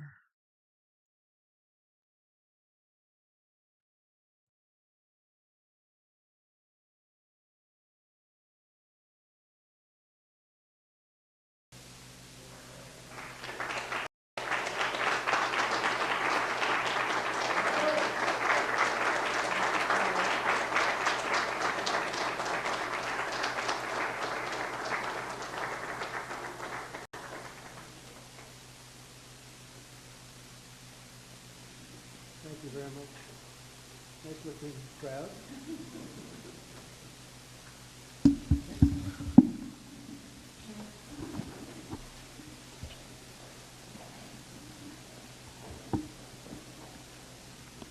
Hello, Lindsay. Nice to see you. And you'll like it. Good evening and welcome to this magnificent iftar dinner, very special, as we honor the Islamic holy month of Ramadan. Let me begin by saying to our Muslim friends, of which I have many tonight, and I think we have many all over the world based on the results in Michigan, other places. But I just want to say hello to all of the people that supported us so strongly. Ramadan Mubarak. We're grateful to be joined by Director of National Intelligence, Tulsi Gabbard. Tulsi, thank you very much. Deputy Secretary of State, Chris Landau. Chris, thank you, Chris. Congratulations, by the way. Deputy Special Envoy, Morgan Ortagus. Morgan. Hi, Morgan. A very good friend of mine who I just endorsed, actually, Senator Lindsey Graham. Lindsey. Congressman Abe Hamadeh. Ed, thank you, Ed. Thank you, Ed. Good job. Counselor to the President, Alina Habba, and going to be the U.S. Attorney in New Jersey, very importantly. Great job. Pastor Paula White, my friend for a long time, and somebody that's done an incredible job with faith and all of the things that so many in this room stand for. Paula White. Thank you, Paula. And a person that Paula would have a hard time not being with, I would say Jenny would be about impossible for you, right? But Jenny Korn is here, and she's been incredible, the Faith Office Director, and right out of the White House, right? Jenny? Hi, Jenny. How are you? And a great friend of mine, Mossad Buras. Mossad, how are you? Thank you. I also want to extend a very special thanks to the hundreds of thousands of Muslim Americans who supported us in record numbers in the 2024 presidential election. It was incredible. We started a little slow with you, but we came along, and by the time that election was finished, we figured we went up like a rocket ship. So I just want to thank everybody very much for that. That was great. And in particular, I want to thank two great gentlemen, the mayor of Hamtramck, Michigan, Hamtramck. How are you, Mr. Mayor? And he's done a great job as mayor, and he's done a great job with his support of us. And Mr. Amar Galib, and thank you very much. You was such a tremendous endorsement right at the right time. Your timing was excellent. Thank you very much. And you'll be the next ambassador to Kuwait, and you're going to have a great time with Kuwait. Wonderful people, and it's a great place, so congratulations, really terrific. You're going to love them, and they're going to love you. And they're going to love you. Thank you very much. Congratulations to, as well as the mayor of Dearborn Heights, Mr. Bill Bazzi. Bill, good job, Bill.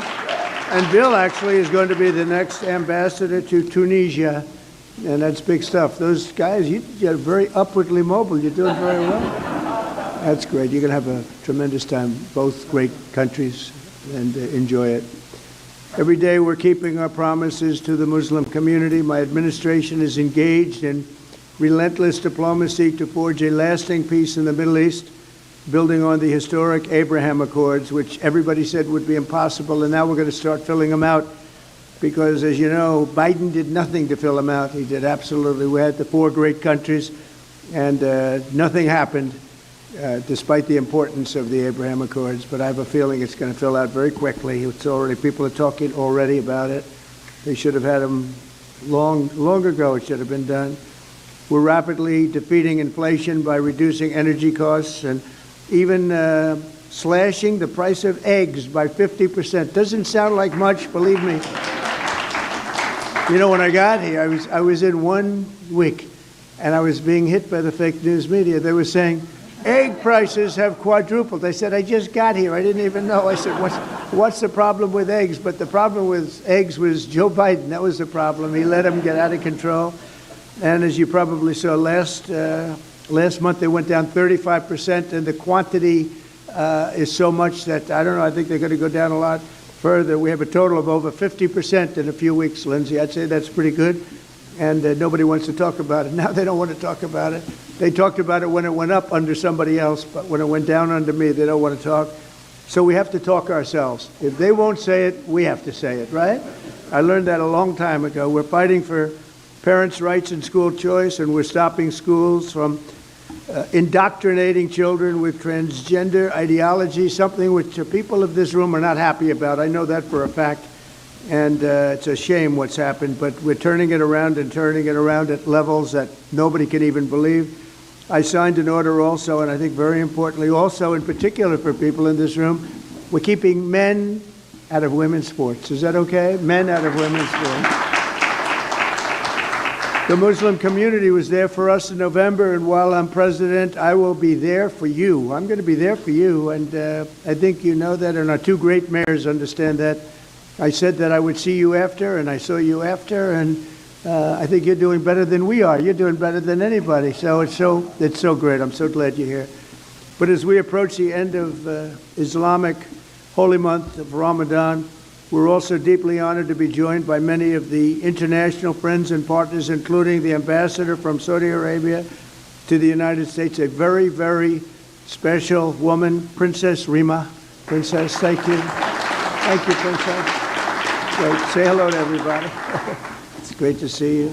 Thanks as well to the ambassadors and chiefs of mission from the United Arab Emirates, from Jordan, Egypt, Kuwait, Qatar, Pakistan, Malaysia, Brunei, Bahrain, Iraq, Oman, Morocco, Indonesia, Algeria, Djibouti, Cameroon, Lebanon, Nigeria, Guinea, Tanzania, Kenya, the Maldives, Libya, Senegal, Bangladesh, and we have a few others. I'm sorry if I forgot, but I am going to be in big trouble if I did.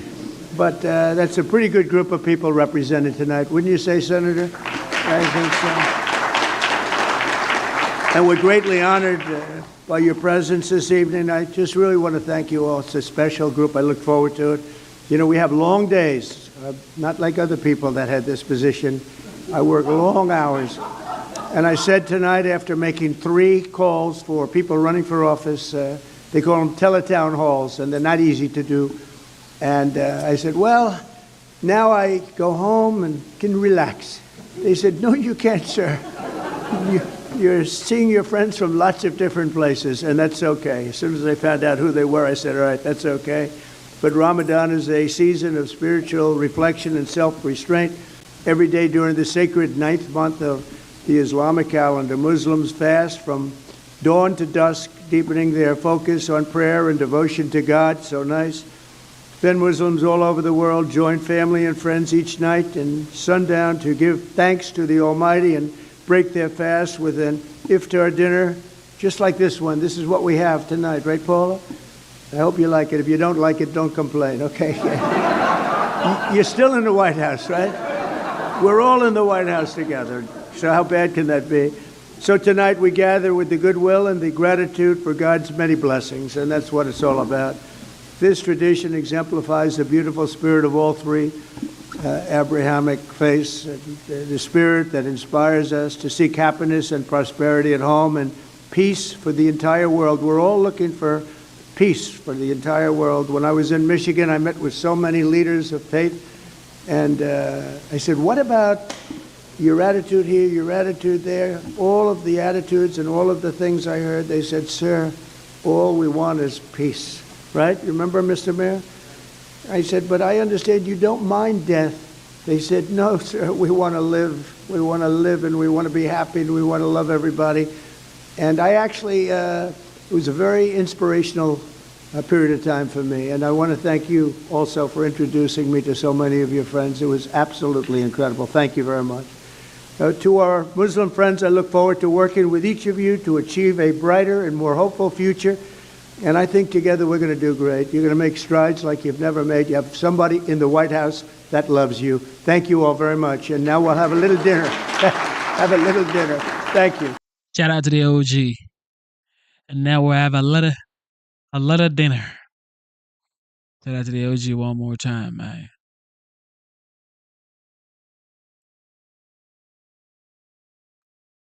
All right, what do we have here? Pam Bundy.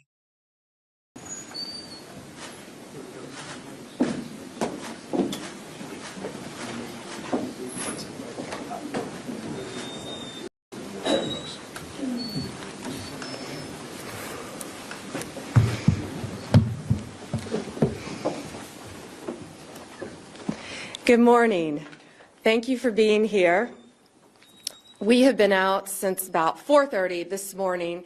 The great men and women of law enforcement have been working on this operation for days and days, and probably weeks. Early this morning, one of the top leaders of MS-13 was apprehended. He was the leader for the East Coast, one of the top 3 in the entire country. Right here in Virginia, living half an hour outside of Washington, D.C. He is an illegal alien from El Salvador, and he will not be living in our country much longer. He's in custody this morning. One of the top leaders right here near our nation's capital. I just cannot thank Governor Youngkin enough for his leadership in this effort. This has been a joint effort with state and local agencies. FBI Director Patel, thank you so much. Terry Cole, Virginia Secretary of Public Safety, our U.S. Attorney, Eric Siebert, DHS Secretary Noem, of course, who is in El Salvador, the home country currently of our illegal alien. DEA Acting Director Maltz, thank you. Our U.S. Marshals Service, ATF, all of the members of our task force who have been working tirelessly. We were out at that scene this morning, and what we saw was second to none. Teamwork, everyone working together. You know, someone made a great point, no egos. It was a team. You could not tell who was with what agency. Everyone was working as a team. And the most important thing, all of our agents were safe this morning, all of our law enforcement officers, and the bad guy is in jail. That's what matters. That's what happened. America is safer today because of one of the top domestic terrorists in MS-13. He is off the streets. This has been an ongoing directive of President Trump. His directive to me when I became Attorney General of the United States was very simple. Keep America safe. Make America safe again. And that's what these men and women have been doing tirelessly every single day since Donald Trump took office. We want to make our streets safer. We want to make our schools safer. We want to make your neighborhood safer. This guy was living in a neighborhood right around you. No longer, thanks to the great men and women of law enforcement. This task force that we have created is remarkable, using incredible technology that we will not discuss to catch and apprehend these horrible, violent, worst of the worst criminals. MS-13, they are organized, they are violent, they are committing homicides throughout our country. They are one of the most dangerous gangs in our country, and we are going to fight until they are completely dismantled. What I want to do, I want to have other governors, other law enforcement officers come here to Virginia and see this amazing task force, Governor, that is led by our agencies and Governor Youngkin, and what's happening here in Virginia. Arrest of And that's just wild to, for this person that was apprehended living in Virginia. That's just wild. All right, OG. This was when he signed the auto tariff. Thank you very much. It's an honor to be with you today. We just celebrated Women's Day at the White House. It was fantastic, attended by a lot of great women. All women are great. So this is the beginning of Liberation Day in America. We're going to take back just some of the money that has been taken from us by people sitting behind this desk or another desk that's not quite as nice, but they have their choice of 7, as you know. And we're going to charge countries for doing business in our country and taking our jobs, taking our wealth, taking a lot of things that they've been taking over the years. They've taken so much out of our country, friend and foe, and frankly, friend has been oftentimes much worse than foe. And this is very modest. What we're going to be doing is a 25% tariff on all cars that are not made in the United States. If they're made in the United States, there's absolutely no tariff. We start off with a 2.5% base, which is what we were at, and we go to 25%. And basically, as you know, and as you've been saying, not reporting as accurately as it should be reported because it's a massive story. Business is coming back to the United States so that they don't have to pay tariffs. And I think also because of November 5th, the election, they're very happy. AI is coming back to levels that nobody's ever seen before. It's a new, sort of a new business, I guess, when you think about it. But it's plants are going up all over the United States, and many of them have already been started. We're getting early electricity taken care of. We're getting permits very quickly for them, and we're going to make their life very happy. They're coming in with tens of billions of dollars. Individual plants will cost 10, 15, even $20 billion. We're going to let them build electricity generating plants along with their plant, and they can't even believe it. And we're going to get them very quick permits, as I've done always. I did that in Louisiana with 2 LNG plants. I got them one permit in 1 day after waiting 14 years, and the other one in 1 week after waiting for 12 years. But this is very exciting to me. This is the automobile industry, and this will continue to spur growth like you haven't seen. Before I was elected, we were losing all of our plants. They were being built in Mexico and Canada and other places. Now those plants largely have stopped, and they're moving them to our country. In Indiana, the great state of Indiana, I love Indiana. Honda is building one of the biggest plants anywhere, and they've just started. They wouldn't have done it without this. In all cases, they wouldn't have done it without what we're doing. So we'll effectively be charging a 25% tariff, But if you build your car in the United States, there is no tariff. And what that means is a lot of foreign car companies, a lot of companies are going to be in great shape because they've already built their plant, but their plants are underutilized, so they'll be able to expand them inexpensively and quickly.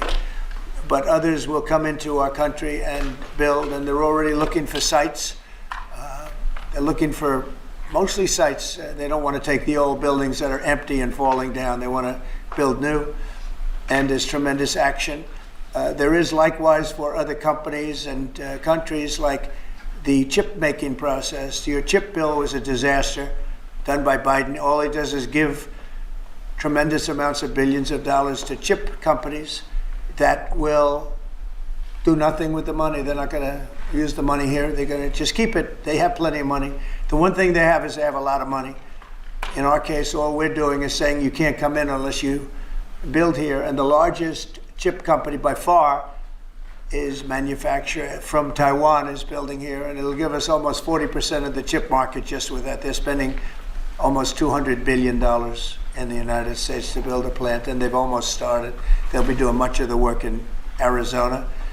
So we have a lot of exciting things, but to me, this is one of the most exciting. Now, outside of one specific day, and that's Liberation Day. That's the real Liberation Day of America, and that's going to be in April 2nd. And I look forward to it. We'll have a little news conference. We'll talk about it. But this is very exciting. So we're signing a executive order today that's going to lead to tremendous growth in the automobile industry. As you know, the electric mandate that we did allows you to buy a car now with electric or gasoline powered or hybrid. You can buy any car you want. We had it so that within a short period of time, you had to buy all electric, and the country could never provide the money necessary to build all of those power plants that you would need all over the country. As you know, in the Middle West, they built 8 power stations. That's like the size of this desk or smaller, and they ended up spending $9 billion on 8, and of the 8, 4 of them didn't work.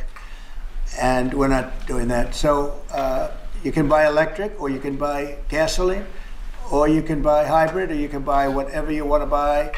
And that's the way it should be. The market's going to determine that. And you're going to see prices going down, but it's going to go down specifically because they're going to buy what we're doing, incentivizing companies to, and even countries, but companies to come into America and build. And we're already setting records for new plants. I think the new plant number, the tally is just within a period of a few weeks. It's very large. I want to be accurate. It's very large. And I'd like to ask Will just to come and give some of the basics, and then I'll sign it, and it's off to the races. I think our automobile business will flourish like it's never flourished before. Yes, please, Will. Thank you, sir. As you stated, we've prepared for your attention a proclamation imposing a 25% tariff on foreign-made cars and light trucks. This is in addition to tariffs that are already in place on those goods. In addition to, as you said, spurring increased domestic manufacture of cars and trucks, we expect that these tariffs will result in over $100 billion of new annual revenue to the United States of America in tariff revenue. I think ultimately we could probably anywhere from $600 billion to $1 trillion will be taken in over the relatively short-term period, meaning a year from now, but starting right away. I think we'll go from 600 to $1 trillion within 2 years. And I think we'll be right from the beginning, we're going to be at a very high number, right from the beginning. And right from the beginning, you're going to have a lot of construction jobs, but you're also going to have a lot of automobile jobs. So this is very exciting, but it's also exciting because of what's happening with other aspects. We're going to be doing tariffs on pharmaceuticals in order to bring our pharmaceutical industry back. We don't make anything here in terms of drugs, medical drugs, different types of drugs that you need, medicines. It's in other countries, largely made in China, a lot of it made in Ireland. Ireland was very smart. We love Ireland. But we're going to have that. We're going to have lumber. We're going to free up some of our land. And you'll be able to meet a lot of other standards like fire cuts. If Los Angeles had fire cuts, which they didn't have. That's a gap of half a football field between areas. You wouldn't have had the fires. They would have been contained. But you have fire cuts. And by the way, you sell that wood for a lot of money, a lot of profit is made from that. But we're going to be doing lumber. We're freeing up our land so that we don't have to use outside sources of lumber. Energy, we're doing fantastically well at. The energy prices have been coming down rapidly as we increase supply, and we've already done that. We have Chris and Doug are doing a fantastic job in that. That's Department of Energy and Department of Interior. And they're working together hand in hand because Interior has the land and Energy has the ability to do the drilling and do what they have to do. Our coal areas are going to be opened up for clean, beautiful coal. Germany's opening up mini coal plants now. They tried the wind and it didn't work. They almost went out of business. They almost went bankrupt. They tried wind, which is a disaster because it's too expensive and it doesn't look good, kills all the birds, a lot of problems. But Germany is now building a lot of coal plants. China is building one a week, think of that. And they're using coal, which is very powerful. Coal is a very powerful energy. And we're opening up our coal mines again, and we're going to do, I call it beautiful, clean coal. The technology is so good now that coal can give you tremendous power at the same time. It can be very clean. But we're also obviously doing oil and gas and various other things. You can do pretty much whatever you want. We don't like the wind because we think it ruins the landscapes, the plains, ruins them. And it's got a lot of problems. It's also by far the most expensive energy. It looks horrible in the oceans. It's dangerous in the oceans in terms of navigation. And if you look at what's happening with whales, in one area, they lost 2 whales, like in 20 years, washed ashore. And this year they had 17 wash ashore. So there's something happened out there. There's something driving the whales a little bit loco, but they lost 2 in 20 years. And now they lost 17 in a short period of time. So it's something wrong out there. So this is very exciting. This is going to lead to the construction of a lot of plants, and in this case, auto plants. And you're going to see numbers like you haven't seen, both in terms of employment. Takes a little while. You're going to have great construction numbers initially, and then ultimately you're going to have a lot of people making a lot of cars. And one other thing, we have the Speaker of the House with us who's doing a fantastic job. And where's Mike? And we're trying to get approved. Mike, thank you very much for being here. We're trying to get approved, if we can. If you borrow money to buy a car, you're allowed to deduct interest payments for purposes of income tax, but only if the car is made in America. So if the car is made in America, you get a loan, you can deduct the interest. That's a big saving. A lot of people in that part of the world, in terms of buying cars, a lot of them don't think in terms of deductions.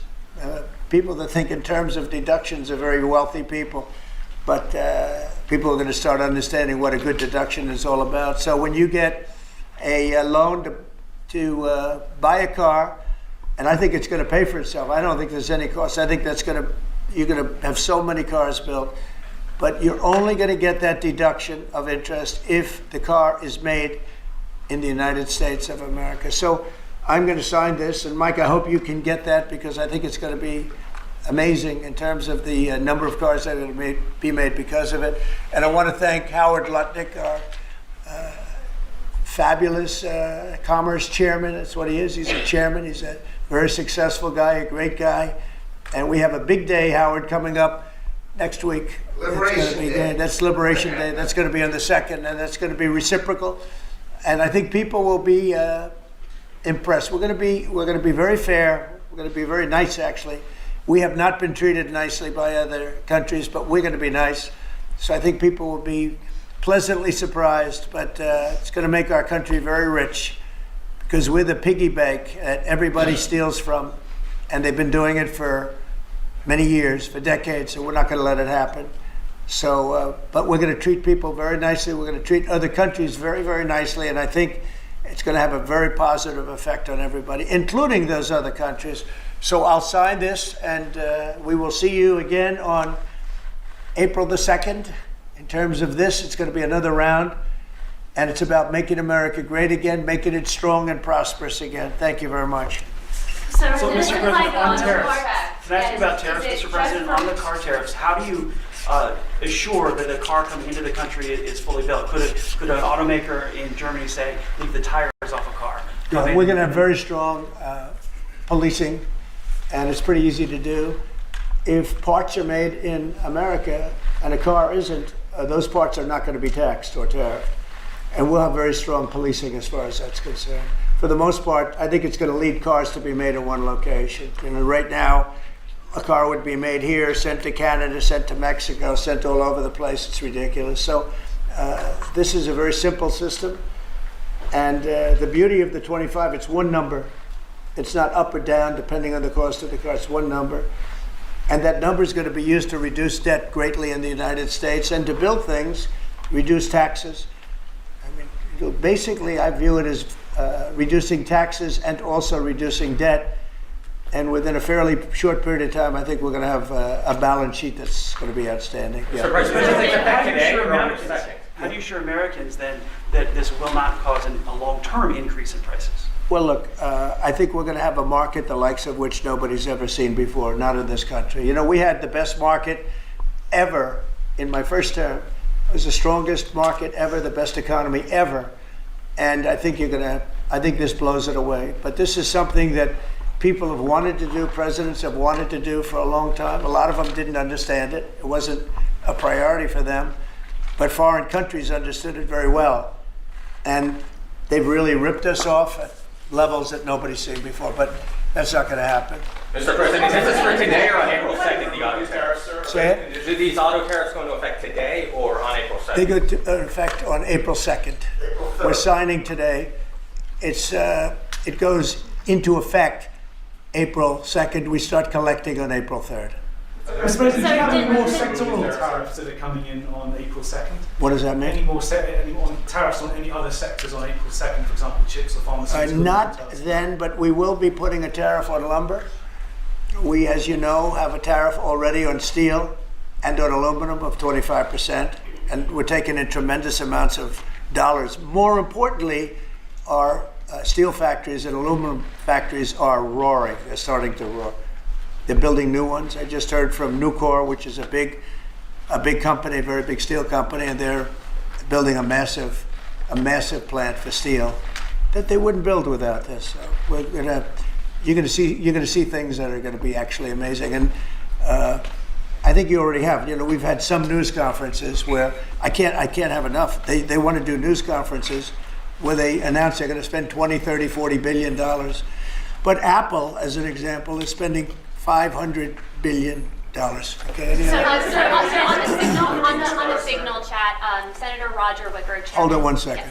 Yes. Mr. Go ahead. On reciprocal tariffs next week, will those be immediately effective April 2nd on all countries, or will you focus on the worst offenders? No, we're going to make it all countries, and we're going to make it very lenient. I think people are going to be very surprised. It'll be, in many cases, less than the tariff that they've been charging us for decades. So I think people are going to be very, very surprised. Why is that? On these auto tariffs, I think they'll be pleasantly surprised. I don't know. I think we're trying to keep it somewhat conservative.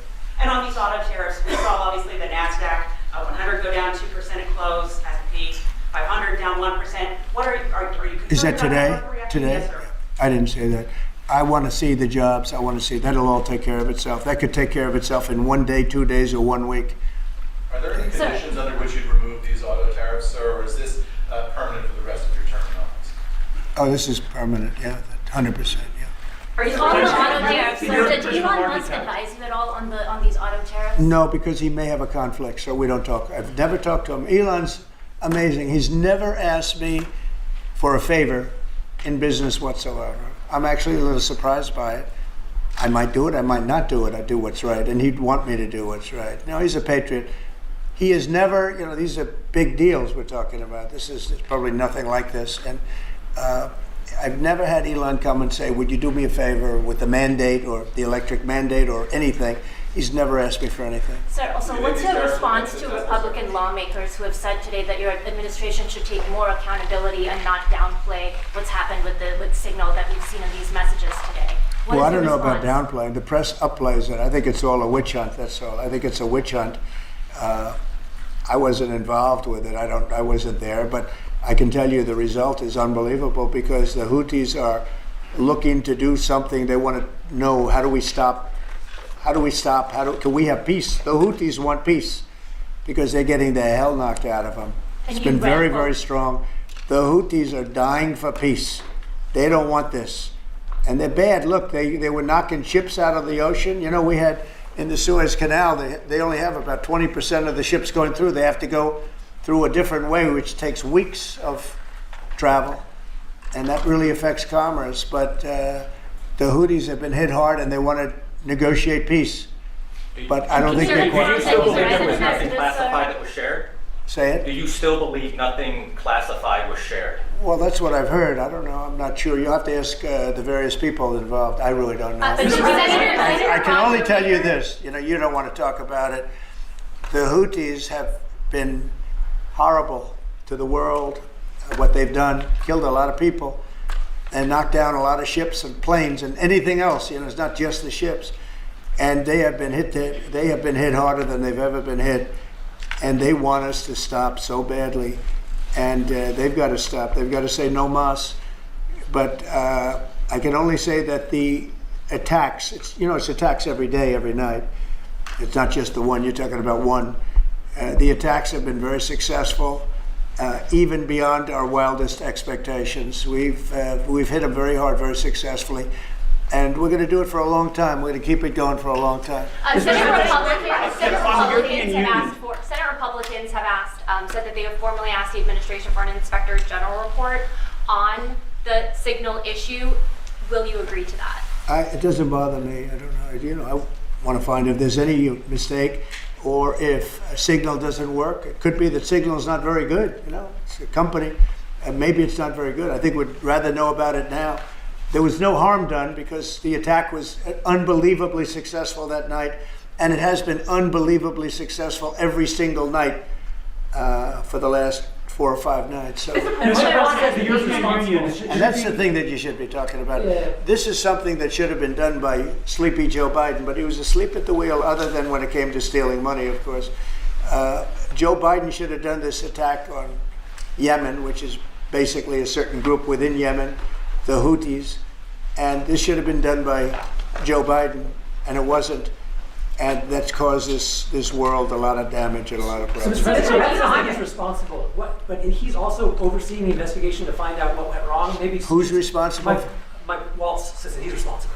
Well, yeah, Mike Waltz, I guess he said he claimed responsibility, I would imagine. It had nothing to do with anyone else. It was Mike, I guess. I don't know. I was told it was Mike.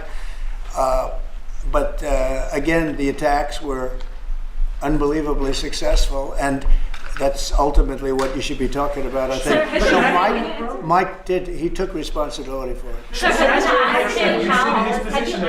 Say it? Should Secretary Hegseth consider his position over the signal? Hegseth is doing a great job. He had nothing to do with this. How do you bring Hegseth into it? He had nothing to do. Look, it's all a witch hunt. Here we are talking about some of the greatest business deals ever made. The greatest companies in the world are moving into the United States, and you want to ask about whether or not Signal works. I don't know that Signal works. I think Signal could be defective, to be honest with you. And I think that's what we have to, because you use Signal and we use Signal and everybody uses Signal, but it could be a defective platform, and we're going to have to find that out. Mr. President, have you been briefed about soldiers in Lithuania? Have you been briefed about the soldiers in Lithuania who are missing? No, I haven't. Mr. President, have you spoken, sir, with the big 3 automakers about these tariffs? What was their reaction? I have. What was their reaction? It depends on whether or not they have factories here. I can tell you, if they have factories here, they're thrilled. If you don't have factories here, they're going to have to get going and build them, because otherwise they have to pay tariffs. Very simple. And most of those have pretty big factories here, like General Motors has big factories here. They're going to move their parts divisions back to the United States, because some of them were made in Canada and some of them were made in Mexico and other places. They'll be moving their parts division back to the United States in factories where they may be at 60% capacity, so they don't even really have to build too much of a factory. Generally speaking, if they have factories here, plants here, where they make their cars and equipment, but they make their cars here, they are thrilled. Same thing with the steel industry. Steel industry is now paying a 25% tariff, as you know, I put it on last week, and the business is roaring in the United States. And we can't, because of military, we can't lose the steel industry. If I didn't put the initial tariffs on steel in my first term, you wouldn't be able to have a military, because we wouldn't have, every steel company would be bankrupt in the United States, and every plant would be closed. But now they're booming, and putting this tariff on, this additional tariff for steel and aluminum, it's making them thrive, and it's already happened. Mr. President, lining up on the deadline for the TikTok sale. Will you extend that deadline if you don't have a deal? Do you support Oracle? Well, we will have a form of a deal. TikTok is very popular, very successful, very good. We're going to have a form of a deal, but if it's not finished, it's not a big deal. We'll just extend it. I have the right to have the deal and to extend it if I want. So we'll see whether or not we have a deal. We have a lot of interest in TikTok. Is there a way for a U.S. company to operate it and ByteDance to still have a share of the algorithm? Well, there are numerous ways you can buy TikTok, and we will find the one that's best for the country, for our country. I'm worried about our country more than anything else with respect to TikTok. And China is going to have to play a role in that, possibly, in the form of an approval, maybe. And I think they'll do that. Maybe I'll give them a little reduction in tariffs or something to get it done, you know, because every point in tariff is worth more money than TikTok, if you think. Every point, tariff is a much bigger world, and TikTok is big, but every point in tariffs is worth more than TikTok.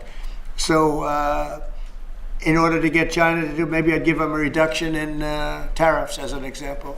Sounds like something I did. So Mr. President, tariffs are going to be good for Tesla, sir? Good for who? Tesla, which makes its company well, he is a fantastic Tesla. Will tariffs be good? I think they may, it could be a net neutral, or they may be good. He has a big plant in Texas. He has a big plant in California. And anybody that has plants in the United States, it's going to be good for, in my opinion. Mr. President, the European you Union want to has ruled return against... education control to the states. How would you handle it if a state like California were to put in place education policies? You know, I haven't seen a mask in so long. You're wearing a mask. So nice of you. I haven't seen anybody wearing a mask in a long time. It's good. You feel more comfortable, right? Yes. Good. That's good. Education, so go ahead. You said you want to return education control to the states. How would you handle it if a state like California were to put in place education policies you disagree with?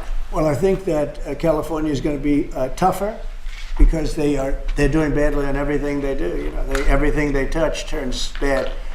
So a place like California would be tougher for education. But what I would see with California is you'd have a Los Angeles department, and you'd have Riverside. You'd go to various places, and I think you'd have some great areas in California, and then you'd have some, like everything else, that doesn't work so well.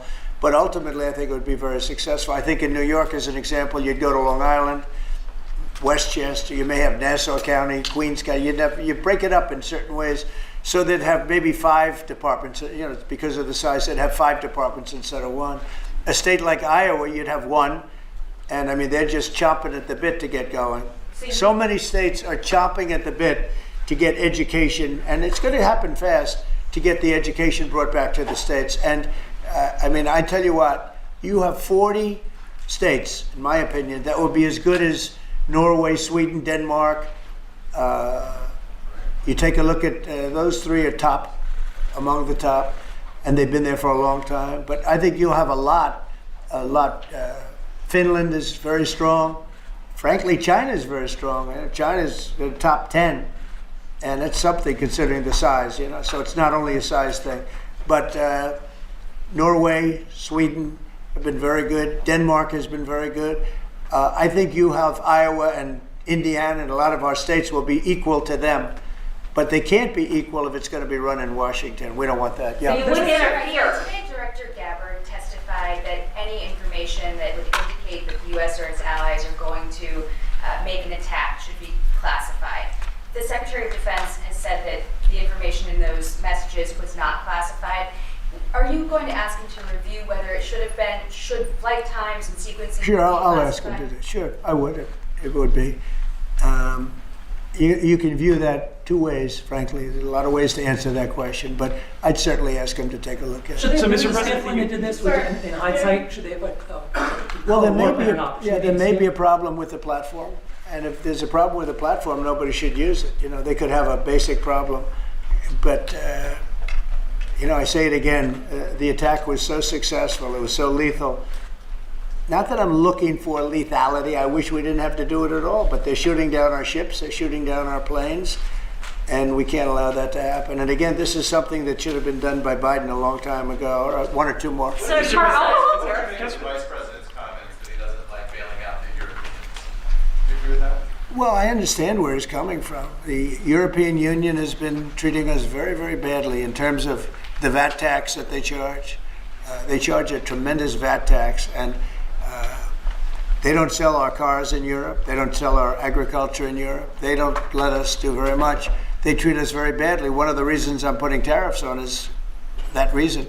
We take millions of their cars, BMW, Volkswagen, Mercedes-Benz. We take millions and millions of their cars. They take none.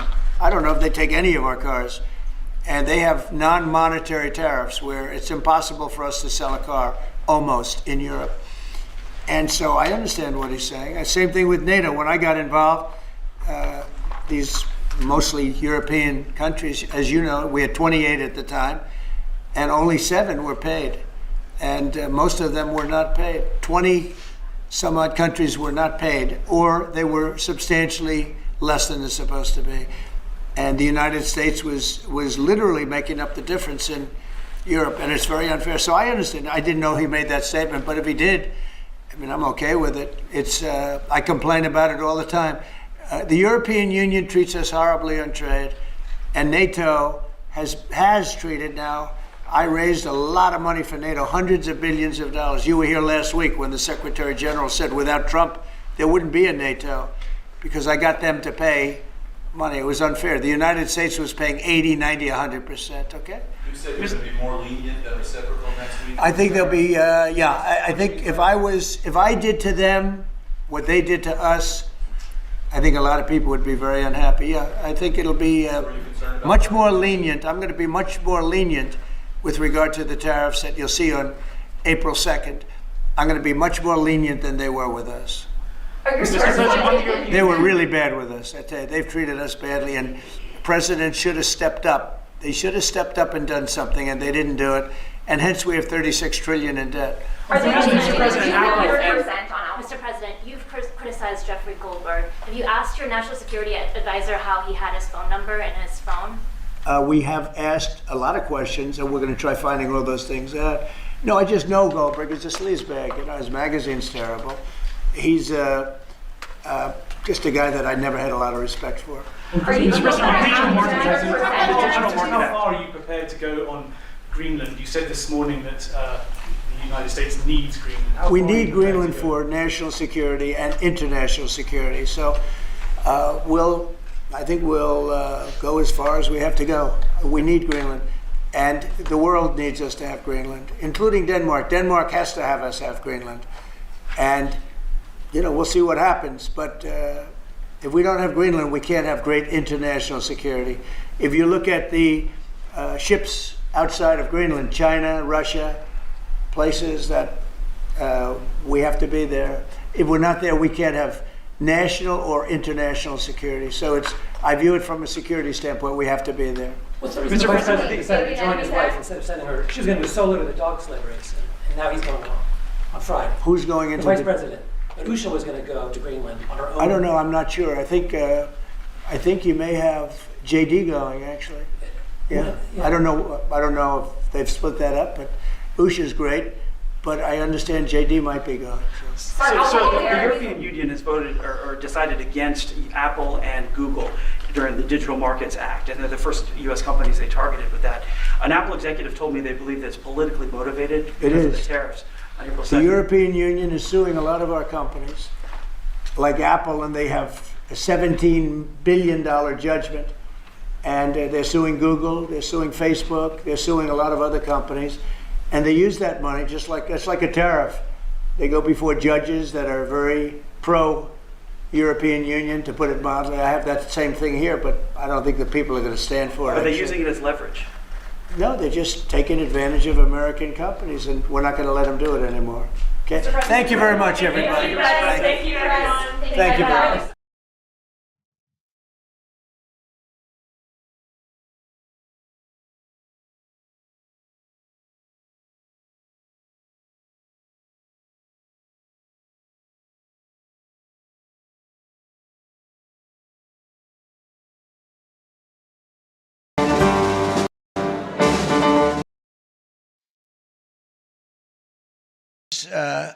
A woman I've known a long time. You talk about strong women. This is a strong woman. Remember, they were saying, he doesn't like strong women. That may be true, but if that's true, I'm in deep trouble because I'm surrounded. I got the strongest women.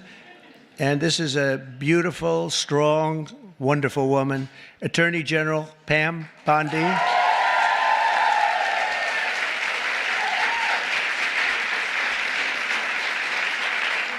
But yesterday, you know, she was talking about these guys that like burning down cars and plants and everything else. And I was watching her on television. She said, I'm going to get you, we're going to find you, and you're going to suffer. And I say, man, I don't want her after me. And you know, it's amazing. The attacks have gone down very, very precipitously. So Pam is fantastic. Thank you very much, Pam. Really amazing.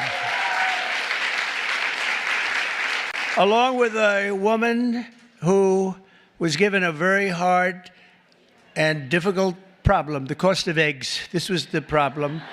The cost of eggs. Eggs were through the roof. If you got to see the Biden chart, it's like a rocket ship, and Trump is like this way. But I gave Brooke the Secretary of Agriculture, and I didn't know it. I didn't know it. She studied that in college. I didn't know that. I was going to give it to her anyway. It didn't matter that she studied, but it sort of helped, right? But she came in and she lowered the cost of eggs by almost 50% in 3 weeks. Right? Someday you're going to tell us that secret. I want to find out. But the chart looks great. It's Biden like this, and then we're like this. But we also, by the way, we lowered energy costs really like tremendously. Energy's way down. Cost of gasoline's way down. The cost of groceries, a word that I used a lot on the campaign. It's like an old-fashioned word, but it's a beautiful word, very descriptive word. And the groceries are coming down, Brooke, at a level that we're finally getting costs under control in our country. And people don't like talking about it because it's so good, it's so positive. I haven't seen one story on eggs plummeting by 50%. But someday they'll get around to writing it. Secretary of Education, she's trying to put herself out of a job. Linda, she's trying to put herself out of a job. She's moving education back to the states, and she's doing it at a rapid rate, and she's an amazing woman. I've known her also for a long time. She's been amazing. No matter where she's been successful, including with her husband building a tremendous empire. And Linda McMahon is very special. Thank you, Linda. Thank you. And it's getting praised, by the way, the concept of moving education back to the states, back to the mothers and the fathers. And you probably do it for less than half, and you're going to have great, great schools. You know, I say that in our country, they have charts, and they rate the countries, various countries, and Norway and Denmark and Sweden and lots of places are rated at the top. And Finland, China's rated very high too. Tell me, that takes the big problem out, because if they can do it, that's big, so we can do it. And we're rated toward the bottom. We're at number 37, 38, 39, or 40 out of 40. So we're just about last. And yet we're first in one very nice category, cost per pupil. So obviously there's something wrong. We just have to repeat that, Linda, and everybody says, well, I guess it's time to do it. And it's been that way for a long time. And originally we had it run by home states, so we never had that kind of a problem. But it's going to be, Katie, it's going to be brought back again. And Linda's going to do it. And I just say, you know, she said, you basically want me to get out of government, don't you? I said, that's right. Do your job and get out. But I promise I'll have something else for you, okay? I promise I'll have something even better for you, all right? but you're doing a job, and we appreciate it. Also, a special man. He's got a tremendous majority. It's so easy, a majority of about one. I think he's the only man could do the job because everybody loves him. Everybody respects him. He's really smart. Really, he's so nice. People say, is he smart? I said, you have no idea. He's actually, he's really nice because he's smart.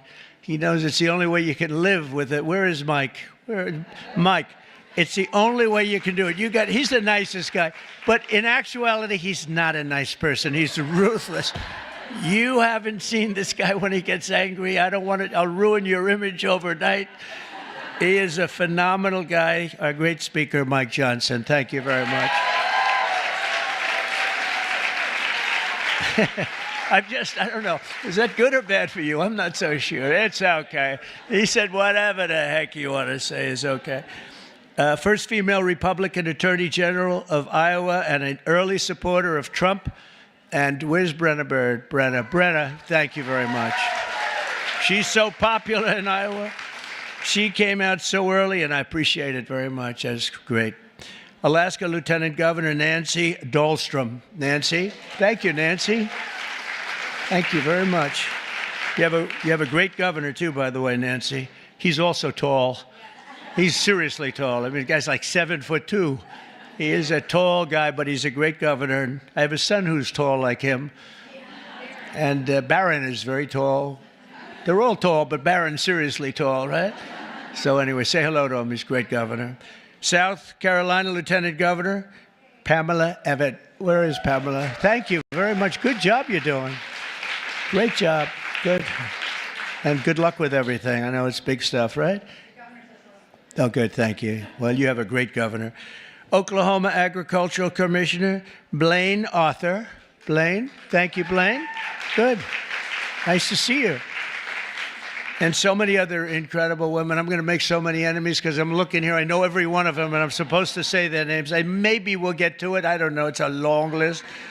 For 4 long years, we had an administration that tried to abolish the very concept of womanhood and replace it with radical gender ideology. Maybe you heard something about that. They destroyed women's spaces and even tried to replace the word mother with the term birther person. A mother became a birther person. What's that all about? Then you wonder why they lost. They're trying to figure out why did they lose. I saw a congressman today for the Democrats. He was having a big fight on television early this morning, trying to make it so that really he thinks men should play in women's sports. He hasn't given that up yet. He was fighting like crazy. I said, this guy is going to lose. He's going to lose badly. The whole party is still into that. They haven't learned, and we don't want them to learn, frankly. We want them to keep fighting. Let's not tell them. Under the Trump administration, we're ending the Marxist war on women, and you had a war on women, and we're protecting women's rights, defending women's dignity, and standing up for the American moms and daughters. So many are represented here, great people in this room. American women have never had bigger champions than all of us in the White House. I mean, it's me, but it's the group of men and women. We have a lot of men that are like Howard, our head of commerce, I see is here. What are you doing here, Howard? Oh, that's a good. He's got his beautiful wife here. I was saying, what's Howard doing here? It's like there aren't too many men in this audience, actually. But he's a big advocate, and we're going to be making right after this, we're going to be making a big special announcement, Howard and I and Scott and a few other people on cars. We have Liberation Day in America. That's where we take back all of this money that's been ripped off from us for so many decades, and we start a process. We're going to go with the tariffs on cars, and as you've probably been reading, it's all over the place. You've been reading and seeing and watching car companies and every other form of company. They're pouring back into our country at levels never seen before. We're up to, I guess, close, Howard, to $5 trillion of investments already, and there's never been that much for a year. We did that in a period of 6 weeks. There's never been any numbers like that. We've never seen. They're all coming in so they don't have to pay tariffs. It's very simple, because if you build your product in the USA, there is no tariff. On day one, I made the official policy of the United States government that there are only two genders, male and female. So,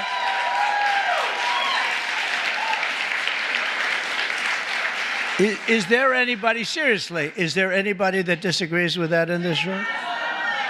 I was thinking maybe somebody from the press might raise their hand. I don't think so. There aren't too many people. You know, it's amazing. It's got to be like a 98% issue, right? So what are they doing, Marjorie? What are they doing? They're fighting for a 2% issue. That's good. Let them keep doing it. No matter how many surgeries you have or chemicals you inject, if you're born with male DNA in every cell of your body, you can never become a woman. You're not going to be a woman. And that's why last month I proudly signed a historic executive order to ban men from competing in women's sports, and it was very popular and very popular. We had a track meet, and it was so disparaging to great women athletes. I've known so many great women athletes. I gave Annika Sorenstam the Medal of Freedom here not so long ago, and these are unbelievable athletes, but it's so ridiculous. They had a track meet, and you heard me talking about long distance track meet. The man won by 5 hours and 14 minutes and 12 seconds. And I said, this is not good. And you want to see worse? Take a look at the weightlifting records. Take a look at the boxing. Take a look at this. The whole thing is ridiculous. And frankly, it's demeaning to women. And you are superior to men, in my opinion. What do I know? You are. Huh? I've seen you. No, they are superior. I've known it all my life, and I'm not happy about it. I'm not happy. I also banned puberty blockers. Can you believe I'm even saying this? And the sexual mutilation